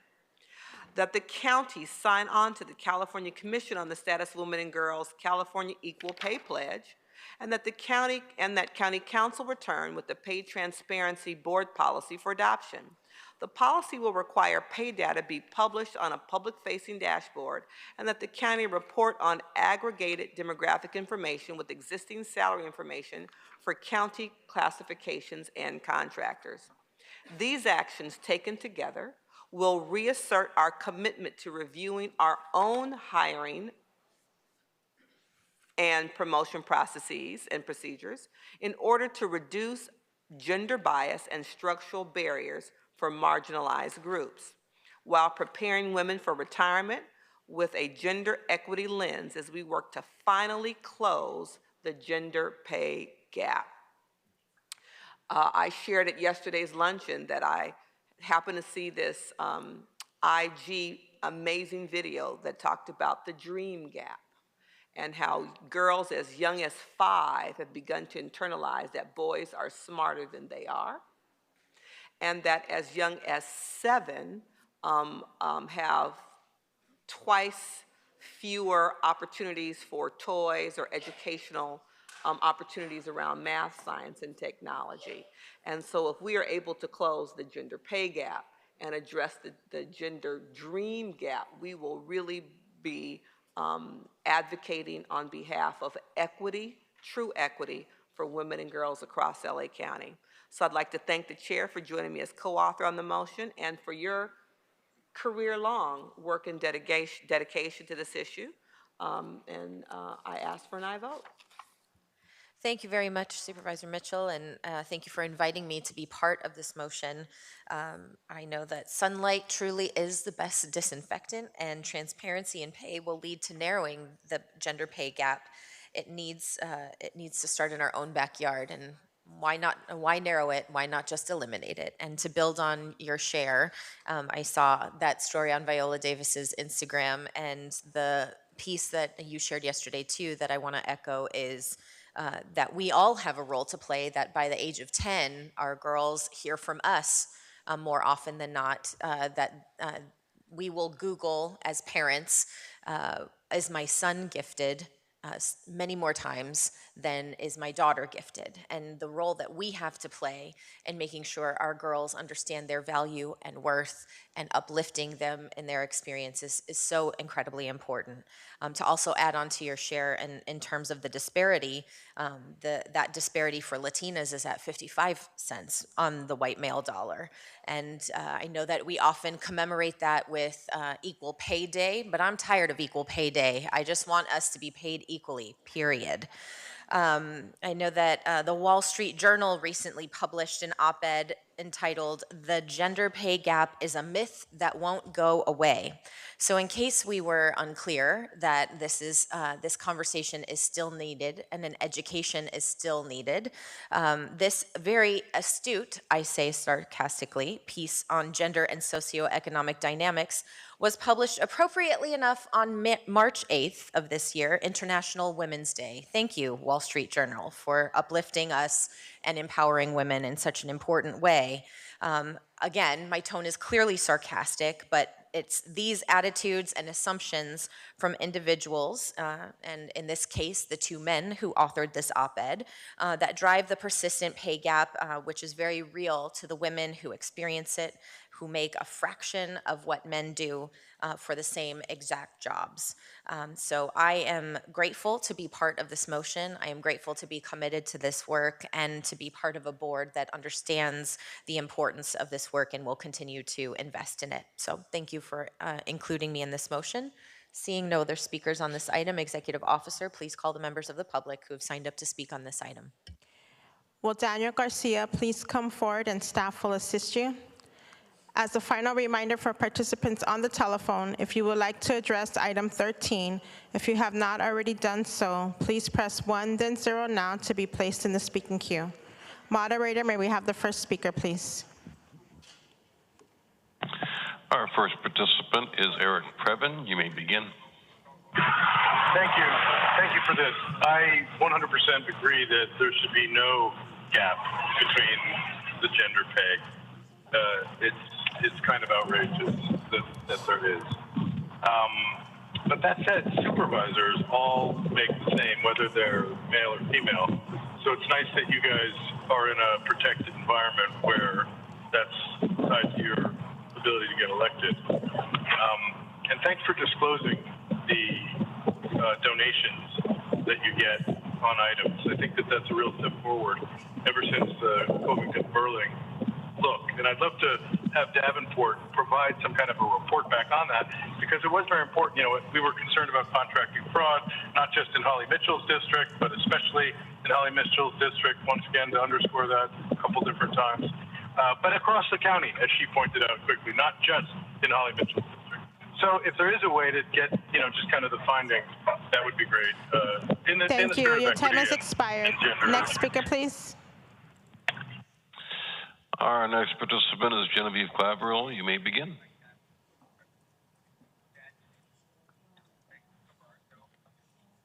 Genevieve, are you there? Genevieve. Okay, we'll come back to Genevieve. We'll go to speakers in person. Go right ahead.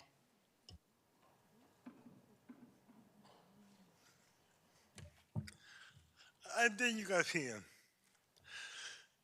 And I'm very surprised I'm the only one presenting the speakers here about your equal awareness month, history month. I just want to say that maybe the county will be the first county forever equal right amendment. You guys can create an equal right amendment here in the county. And there's nothing in the rule of a government body. You can actually an equal amendment like here. There's no problem with an equal right amendment. An equal right payment should be a law. That's all. Thank you very much. Thank you. Is Genevieve on the line? Let's unmute Genevieve. One moment. Okay, Genevieve, your line's open again. Go ahead, ma'am. Yeah, good afternoon. This is Dr. Genevieve Claverell. Yeah, that item is very important. And, you know, one of the reasons also some of the wages are lower for women, like in nursing, an example. Most of the people is still women-dominated, and the pay have not done with the work they perform. And I think that's one thing we need to be looked at more intensively. When you have profession who deliver more, which I deliver more by women, to look at the price index. Thank you for listening. Thank you. Item 13 is now before us, moved by Supervisor Mitchell, and I will second to approve the item. Executive Officer, please call the roll. On item 13, Supervisor Solis? Aye. Supervisor Solis, aye. Supervisor Mitchell? Supervisor Mitchell, aye. Supervisor Hahn? Aye. Supervisor Hahn, aye. Supervisor Barger? Aye. Supervisor Barger, aye. Supervisor Horvath? Aye. Supervisor Horvath, aye. Motion passes 5-0. We'll now move on to item 14, combating identity-based hate in Los Angeles County through a comprehensive, proactive, and equitable strategy, which was held by Supervisor Mitchell. For members of the public on the telephone, please press 1 then 0 now to comment on this item. Supervisor Mitchell, I'll turn it to you. Thank you, Madam Chair. Colleagues, some of you may be aware that for the last 2 years, I've held a monthly event that we call in my office the Racial Justice Learning Exchange, an effort to, on a regular, consistent basis, have conversations about racial justice and specifically race-based hate. Just last night, co-hosted an event with one of our members of Congress for a select group of community-based leaders last night to view the film Origins and to talk about the role of the caste system and how that really fuels hate all over the world. And I'm continuing to do that work and remain committed to that work because I am struck by the consistent rise and the consistent presence of identity-based hate right here in our very own county of Los Angeles, as well as across the country. Data, as is collected thus far, has shown that hate crimes and incidents are spiking in communities across lines of race, gender, sexuality, sexual identification, and religion. The Human Relations Commission 2022 Hate Crime Report, released on November of this past year, found that hate crimes reached their second highest level in 2 decades, increasing from 18% in 2021 to 2022. That report found that Blacks were disproportionately targeted, although only comprising about 9% of the county's population. Black Americans comprised 53% of racial hate crime victims in 2022. And officials have recently reported a significant spike in hate crimes against Palestinian, Muslim, Arab, Jewish, and Israeli residents, particularly since the war began this past October. And according to data from the LA Police Department that compared hate incidents from October 6 to November 27, 2023, to the same months in the previous year, there was a 700% increase in hate incidents against Muslim, Arab, and Palestinian residents, an increase from 1 to 8 reported incidents in terms of real numbers, and a 200% increase in hate incidents among Jewish residents in the city of LA, an increase from 12 to 36 reported incidents. And I gave those real numbers based on a conversation I had last night with a couple of community-based leaders who really are talking about the importance of data collection and sharing clear pictures of what we're confronting and experiencing every day right here in Los Angeles. So, you know, as local leaders, I think it's not important that we not only tackle this issue head on, but that we need to have a coordinated and perhaps nuanced approach. Identity-based hate is a complex issue, and solving it will require both short-term, urgent responses and long-term systemic strategies. The county's Human Relations Commission has already made impressive progress on short-term responses. Working closely with community-based organizations, they've improved the rate of reporting by impacted communities and provided an innovative platform to report hate incidents outside of law enforcement agencies.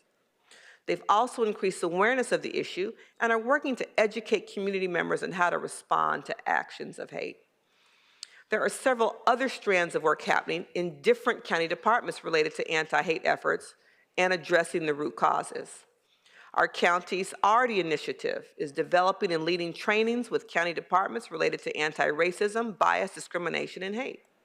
ARDI is also leading targeted initiatives related to specific communities, such as a report on the needs of transgender and gender nonconforming communities, and the development of community safety plans for specific targeted communities, like the Jewish community.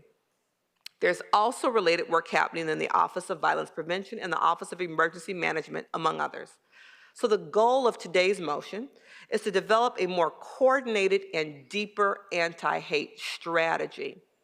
So this motion directs the Executive Director of ARDI to collaborate with the Human Relations Commission and other key entities and conduct a landscape assessment of all county programs related to this issue.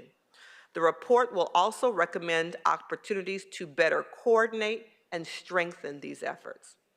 If we're going to make meaningful progress on this issue, we can't address this issue in silos with ad hoc solutions for certain communities or within certain departments. We need to clarify what roles each county entity is playing, and we need to think innovatively about how to address hate across all of our communities. I believe it's my responsibility to build bridges and empathy between and among groups, ensuring that all impacted communities feel seen and heard, and that resources are going towards the residents most impacted by this problem. So I look forward to seeing the recommendations from this report back and working with my colleagues to strengthen the county's approach to this issue. Again, I truly believe the county has a unique opportunity to lead with care as we navigate these really sensitive, historic challenges. Thank you, Madam Chair. Thank you, and I want to thank you for including me as a co-author on this item. We know that one size does not fit all, and how I experience hate is very different than how an APIDA, which I learned is the most updated version of AAPI, an APIDA trans man would certainly experience hate differently than I do. It's always important to note, especially as we're thinking about data too, that data shows us what's reported. And often this means that the situation is likely or worse than what the numbers will ever show based on what we know the circumstances of reporting to be. Again, both of these experiences, whether I experience hate or an APIDA trans man experiences hate, could fall under the umbrella of gender-based hate. But after a hate incident has occurred, the response to and the resources needed to respond will certainly differ in each of these cases. And so I commend Supervisor Mitchell for this motion, which builds off of work that we have begun as a county and holistically looks at how we engage everyone in the county to ensure that we are effectively addressing issues of hate in all its forms. I wholeheartedly agree that a holistic and coordinated approach is needed by the county to effectively serve our constituents. And I appreciated that the motion noted work that I modeled in my previous role in service in the community of West Hollywood. There are many examples out there, and we should be looking to all of those examples.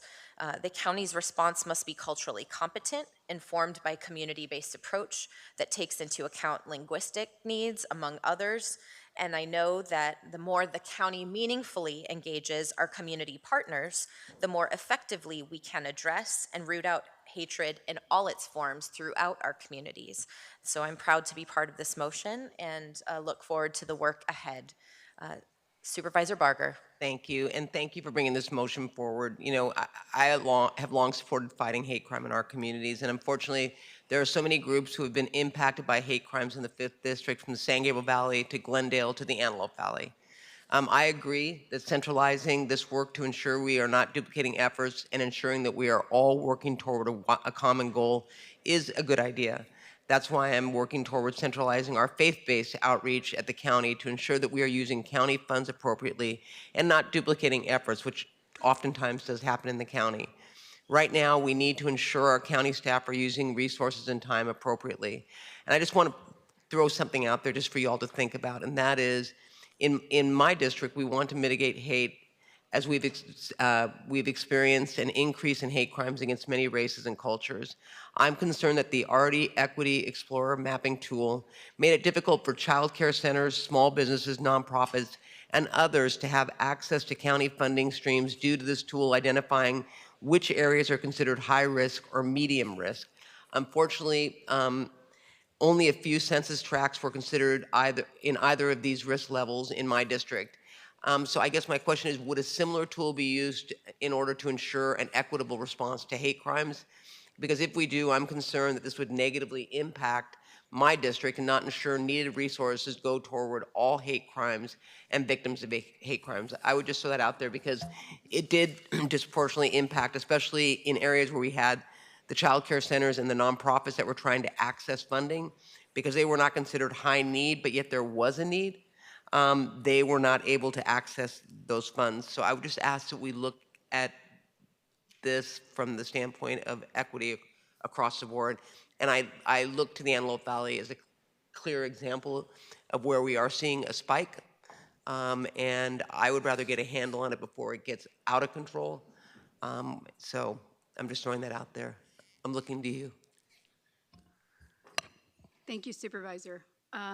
We will make sure that our tool is sufficiently comprehensive and that we also do what is right and what's necessary. I just leaned over to Dr. Scorza while you were talking, and my understanding is that in that child care program delivery, that already provided the basic data tool set, and then the departments used it to help develop their implementation plan.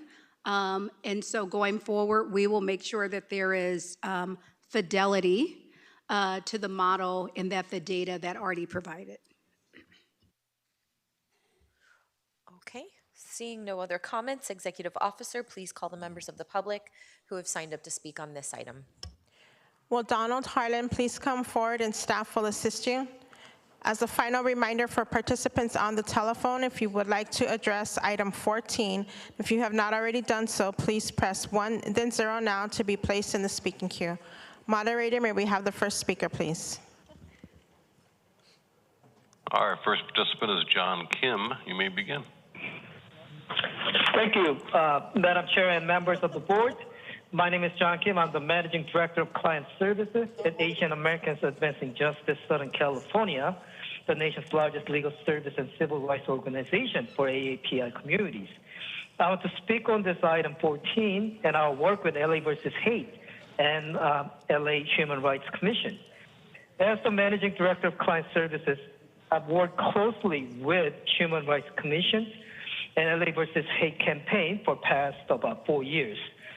We served many victims through our anti-Asian discrimination work, and with the rise of anti-Asian hate in our community, as we are targeted and scapegoated for during the pandemic, we used our helplines in 8 different languages to help many Asian victims in LA County. LA Human Rights Commission has been a key partner in our work to respond and fight back against anti-Asian hate. LA versus Hate has cultivated a team with 211 LA. Thank you. Your time has expired. Next speaker, please. Thank you. Our next participant is Basha Jamil. You may begin. Yes, hello. My name is Basha Jamil, and I'm with the Council on American Islamic Relations Greater LA Area Office. We are the largest Muslim civil liberties organization in the country, and I lead our policy work in the Greater LA area. We're grateful for the work of the Human Rights Commission and LA versus Hate campaign, and I want to thank Supervisor Mitchell for addressing the broader problem of hate in LA County, and particularly addressing how it's impacted the Muslim, Arab, and Palestinian community, especially since October. I really want to just express my support for creating a more holistic and proactive county anti-hate strategy and to address the root cause of the issue. As you mentioned, hate incidents and hate crimes are truly at an alarming rise here in LA County, and we need more effort to better prevent and intervene identity-based hate. We believe that this motion will bring together different county initiatives to better coordinate the county's anti-hate efforts and recommend opportunities to expand anti-hate strategies. Thank you. Your time has expired. Next speaker, please. Thank you. Our next participant is Robin Toma. You may begin. This is Robin Toma of the County Human Relations Commission, which is leading the anti-hate work in our county with LA versus Hate. And I appreciate the board for taking up this critical issue. The LA versus Hate system is the first of its kind, and we're proud of the tremendous gains we've made in uniting and supporting communities. We've boosted reporting, we've empowered victims, we're preventing hate by changing policies, practices, and systems. The strength of our system is validated by the fact that the state of California modeled their statewide anti-hate program after LA versus Hate.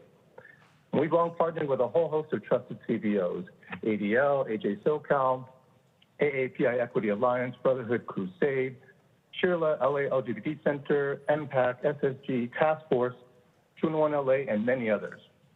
Thanks also to our county partners who've helped LA versus Hate, RD, OVP, LASD, DMH, QPC, DHR, DHS, Parks and Rec, Library, Arts and Culture, Beaches and Harbor, among others. We hope you'll continue to recognize the Commission's leadership Thank you. role in Your the time has anti-hate work and expired. Next speaker, please. Thank you. Our next participant is Swang Wen. You may begin.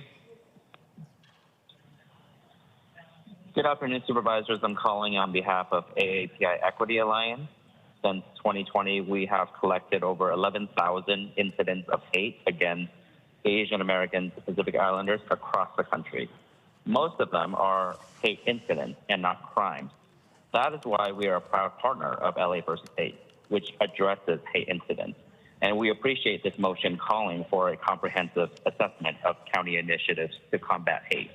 We want to make sure that LA versus Hate initiative is ultimately strengthened and expanded along with all other efforts to combat discrimination. And it's very important that the county work with community stakeholders to develop these recommendations. And we also want to work together with our allied communities to address this problem. We all have the same goal, to eliminate hate and discrimination, whether it's interpersonal or systemic. Thank you, Supervisors Mitchell and Horvath, for this motion. I look forward to reviewing the recommendations in the report back. Thank you. Next speaker, please. Our next participant is Rachel Wallace. You may begin. Hello, my name is Rachel Wallace with the Jewish Federation Los Angeles, where I serve as the Director of Civic Engagement. We support item 14. Given the rise in hate that we've seen across Los Angeles, including that which the Jewish community has experienced, we feel that a holistic and proactive county-wide anti-hate strategy could help support diverse communities. To combat hate in LA, we support bringing diverse communities together to respond to many of the similar challenges that we all face. Deeper investments in ensuring better community coordination across the county's anti-hate efforts can lift up this work in more systemic ways. Our communities can benefit from community safety plans, public safety plans, and initiatives to address intergroup community tensions. We do ask that as part of this holistic approach, community-based organizations and nonprofits like Jewish Federation are included to ensure that community voices are at the table and subject matter experts are woven into strategies that will be shaped. All communities deserve to feel safe and Your time affirmed in has LA expired. County. Next speaker, please. Our next participant is Steve Kang. You may begin.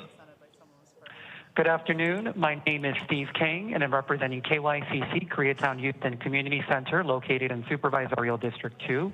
KYCC is calling in to support item number 14, which will create a more holistic and proactive county anti-hate strategy to address the root causes. As many of you know, hate incidents and crimes are increasing at an alarming rate. The county needs to strengthen its work to better prevent and intervene in identity-based hate incidents and crimes. This motion, we strongly feel that it will bring all the stakeholders together to strengthen the existing initiative, as well as developing new courses of action for all of our communities in LA County. Thank you. Thank you. Next speaker, please. Thank you. I think we're turning in Madam person. Chair, there are no more remote control. Very good. Go right ahead. Hi, I'm Donald Harlan. This is concerning agenda item number 14, combating identity-based hate in Los Angeles County through, well, anyways, yeah, I don't like this one. It's very unspecific. Identity-based hate. You're gonna have to be a little more specific. You know, they don't really do that stuff at the county. If you guys want to do your racial programs, you should do that amongst yourselves. You shouldn't really burden the people with that kind of stuff. What we have here is we have another civil rights disaster like the BLM thing growing here. You guys don't need to be doing anything like that. I found out some of that money was going to foreign actors to attack people on the streets, that they were sending people money over their phone, that they were getting paid from you guys to attack people. And that may be sponsoring some of these protests. Thank you. Your time has expired. Next speaker. No other speakers in person. With that, item 14 is before us. Moved by Supervisor Mitchell, and I will second to approve the item. Executive Officer, please call the roll. On item 14, Supervisor Solis? Aye. Supervisor Solis, aye. Supervisor Mitchell? Aye. Supervisor Mitchell, aye. Supervisor Hahn? Aye. Supervisor Hahn, aye. Supervisor Barger? Aye. Supervisor Barger, aye. Supervisor Horvath? Aye. Supervisor Horvath, aye. Motion passes 5-0. We'll now move on to item 22, Long Beach East Los Angeles Corridor Mobility Investment Plan Community Programs, which was held by Supervisor Hahn. That was easy for me to say, I guess. For members of the public on the telephone, please press 1 then 0 now to comment on this item, and I will turn it to you, Supervisor Hahn, to make remarks. Thank you, Madam. Thank you. Take 5. Thank you, Madam Chair. Oh. Thank you, Madam Chair. Colleagues, several years ago, the EPA and Caltrans told our countywide transportation agency, Metro, if you recall, that they would not support plans to expand the 710 South Freeway, which runs from our ports up through our Southeast LA communities. But rather than abandon the project, we got together to re-envision it. And Metro considered hundreds of ideas and vetted them through a task force and community leadership committee. And those ideas that made the most sense will be part of what Metro is calling the Long Beach East Los Angeles Corridor Mobility Investment Plan. And it's so Metro, right? Note the West Santa Ana branch that we had to rename, but they love to come up with these names. And that plan is expected to come to the Metro Board in April. One of the key elements of that investment plan is 15 community programs, which came directly from input from the communities along the 710 South Freeway. I brought forward this motion along with Supervisor Solis because we need to make sure these community programs are more than just something we promise. They need to be something we deliver. Now, Metro doesn't have all the expertise in areas like community health benefits, air quality monitoring, urban greening, and targeted and local hire, to name a few, which is why the county needs to be at the table to be a partner to Metro. Metro plans to provide $40 million in seed funding for these programs, and it will need guidance, direction, and support to develop, fund, and implement them. That's why this motion calls for our CEO to designate a county department liaison for each of these community programs.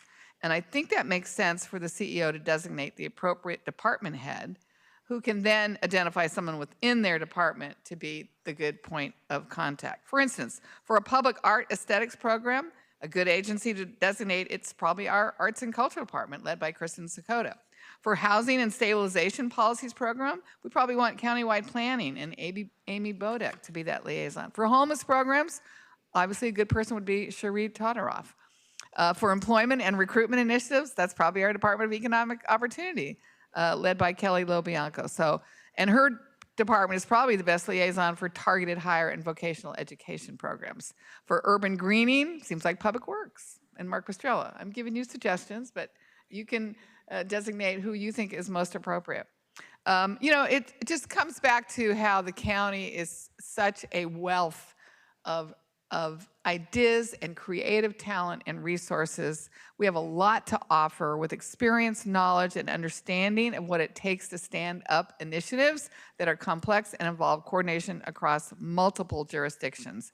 We don't have to reinvent the wheel on some of these programs. They may already exist somewhere in the county, and we just need to deliver them for the communities along this specific corridor. Ultimately, we're talking about people who have borne the brunt of goods movement-related pollution, who breathe worse air so that someone thousands of miles away can get a big screen TV delivered through our ports. Our residents deserve a better quality of life, and the 15 community programs in Metro's investment plan will help make that possible. Thank you, Supervisor Solis, for co-authoring this motion with me. You represented several cities along the 710 South before redistricting, but you have been a part of this project's history and its re-envisioning since it started. So thank you, Madam Chair. Absolutely. Supervisor Solis. Thank you, Madam Chair. You said it so well, Supervisor Honnet. Thank you for allowing me to be a part of this. It's a continuing effort. It's a part of our history, and we learn from our mistakes and we move forward, and I think that's what this plan is going to help us do, and I'm excited to see that our departments here can be a part of that, because we have been able to showcase many good projects that have enabled us to really push out advocacy, community representation, and actually added a better quality of life for our residents, especially in this hard-hit area. And for me, I still represent East Los Angeles. I don't represent all the Southeast cities anymore, but inherently we're the same. Our communities in East LA face the same situation. It is a hotbed of environmental justice issues surrounding the area, and we need to work quickly. So I'm happy to be a part of this. I know that the health impacts, all the things that we know that have caused our residents to suffer, it's time for them to receive their due.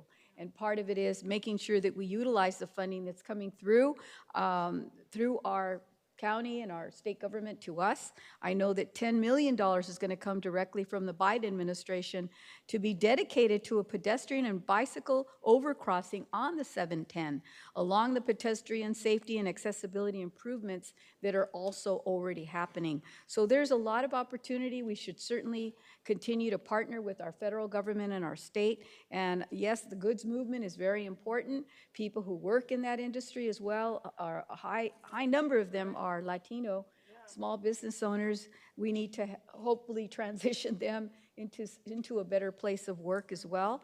But more importantly, the people that live and reside along the 710 freeway, they have been disadvantaged for decades. So I wholeheartedly support this. Thank you, Madam Chair. Thank you. Supervisor Mitchell. Ms. Hahn, I'll be bringing the curse jar over there because you used that former name. So I'm coming to collect on behalf of all of us who serve at Metro. I'll be right over. I'll be supporting the motion today. Very good. And I want to thank our colleagues too for your leadership in reimagining one of the most important trade and freight corridors in the United States. I'd also like to acknowledge your hard work and dedication of your teams, the elected officials of the Gateway COG, the corridor CBOs, all of the stakeholders involved. I know you're leading a very esteemed pack to make sure that this takes place. We know that our port generates good paying jobs for those powering our docks and those transporting goods from the port across the county. But these economic benefits have come at unacceptable costs to the residents and communities located in the southeast part of LA County. And you both have responded boldly to these inequities, facilitating an extensive public engagement program that produced a new multimodal Long Beach East Los Angeles Corridor Mobility Investment Plan. I'm getting better at saying it, which when implemented could create the greenest freight corridor in the country.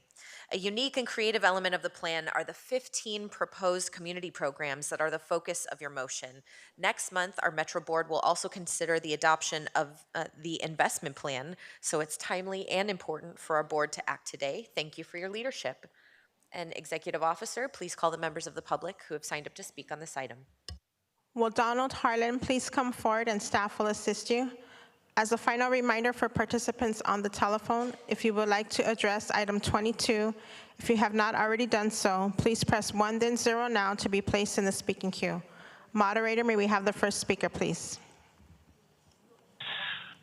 Our first participant is Jay Parapali. You may begin.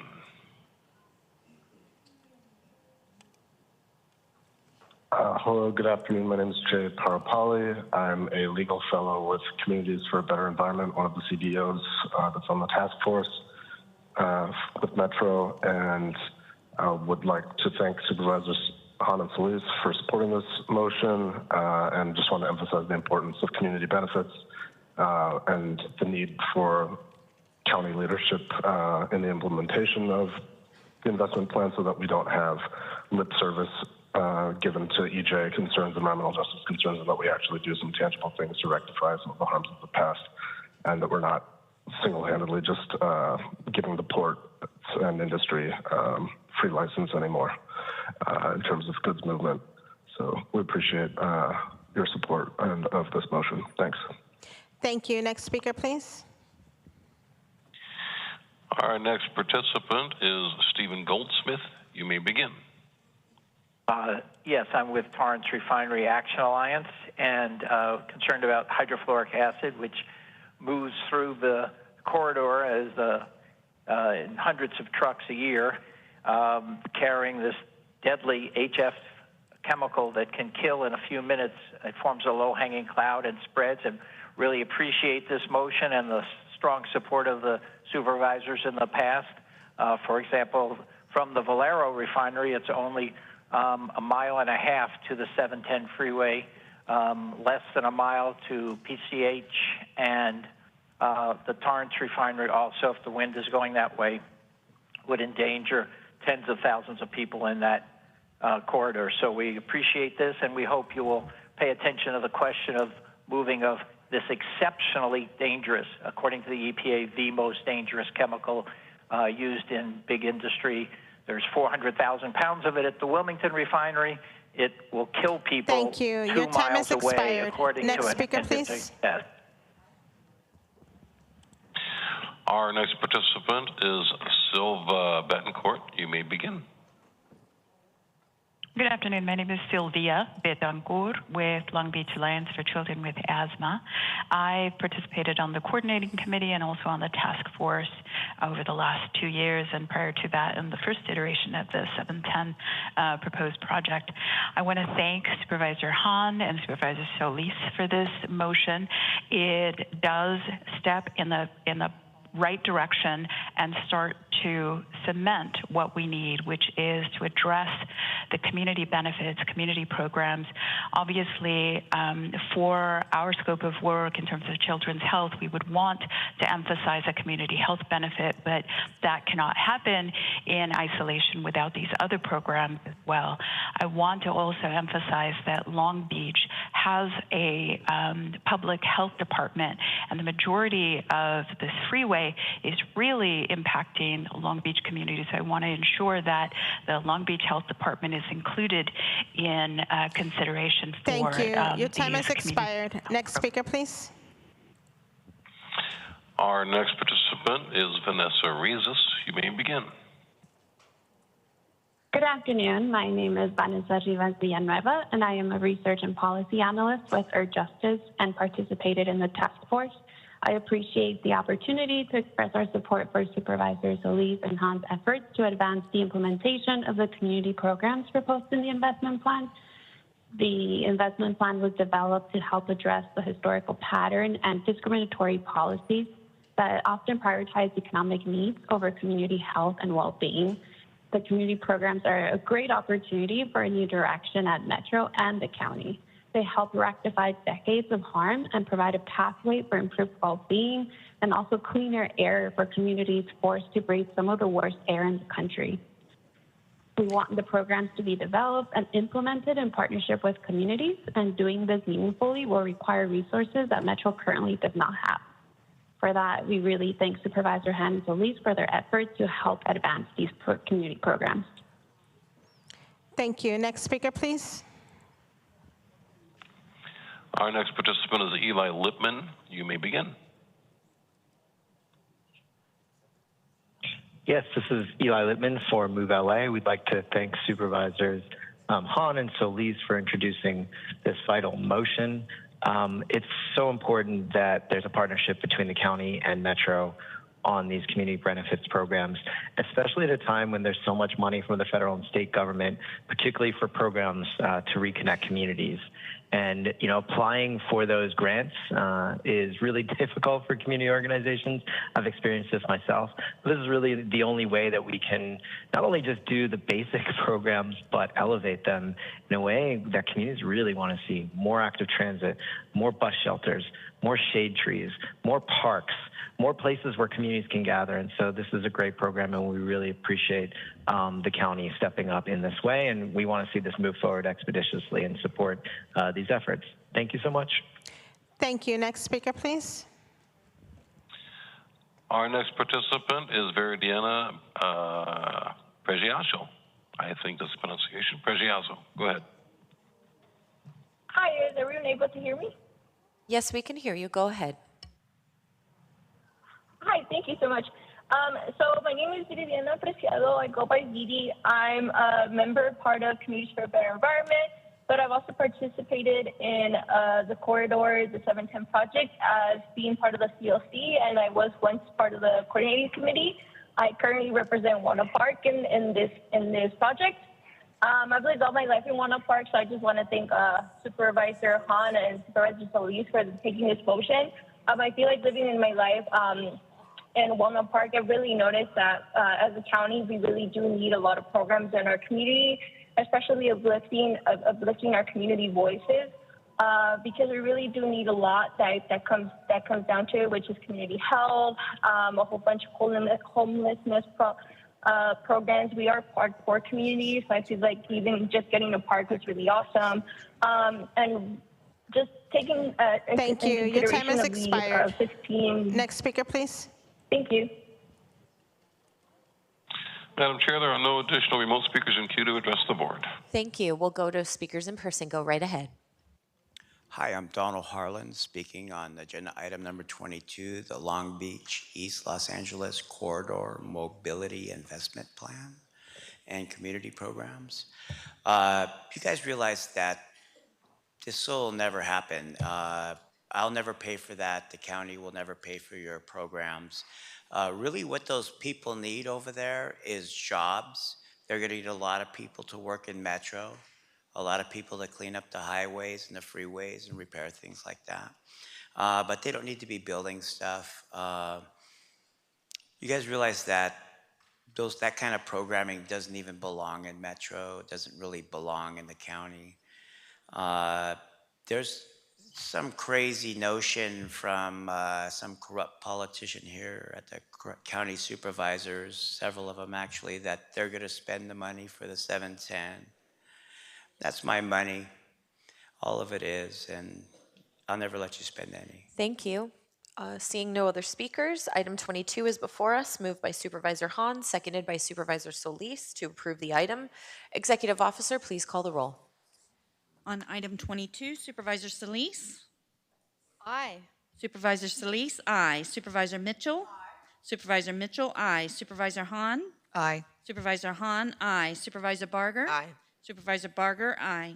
Supervisor Horvath? Aye. Supervisor Horvath, aye. Motion passes 5-0.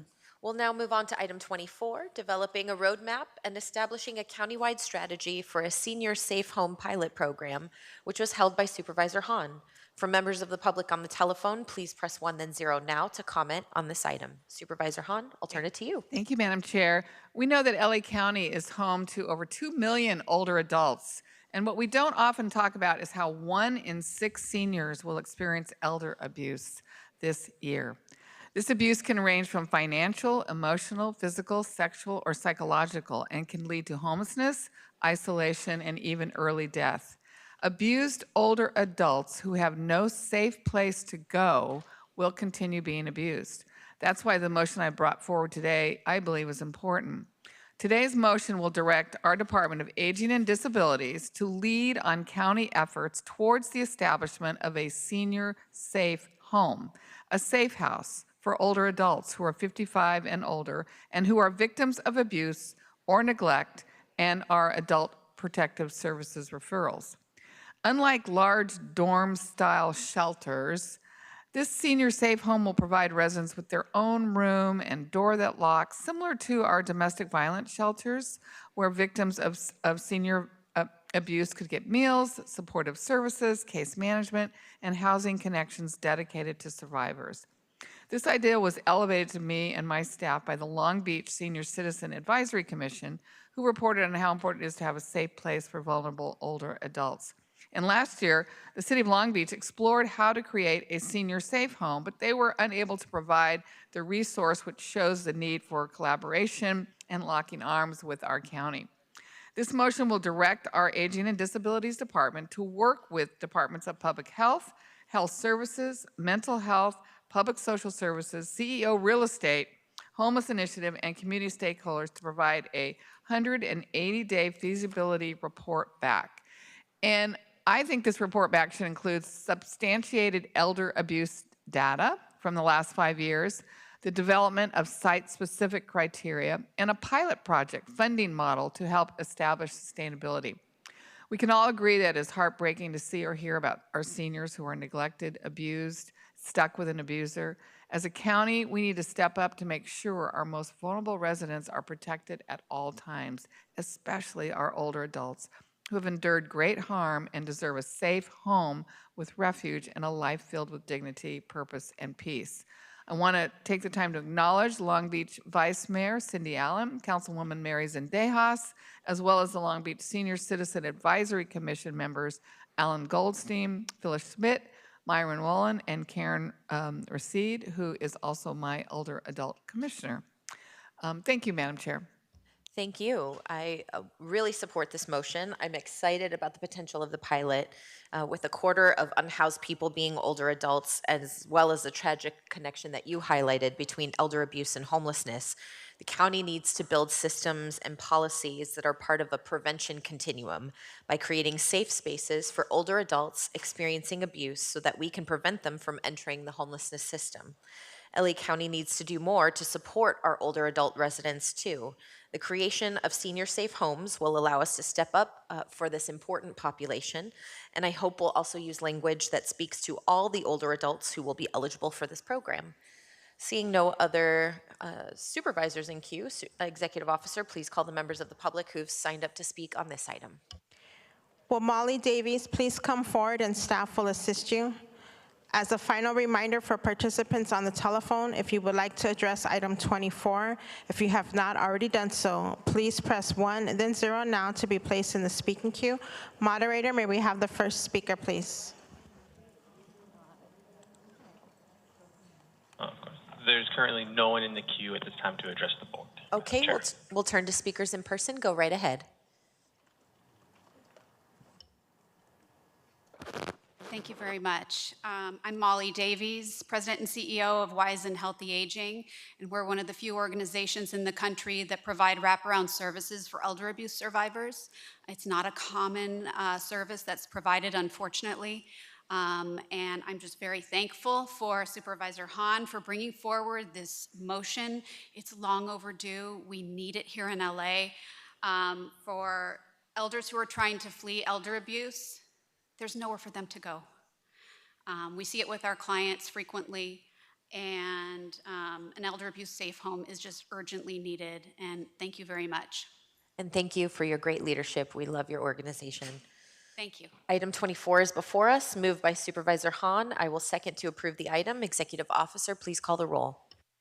Item 24, Supervisor Solis. Aye. Supervisor Solis, aye. Supervisor Mitchell. Aye. Supervisor Mitchell, aye. Supervisor Hahn. Aye. Supervisor Hahn, aye. Supervisor Barger. Aye. Supervisor Barger, aye. Supervisor Horvath. Aye. Supervisor Horvath, aye.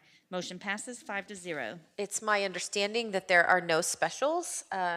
I know Supervisor Hahn gave direction on our previous item, so we don't need to do that here. We'll now hear from members of the public wishing to address the board on all remaining items not held by supervisors, as well as general public comment. For members of the public on the telephone, please press 1 then 0 now to comment on these items. You must indicate the agenda item numbers that you wish to address, including general public comment, in order for us to allocate the appropriate amount of time. Executive Officer, please read the call-in information and then call the members of the public who have signed up to speak on the remaining items, as well as general public comment. Members of the public, you will have up to 3 minutes to address the board on all remaining items and general public comment. You will have 1 minute for one item, 2 minutes for 2 or more items, and 1 additional minute for general public comment. Please state your name and clearly indicate the agenda item numbers you will be addressing. You may only address the board on those items. We will now call in-person speakers, and while they are coming forward, we will take telephonic speakers. Well, Arnold Sachs, Bryce Snow, Jessica Flores, Jim LeJohan, Tim Kelpinski, James Bryan, Rosa Yanes, Diane Zimmerman, Flora Estrada, Danny Acevedo, Neil McCready, Javier Sarmiento, Manuela Lopez, Tomasa Lopez, Patricia Ramales, Anton Farnby, Alan Zorthian, May Ding, Don Gillum, Noah Suarez Sykes, Yehuda Potash, Sandy Para, Saul Campos, Gerardo Gomez, Giovanni Hernandez, Margarita Beltran, Ellen Snortland, Christian Huling, Eden Donraj, Noah Selena Chapin. Please come forward and staff will assist you. As a final reminder for participants on the telephone, if you would like to address all remaining items and general public comment, if you have not already done so, please press 1 and then 0 now to be placed in the speaking queue. Moderator, may we have the first speaker, please? Our first participant is Karen Danielis. Please go ahead.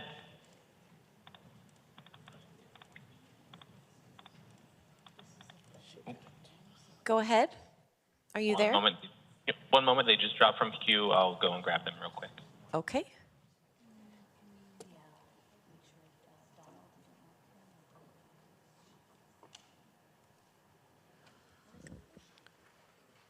Can we take the next speaker while we're waiting for them to come back in queue? Of course. Our next speaker then is Maria Morales. Please go ahead. Good afternoon. My name is Maria Morales. I'm the Policy Director of Hispanos Organized for Political Equality Hope. I'm here to speak on agenda item number 16 related to SB 782. Also speaking on behalf of the California Commission on the Status of Women and Girls. HOPE is a proud sponsor of SB 782, as is the Women's Commission, and we want to thank Chair Horvath and Supervisor Solis for introducing this motion and for their leadership on this critical issue. SB 782 would require the Governor's Office to annually report the aggregate demographic information of individuals appointed by the Governor, included but not limited to race, gender, ethnicity, and regional location. By requiring annual reporting starting in 2027, this bill would enshrine principles of good governance for future administrations. It would advance California's goals of having a government that is representative of the people of our state. We know that the County of Los Angeles has demonstrated a commitment to ensuring equitable access to boards and commissions. Given the county's diverse constituency, we know that SB 782 would advance these goals and would provide data that breaks down regional representation. Your time has expired. Next speaker, please. Next, we'll go to Karen Danielle. Please go ahead. Yes, hello. My name is Karen Daniels. I'm speaking on item number 37 or 75. I know they're related. I'm a resident of the Santa Monica Mountains North area in Topanga. I represent a group of homeowners that are firmly in favor of the short-term rental ordinance and urge you to reconsider the timing of the ordinance implementation in all areas outside of coastal as originally planned. We do not want unnecessary delays, which put our very high fire severity index community at risk. It is far better to implement a safer policy for many of us than wait at least 2 years given our extremely high fire risk. Topanga currently operates with two very different sets of zoning regulations for its residents. For building, renovating, boarding horses, landscaping, there has never been zoning uniformity across North area and coastal. In fact, many cities with coastal and non-coastal zones operate with two sets of short-term rental policies, Manhattan Beach, Huntington Beach, and Santa Barbara, to name a few, and there are no issues. Thank you. Your time has expired. Next speaker, please. Our next speaker is Roy Humphreys. Please go ahead. Okay, this comment is specifically for Supervisor Hilda Solis and her guy, Ryan Serrano, who comes to the Roland Heights Community Coordinating Council meeting and refuses to acknowledge California Penal Code 372 and Civil Code 3480, which is their duty and obligation to declare the property of 1532 Otterbein to be a public nuisance, and therefore endangering wrongfully and failing to serve their duty and responsibility to the community of Roland Heights. And I think possibly there's some criminal liability on the part of the supervisor and her person. And what is the lie? When you fail to disclose, fail to acknowledge and address the full scope of the issue. And you can see it on my YouTube channel. Just type Roy Humphreys, and it's all there at the Community Coordinating Council. But you're not alone. The sheriff is pulling the same situation. So those are the Thank you. Your time has expired. Next speaker, please. Our next speaker is Connor Luck. Please go ahead. Good afternoon, Supervisors. My name is Connor Luck, and I serve as Deputy Mayor of Housing for Long Beach Mayor Rex Richardson. My apologies, I just missed the window for item 24. Thank you to Supervisor Hahn for leading this important item and for all of your votes in support. We look forward to working with you and continuing to work with our Senior Safe Home Coalition. Have a great day, and thank you for your time. Thank you. Next speaker, please. Our next speaker is Genevieve Claverol. Please go ahead.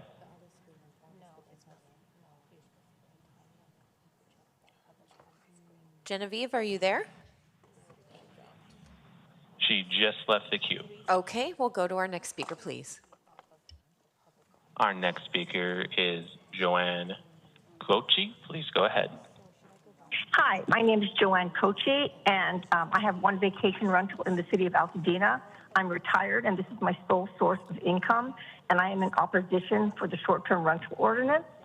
Our housing shortage is due to the lack of affordable, low-cost housing that did not keep pace with our population growth.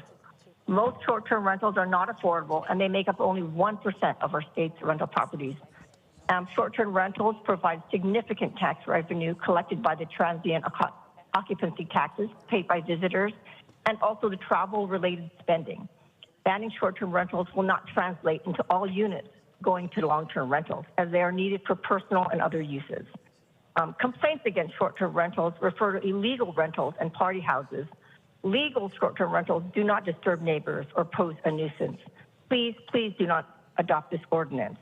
The Milken Institute, a nonprofit, nonpartisan think tank, has written up a report that shows that short-term Thank you. Your time has expired. Next speaker, please.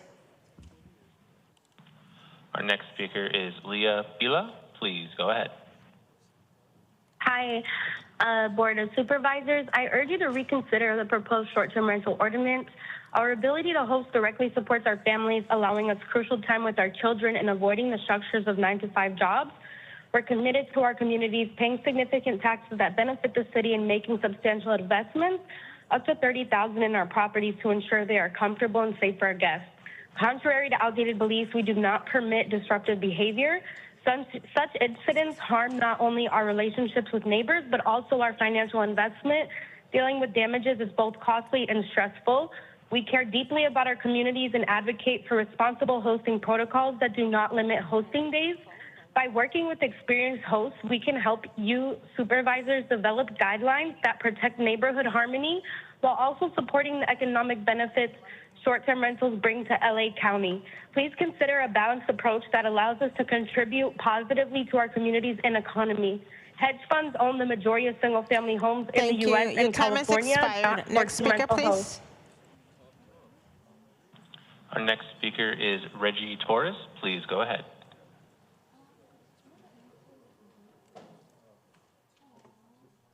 Reggie, go ahead.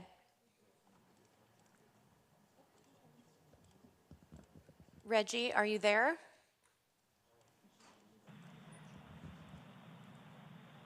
Moderator, we'll go to the next speaker, please. Our next speaker is Michelle Zach. Please go ahead. Well, hello, I'm Michelle Zach, and I'm opposed to item number 37. I'm a 10-year Airbnb host in Altadena without a single complaint from neighbors. Hosting provides income to my husband and me, both retired. We provide an important service to Altadena, which doesn't have a single hotel room. Board of Supervisors, you can write a smarter and fairer ordinance than the one you're about to vote on. Please amend it so it is flexible enough to address the varied situations of our huge county and protect home property rights. One size doesn't fit all. Please focus on the definition of hosted versus unhosted stays and protect small operators who host from their homes. We are not converting apartment buildings to Airbnbs. We are not absentee landlords or party houses. We do not contribute to the larger housing crisis by taking properties off the long-term market. We host from our own homes, sometimes within our walls, sometimes from small units or trailers on our primary properties. These are all hosted stays and should not be restricted. Thank you. Your time has expired. Next speaker, please. Our next speaker is Noel Mary. Please go ahead. Oh, hello? Hello, we can hear you. Go ahead. Great. Hello.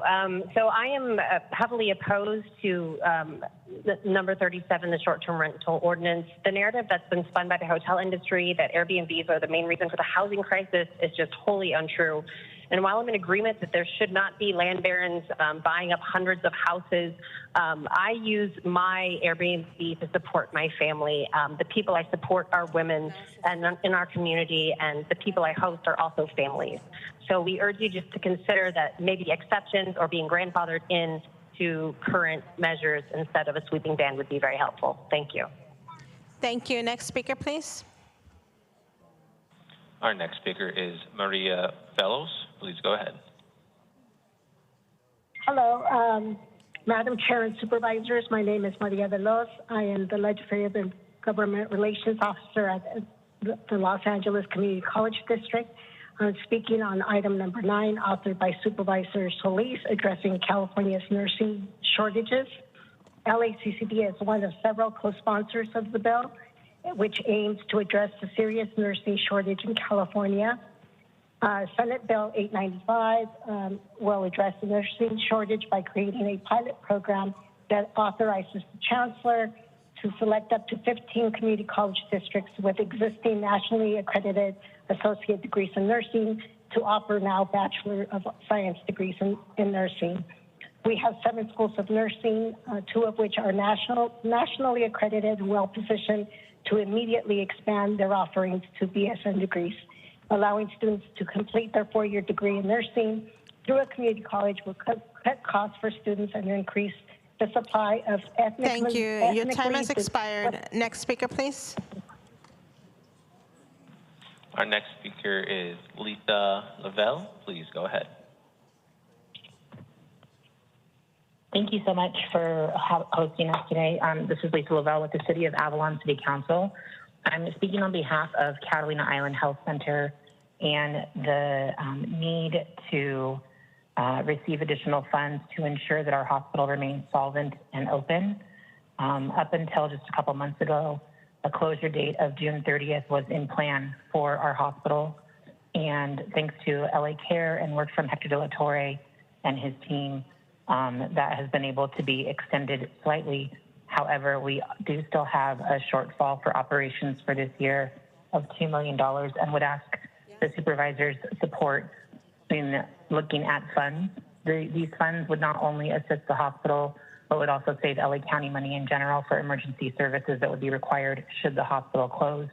You'll hear from a number of people today in the audience with you and also over the phone regarding this, but I appreciate your time and hope that you will consider our request. Thank you. Thank you. Next speaker, please. Our next speaker is Michelle Hennessy. Please go ahead. This is Michelle Hannessy. I'm the president of the Association of Deputy District Attorneys, and I'm calling on item number 78. I object to item 78 firstly being voted on as a consent item.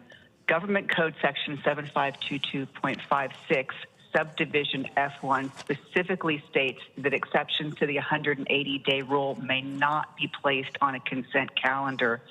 But I also object to the proposed appointment of Ms. Wu.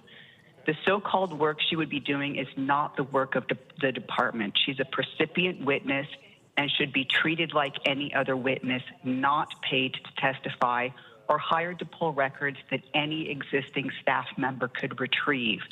Moreover, appointing her to a grade 4 position deprives a deserving full-time employee of advancement and hurts our overall staffing levels by using a full-time item for a part-time employee. It is also inequitable as other recent retirees whose skill sets are desperately needed to manage understaffing problems. Your time has expired. Next speaker, have been denied please. exceptions. Thank you. There are no other remote speakers in the queue to address the board, Madam Chair. Wonderful. We'll now go to speakers in person. Go right ahead. Hi, my name is Danny Acevedo, and I would like to talk about item 37 and do a public comment. Okay. For item 37, my understanding is that it's already in the consent agenda, so I just would like to thank the supervisors for passing it and thinking about affordable housing. For the public comment, I want to bring to the awareness about home improvement scams. I work for a grassroots nonprofit organization called ACE, Alliance of Californians for Community Empowerment. Unfortunately, we work with homeowners who have been affected by home improvement scams, mainly PACE, Property Assessment Clean Energy. This was, I know, a statewide campaign, not just in LA County, but a lot of homeowners are being affected and not only being put in foreclosure situations, but actually losing their homes. So we would like more representation, and this is an open invitation for the supervisors to work with us. We are already working with the DFPI and making FBI claims for them to get investigated for white-collar thefts and fraud. And I would just like to pass it on to my members so they could talk about what they deal with and the stress of potentially losing their home.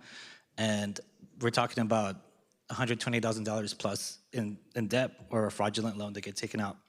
So again, open invitation to work with us, and you guys have a great day. Thank you. Thank you for your work. Next speaker, please. Thank you. I'm very humbled to be here. My name is Javier Sarmiento. I am a member of ACE Home Defenders. I want to invite the 5 supervisors of Los Angeles County to join our fight against home improvement scams. They have been a plague in our city, and we need to help with the taxes that have risen a lot. There is also the victims of Viridi that need relief from loans that got taken out in a fraudulent manner. Let's work with the city attorney to reach a solution for the victims of predatory loans tactics. PACE funding, solar mosaic. Will you join us and help us find peace by losing our homes? I believe you guys can help us by doing the job that to represent us against those corporations that are making our lives very difficult here in the city of Los Angeles. Thank you. Thank you. Next speaker. Buenas tardes, señora presidenta y supervisores y a todos los presentes. Muchas gracias por la oportunidad de hablar ante ustedes nuevamente. Mi nombre es Manuela López. Good afternoon, Madam Chair and all the supervisors. Thank you so much for the opportunity to be here speaking before you. My name is Manuela López. Tengo más de 10 años trabajadora de limpieza en el condado de Los Ángeles. I've been working for more than 10 years as a cleaning worker in the County of Los Angeles. Mi trabajo de la limpieza del edificio del DPS ubicado en el condado de Los Ángeles. And my job is to clean the DPSS building located in the city of Los Angeles. Estoy preocupada porque tengo más de 10 años de señoría y me he enterado de que entran otras empresas. So I am worried because I have more than 10 years of seniority, and I have learned that there's another business. Esto no es justo de un día para otro perder mis vacaciones y mis días feriados y posiblemente perder mi trabajo. That's not fair from one day to the next, losing my paid vacation, my also my holidays, and possibly even my position. Como trabajadores deberíamos tener las mismas prestaciones y prestaciones de los demás empleados del condado. As workers, we should have the same protections and benefits as the rest of the county employees. Y ahora es probablemente que yo pierda mis prestaciones. And it's very probable that I might lose my benefits now. En 2 semanas yo tendré una cirugía y estoy preocupada por mi trabajo. In 2 weeks, I'm going to have a surgery, and I'm worried about my job. Porque tendré días de recuperación y yo no sé si la empresa nueva me va a esperar para mi recuperación. And because I'm going to have days to be able to recover, but I don't know if that new business is going to be able to respect those recovery days. Thank you very much. Thank you. Next speaker, please.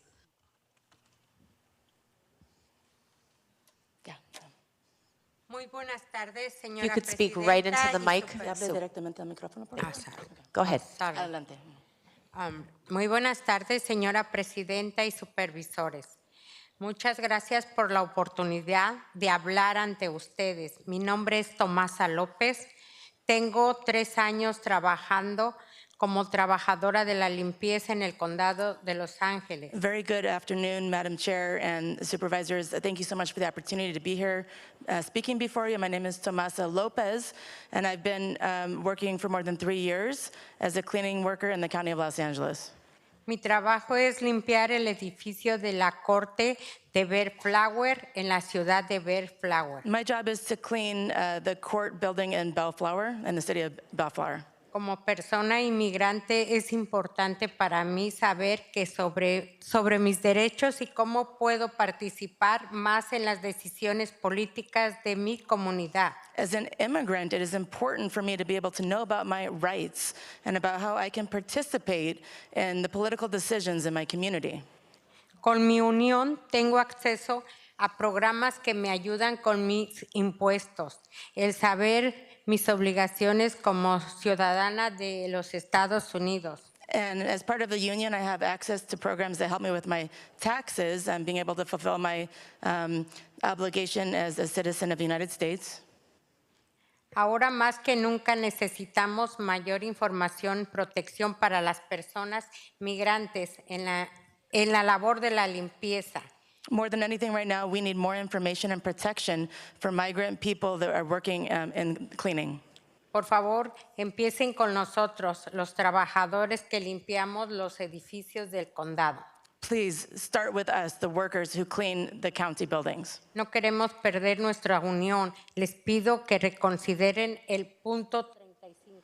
We don't want to lose our union, so I ask you to please reconsider point number 35. Thank you. Next speaker. I'm speaking on item 35 as well as public comment. Thank you. Madam President and members of the board, my name is Anton Farmby. I'm the Vice President of SEIU USWW. You have just heard from a couple of our members in terms of how item 35 is going to affect their daily lives. We represent about 2,000 security officers, food service workers, and janitors who service county facilities. Most of our members are from the Black and brown community. First, we appreciate the work that the staff and the supervisors have given us the time to speak to these non-union bidders. Unfortunately, we have not made much progress. None of these three non-union companies have committed to work with us. Therefore, if this contract is awarded, we expect that janitors will receive some cuts in their compensation and will lose the protections through their grievance procedure. Our understanding is that ISD is encouraging all the non-union companies to meet with USWW. To date, we have not had any of those meetings with the exception of one company. Only one company has committed to engage in collective bargaining. To be clear, this is the minimum legal requirement, but often companies have loopholes to get around even that requirement. We continue to urge the board to do all that it can to ensure that janitors do not lose their paid vacation, their holidays, access to advocacy, expedited fair process to deal with grievances in the workplace, and access to free career development and classes and computer skill training. Not having consistent policies when addressing contracts for workers not only puts workers and the community and the county at risk, but it's a step backward in the board's effort to reform outsourcing in the county. Thank you so much. Thank you. Next speaker. Hi, my name is Flor Estrada. I live in Los Angeles District 2. I am here representing my parents and many members of the community who have been victims of fraudulent and predatory contracts for home improvements. These have been empty promises that have led to liens and increased property taxes, in addition to inhabitable additional units or part of their homes. I invite you, the 5 supervisors of the LA County, to join in our fight against home improvement scam companies such as Viridi, Pace, and Mosaic. I ask that you work together with the city attorney to help us keep our homes. Thank you. Thank you. Next speaker. Hola, mi nombre es Rosa Llanes, yo soy Distrito 4 y vivo en Long Beach. Hello, my name is Rosa Llanes and I'm from District 4. I live in Long Beach. Soy miembro de ACE Home Defender y quiero invitar a los 5 supervisores del Condado de Los Ángeles. I'm a member of ACE Home Defender, and I would like to invite the 5 members of the Board of Supervisors of Los Angeles a unirse en la lucha contra las estafas del hogar. Necesitamos ayuda con los impuestos que han subido muchísimo. You would please unite in the fight against home scams. We need a lot of help with taxes, which have gone up quite a bit. Necesitamos ayuda con los préstamos que se tomaron de manera fraudulenta. We need help with loans which were taken in a fraudulent manner. Trabajemos con el abogado de la ciudad para llegar a una solución. Let's work with the city attorney to be able to come to a solution. Para todas las víctimas de préstamos predatorios y financiación de PACE y Mosaico Solar. To be able to work with all of the victims of predatory loans and also financing through PACE, Mosaico. Yo fui víctima por parte de PACE que tomaron casi $100,000 de mi casa y ahora estoy en peligro de perder mi casa. I was a victim of PACE, and they took almost $100,000 from my home, and now I'm in danger of losing my home. Y ahora estoy en peligro de perder mi casa y quedarme en la calle junto con mi familia y con mucho sentimiento dentro de mi corazón. So I'm at risk of losing my home together with my family, and having a whole lot of consternation within my heart. ¿Se unirán a nosotros y nos ayudarán a tener paz por perder nuestras viviendas? Are you going to unite with us? Are you going to help us to be able to have peace and not have to lose our homes? Thank you. Thank you. Next speaker. Good afternoon. My name is Bryce Knoll with Catalina Island Health. Our facility, over the past 5 years, has lost a staggering $14 million providing care to Medi-Cal patients, an unsustainable rate, which we have brought to the attention of Ms. Janice Hahn, and we appreciate it. Years ago, a CEO embarked on a mission to rectify the issue and began speaking with state health organizations and has been in conversations with county and state legislators. We are actively looking for partners to solve this problem, but one of them is most likely you. We will need a bridge grant of roughly $2 million in order to survive to get to where funding mechanisms can keep us solvent. Thank you. Thank you. Next speaker. Hello, my name is Jessica Flores. I'm a licensed nurse at Catalina Island Health. I'm here representing the diverse group of people that are on the island. We have the school reporting about 81% minority groups. Our own hospital staff is over 50% Hispanic and Latino. That highlights our essential role in supporting our diverse community. The community faces a 25% poverty rate with an even higher cost of living, and the community relies heavily on the island's hospital because it's the only hospital on the entire island.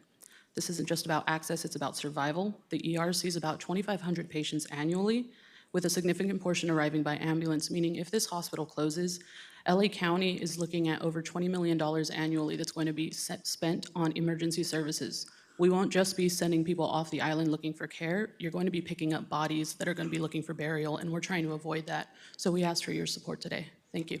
Thank you. Next speaker. Good afternoon, Supervisors. My name is Tim Kilpinski. We are requesting $2 million in a bridge funding from LA County to sustain our hospital for 12 months until permanent fixes are in place.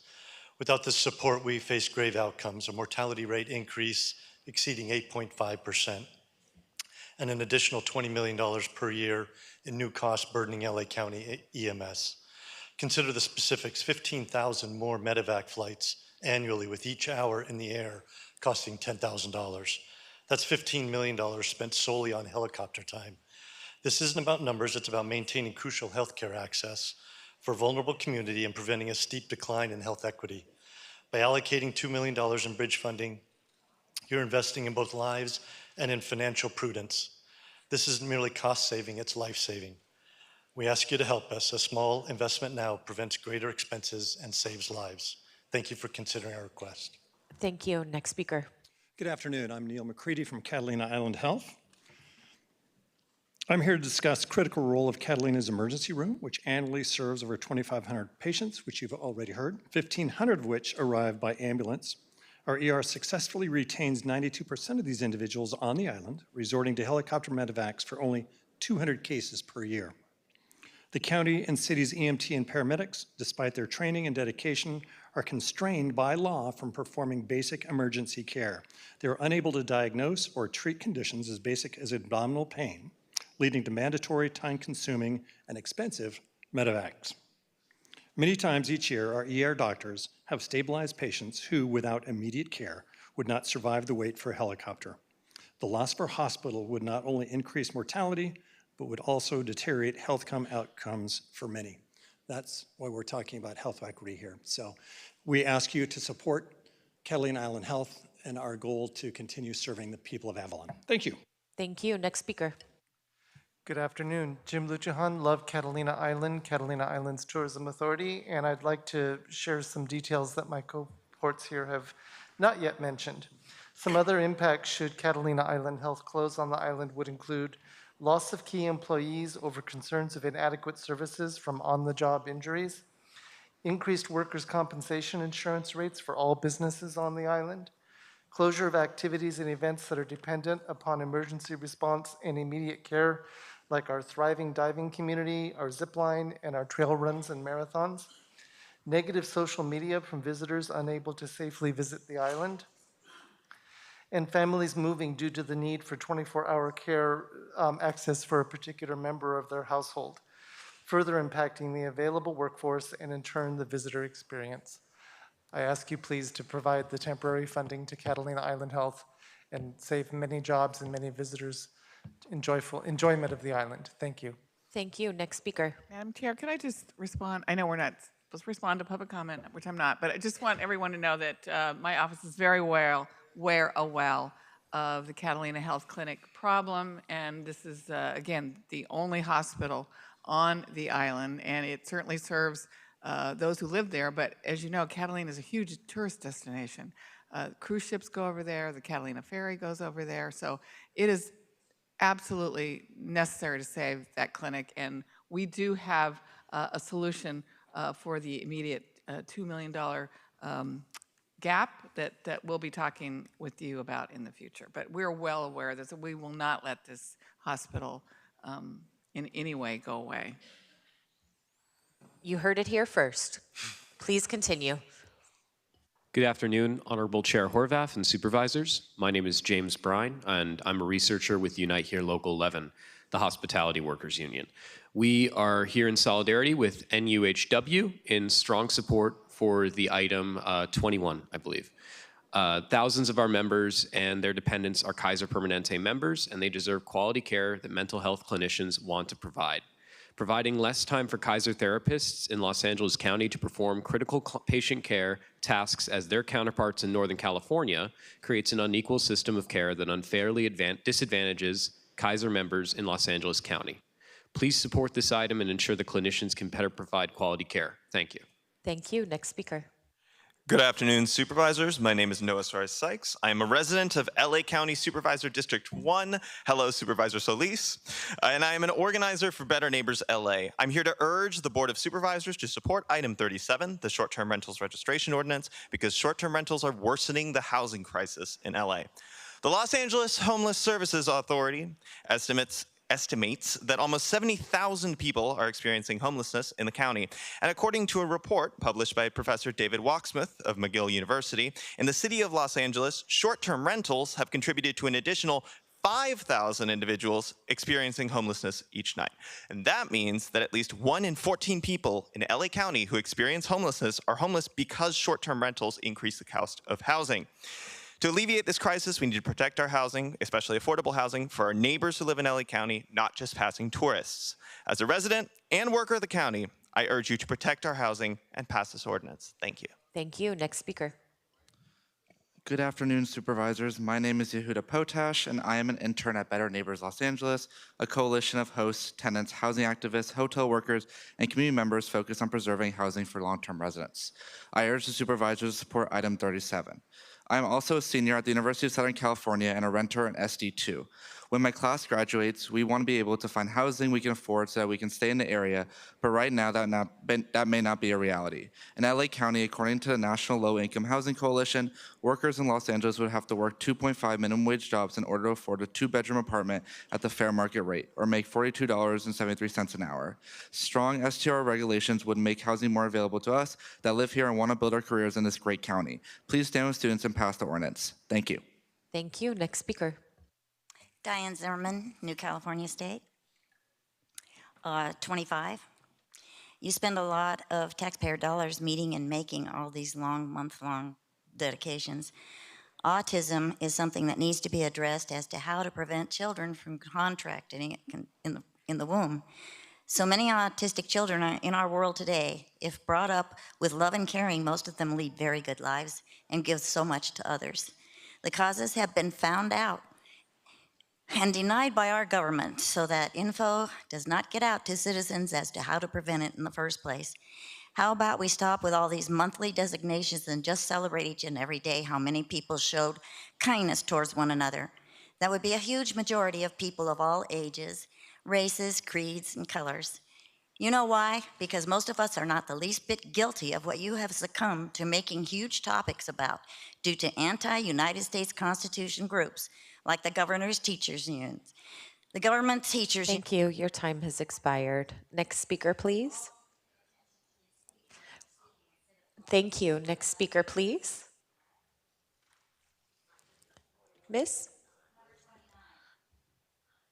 We are, your time has expired.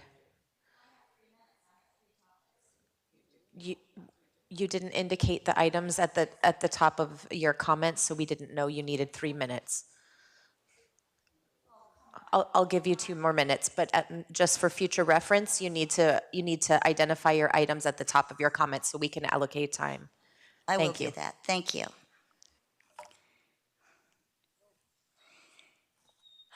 The Library Commission Sunset Review, number 29. A growing number of your, Ms. Supervisor Barger.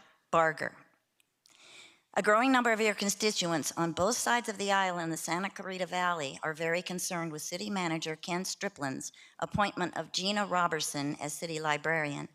This decision was very important as to how our libraries will affect the minds of not only children of all ages, but the residents of the Santa Clarita Valley as a whole. The comments made at the March 12th City Council regular meeting went to deaf ears, except for those in attendance via person or online. Mr. Tony Maldonado and Mr. Doyle brought up several very valid and proven facts about Gina Robertson that should have been, at the very least, put a hold on taking this position. I believe you are acquainted with Tony Maldonado. If you need his contact information, I know he would be happy for me to give it to you. I hope you will take this seriously, as it is extremely serious. In Mr. Striplin's defense of his decision, he told what amounted to either intentional or unintentional lies in his rebuttal to speakers. He needs to be removed, and his decision on this hire needs to be reversed and looked into deeply. Public comments. I was astonished at the last meeting during and after the prayer, which came off as a put down of men. I was also astonished at the time spent on this board of women congratulating themselves, basically not needing men, period. Fact, without men, we would not have women. Without women, we would not have children. Another of many shocks was the discussion about foster care kids being given $1,000 per month for 5 years after leaving foster care. Not a single word about how corrupt the foster care system has become and has been for some time. Child trafficking with all the bells and whistles. Disgusting. Lastly, Unfortunately, now your time has expired. Thank you. Next speaker, please. Hi, my name is Mei Ding. I'm English no good, but I trust government. I'm November 22nd, 2022. I moved with the homeless, move this apartment, this 4111 Whittier Boulevard, Los Angeles, CA 90023. I live in here. My room number 315. My name is Mei Ding. This landlord every day, 10 p.m., make a noise like a factory in my room. Ooh, gala, ooh, gala. This continue the morning 7 o'clock. I'm gonna go to bathroom midnight. I come back, make again. Don't want me sleeping every night, and hack my phone, hack my email, stealing my money. This money, this from EDB card. This also not come back with Montreal Park together and Seagate company Seagate. Okay. I'm sorry, your time has expired. We can make sure, you said you're a resident of District 1, so we can make sure that Supervisor Solis's staff connects with you. There's also a staff person in the corner in our constituent assistance team, and he'll be able to help you. If you could raise your hand. Thank you very, unfortunately, your time has expired. Thank you very much. If you could please speak with this person, we have to continue our meeting. I'm so very sorry. Thank you. Thank you very much. Madam Chair, my staff has met with her, as well as DCBA, and they have addressed her issues. Thank you. Thank you. Thank you very much. Thank you for being here today. Unfortunately, we need you to conclude your comments so we can continue our meeting. This is your second warning, ma'am, please. I appreciate that you have a concern and we would like to help you with it, but we have to continue our meeting. Thank you very much. This is your final warning. I'm so sorry. I don't want to have to see you removed from this chambers. If you could please conclude your comments, otherwise we're going to have to ask you to leave. Thank you very much. Thank you very much. We appreciate you being here. If we could please connect her with our constituent services team. Thank you very much. Good afternoon. My name is Margarita Beltran. Thank Can you. I please ask for the 3 minutes? Which items are you speaking on? Fraud and corruption, medical, and it's all in one, but I need more than a minute. If that's a general public comment, then you only get 1 minute. I'm so sorry. Okay, well, this is the first time I come in front of people. I've been a victim of fraud. Searching my case on my phone and knowing information that everybody in LA County denied. Went to different places. This is a governmental case that lawsuit that I have. It started as a simple auto accident, and everyone in LA County misleaded me, pushed me away in order for me to get information to cover. My attorneys from Downtown LA Law Group, all of them, not one is not guilty of misleading me to commit fraud and collaboration of different agencies, secretaries, and thank God that my case is not dismissed, but I know the county knows how intense was the fraud, and it was due to the covering people working inside the system. We really need resource on how to get information, not just. Understood. Do you know which district you live in? Where in Los Angeles? I'm a homeless person. I see. Okay, we do have a constituent assistance team member who will be able to meet with you and discuss the nature of your circumstances so we can provide assistance. Thank you. Next speaker. Thank you for being here. Hello, my name is Ellen Snortland, and I'm an author and a 5-star Airbnb host in Altadena, along with my husband, Ken Gruberman. Thank you so much for considering voting for the on-site host amendment proffered by Supervisor Horvath. It will keep us in our home and enable us to pay our mortgage and not be homeless ourselves. And on behalf of small-time hosts who will benefit from the amendment concerning on-site hosts, I thank you for your consideration. Also, March, as you know, is Women's History Month. As a women's history historian and women's rights advocate, I'm honored to be represented by the 5 of you. You are my dream come true. And you often do a thankless job, like many women do, and I thank you for your service, and I'm honored to be testifying in front of you. Testify comes from etymology, to swear on one's testes, and last I checked, I don't have them. So I am overifying for you. Thank you so much. Appreciate you always, Ellen. Next speaker. Good afternoon, supervisors. My name is Christian Hewling, and I'm here speaking to items 35 and general public comment today on behalf of my leadership, David Green of SEIU Local 721, and the 55,000 dedicated members who work for LA County. We oppose the board's motion moving forward with the proposed custodial contracts, standing in solidarity with our siblings from SEIU USWW in our fight to preserve their union rights across contracts. As mentioned by Vice President Farmby, Proposition A contracts have historically led to the depletion of good public sector jobs. Custodial workers are predominantly people of color and the most negatively impacted when privatization is always the answer.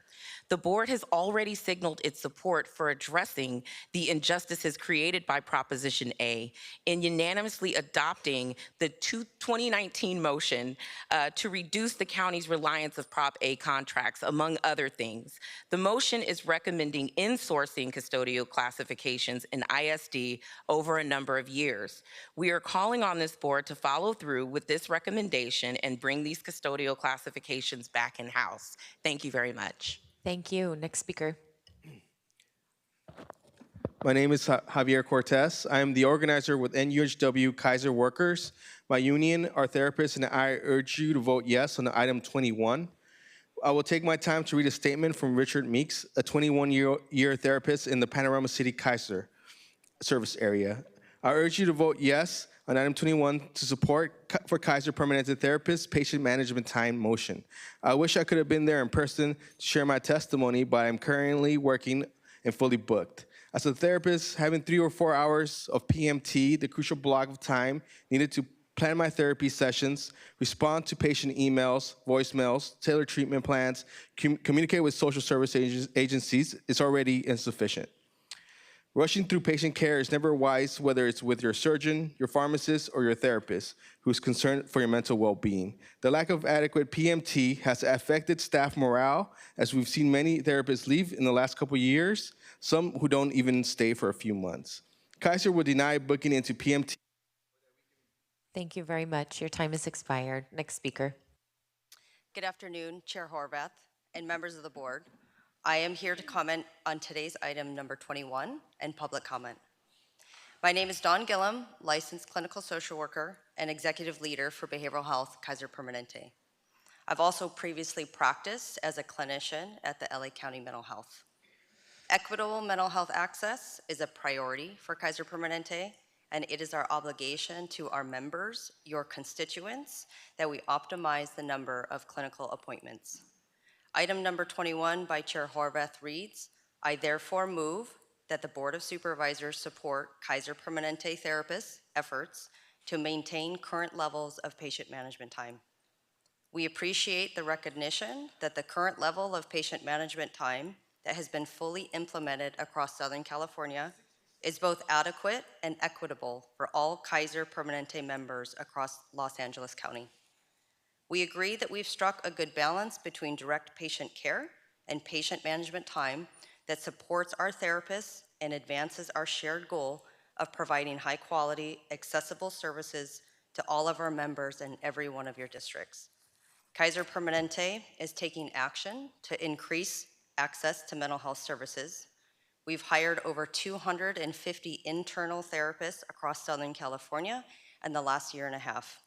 We've also contracted with several hundred external therapists so that our therapists have reduced caseloads and can provide their patients with timely access and more focused care management.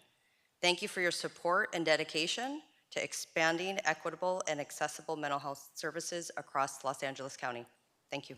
Thank you. Next speaker. Good afternoon, Board of Supervisors. My name is Saul Campos. I am with the Anti-Recidivism Coalition. Today, I am here in support of item 12. I would like to thank Supervisor Hilda Solis for taking the time to introduce this motion. Thank you. I was incarcerated for 16 years. When I was first sentenced to 25 to life, I felt hopeless. Upon arriving at prison, I was given hope. Talks to lifers coming home were given to me, and this helped plant the seed of hope in me of having the opportunity to earn my freedom. Assigning April 2024 as Second Chance Awareness Month is meaningful to me, and that I know what comes from being blessed with a second chance. And this motion would allow others to do the same by realizing they do have a community behind them. They will be welcomed. I know change is possible, embraced, and needed to start healing our community. This is a start for everlasting improvement in the lives of those who may feel hopeless, as I once did. Thank you for your time and consideration. Thank you. Next speaker.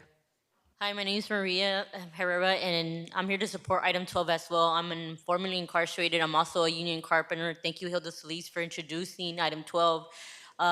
Second chances they gave me a second chance, and I decided to change my life, and I walked that way today. I make amends by living clean, by giving back to society, being a productive member of society, and working hard for my money instead of, committing crimes. So I earn clean money today, and second chances is meaningful. It's an awareness to the public as well, to let them know that, the formerly incarcerated are a big community. They're a big community that a lot of them are coming out and that need to be heard. And having a Second Chance Day Awareness Day on the calendar it's going to bring light to something that people don't really pay attention to.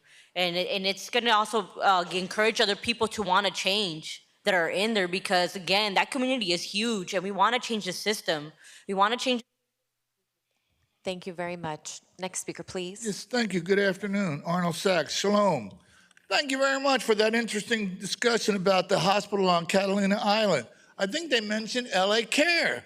Look, LA Times. People on the move. LA Care with the logo. Same logo as your letter. Says LA Care. This is the building that's located at 700 East 7th Street in downtown Los Angeles. How are you denying that? These are Department of Health Care. There's the logo down here. It's a black silhouette. This is a logo from some care, some Department County of Los Angeles Public Health. It's a white silhouette. So you got white silhouette, and you got a black silhouette. How much more racist can you get? You don't have a brown silhouette.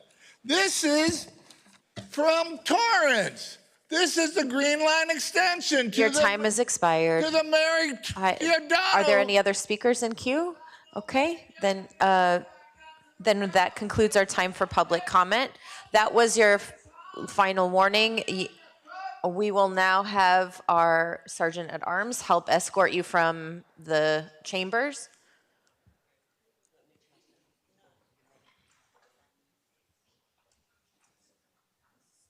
Thank you very much.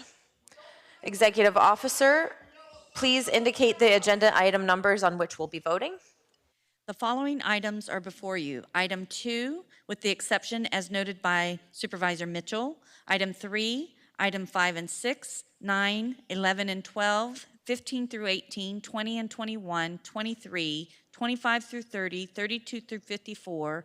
Item 55, with Supervisor Barger recusing herself from the vote pursuant to Government Code Section 84308 because she received a contribution or contributions of more than $250 within the past 12 months from Dave Sorum, who is a party, participant, or agent of a party or participant in the proceeding.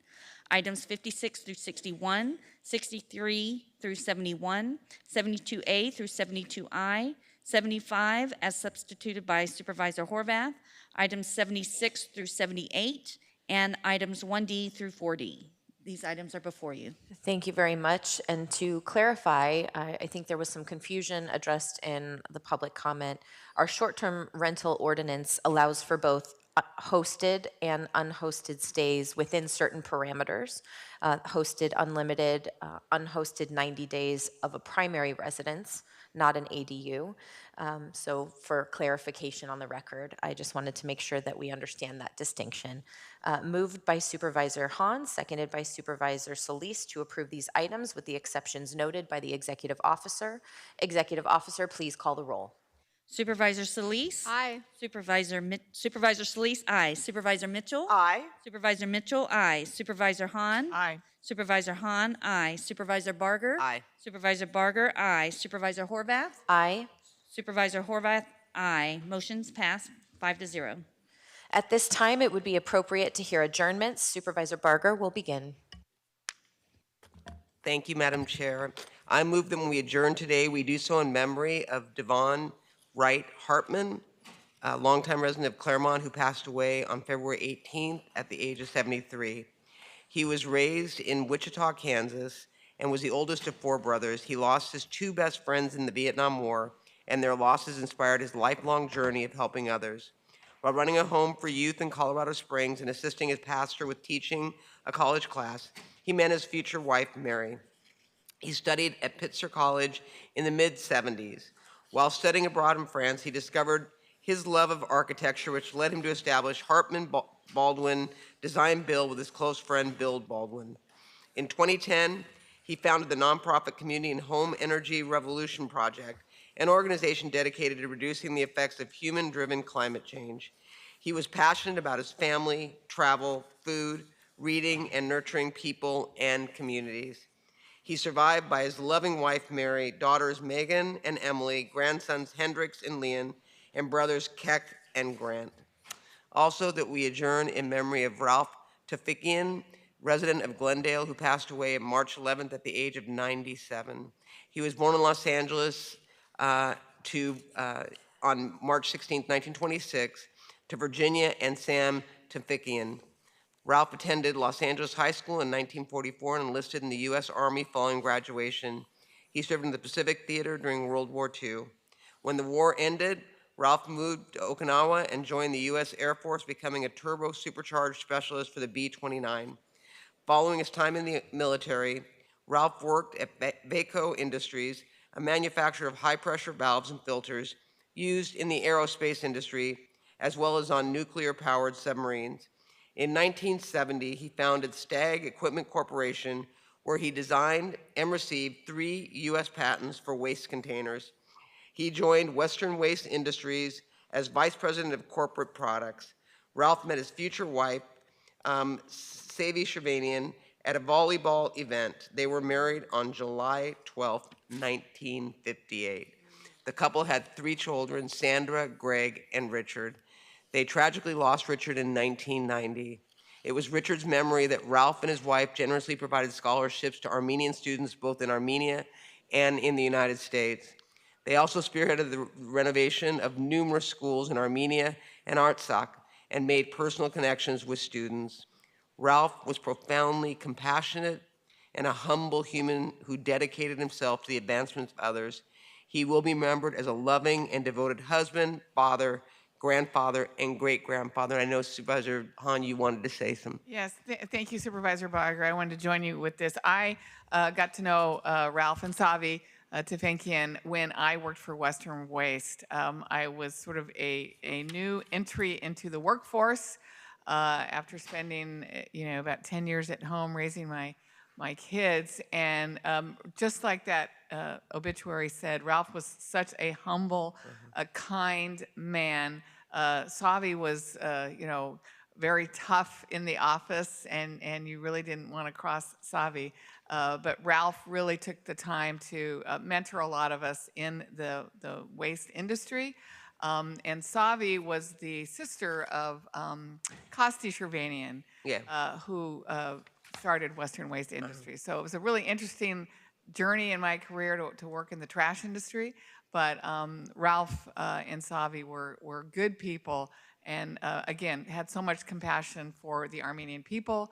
And I love that they went on to help schools and children and other nonprofits in Armenia. So thank you. Thank you.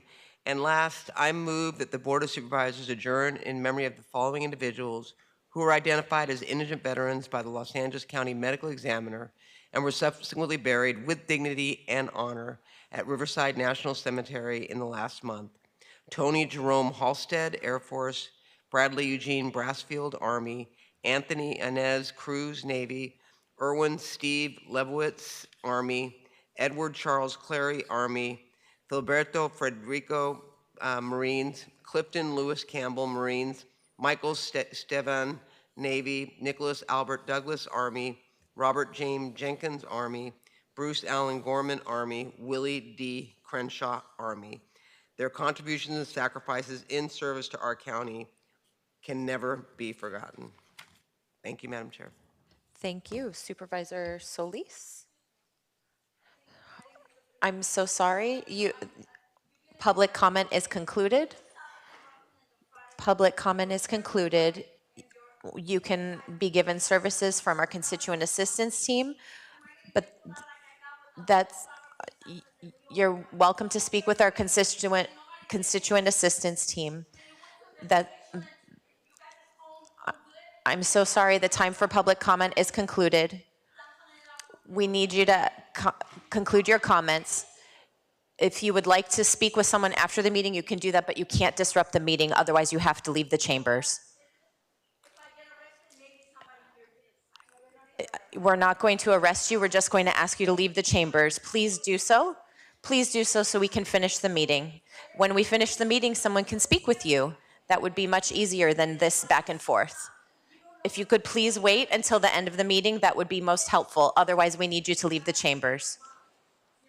This is your second warning. I'm so sorry to say this is your final warning.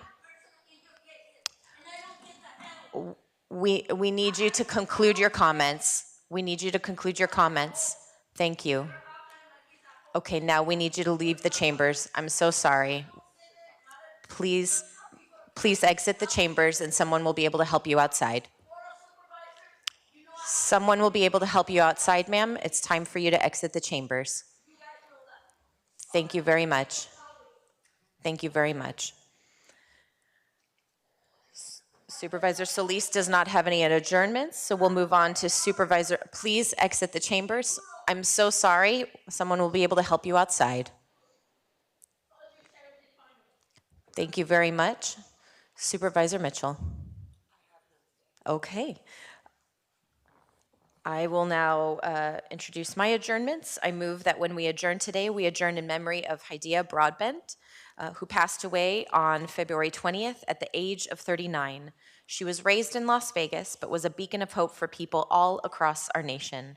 She was born with HIV and from a young age became a fierce advocate for the prevention and awareness of HIV and AIDS.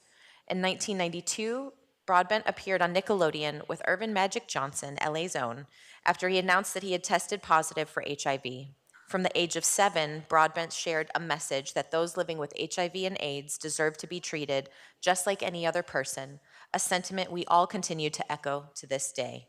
Broadbent spoke extensively about HIV prevention in public spaces and focused on the disease's impact in Black communities. She dedicated her entire life, soul, and being to this fight. Broadbent filled the lives of many with hope and resilience. She was a source of healing for many. In our continued fight against the spread of HIV and against the stigma of those living with the disease, we are reminded of Haidia Broadbent's heart and voice, a true light in the darkest of days. She is survived by her adoptive parents, Lauren and Pat Broadbent. I also move that when we adjourn today, we adjourn in memory of David Mixner, a steadfast LGBTQ+ advocate, political strategist, and author who passed away on Monday, March 11th at the age of 77.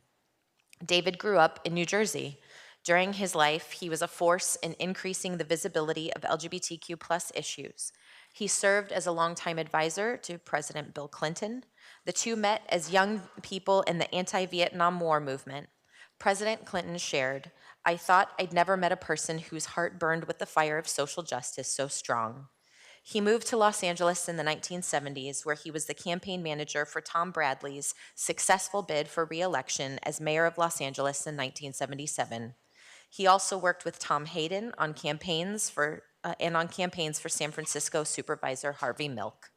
In 1991, David was one of the founding members of the LGBTQ+ Victory Fund. He spearheaded efforts to defeat California Proposition 6, which aimed to ban LGBTQ+ people from teaching in public schools. In the 1980s, he advocated for legislation to improve California's response to the AIDS crisis. He also represented the city of West Hollywood in the National Equality March, which he helped to organize. I represented the city of West Hollywood. He didn't, he organized it. His impact was felt here in LA County and in the hearts of many across the nation. David is a reminder of the great power we hold as people who fight for rights that we deserve. It is our duty to remember him by continuing the fight for equality. And finally, I move that when we adjourn today, we adjourn in memory of the Honorable Alan G. Cerroti. On March 16th, 2024, former State Senator Alan G. Cerroti passed away from natural causes at the age of 93 at his home in Los Angeles, surrounded by his family. Cerroti, a Democratic politician from Beverly Hills, championed disability rights and efforts to protect California's coast. Cerroti was elected to the California State Assembly in 1966 and served until 1977 when he was elected to the State Senate, where he served until 1982. A brilliant legislator who successfully authored over 100 bills, his most famous work was his role in the initiative and legislation that led to the creation of the California Coastal Commission. According to a close friend of Cerroti's, one of the things that brought him incredible pleasure was being at the beach and seeing people enjoy the beach and knowing that he had a little small place in creating those open spaces. Cerroti's service lasted throughout his lifetime, going far beyond his service in the legislature. He served on the board of the ACLU of Southern California and the Venice Family Clinic. One of his last acts of service was his work with LA Family Housing to transform a former motel into a temporary housing facility for unhoused seniors called the Sorority. He is survived by his sister, Beth Meltzer, and niece, Eve Meltzer, and his longtime friend, Evan Kaiser. And now I will turn it to Supervisor Hahn. Thank you, Madam Chair. I move that when we adjourn today, we adjourn in the memory of Anthony Amalfitano Jr., who passed away at the age of 77. Born in San Pedro, Anthony started a lifelong journey of baking at Ramona Bakery at the age of 13, and this led to a passion for the craft, eventually leading to a partial ownership of the bakery in 1973, and later ownership with his brother-in-law. This popular Italian-American bakery became an institution in San Pedro.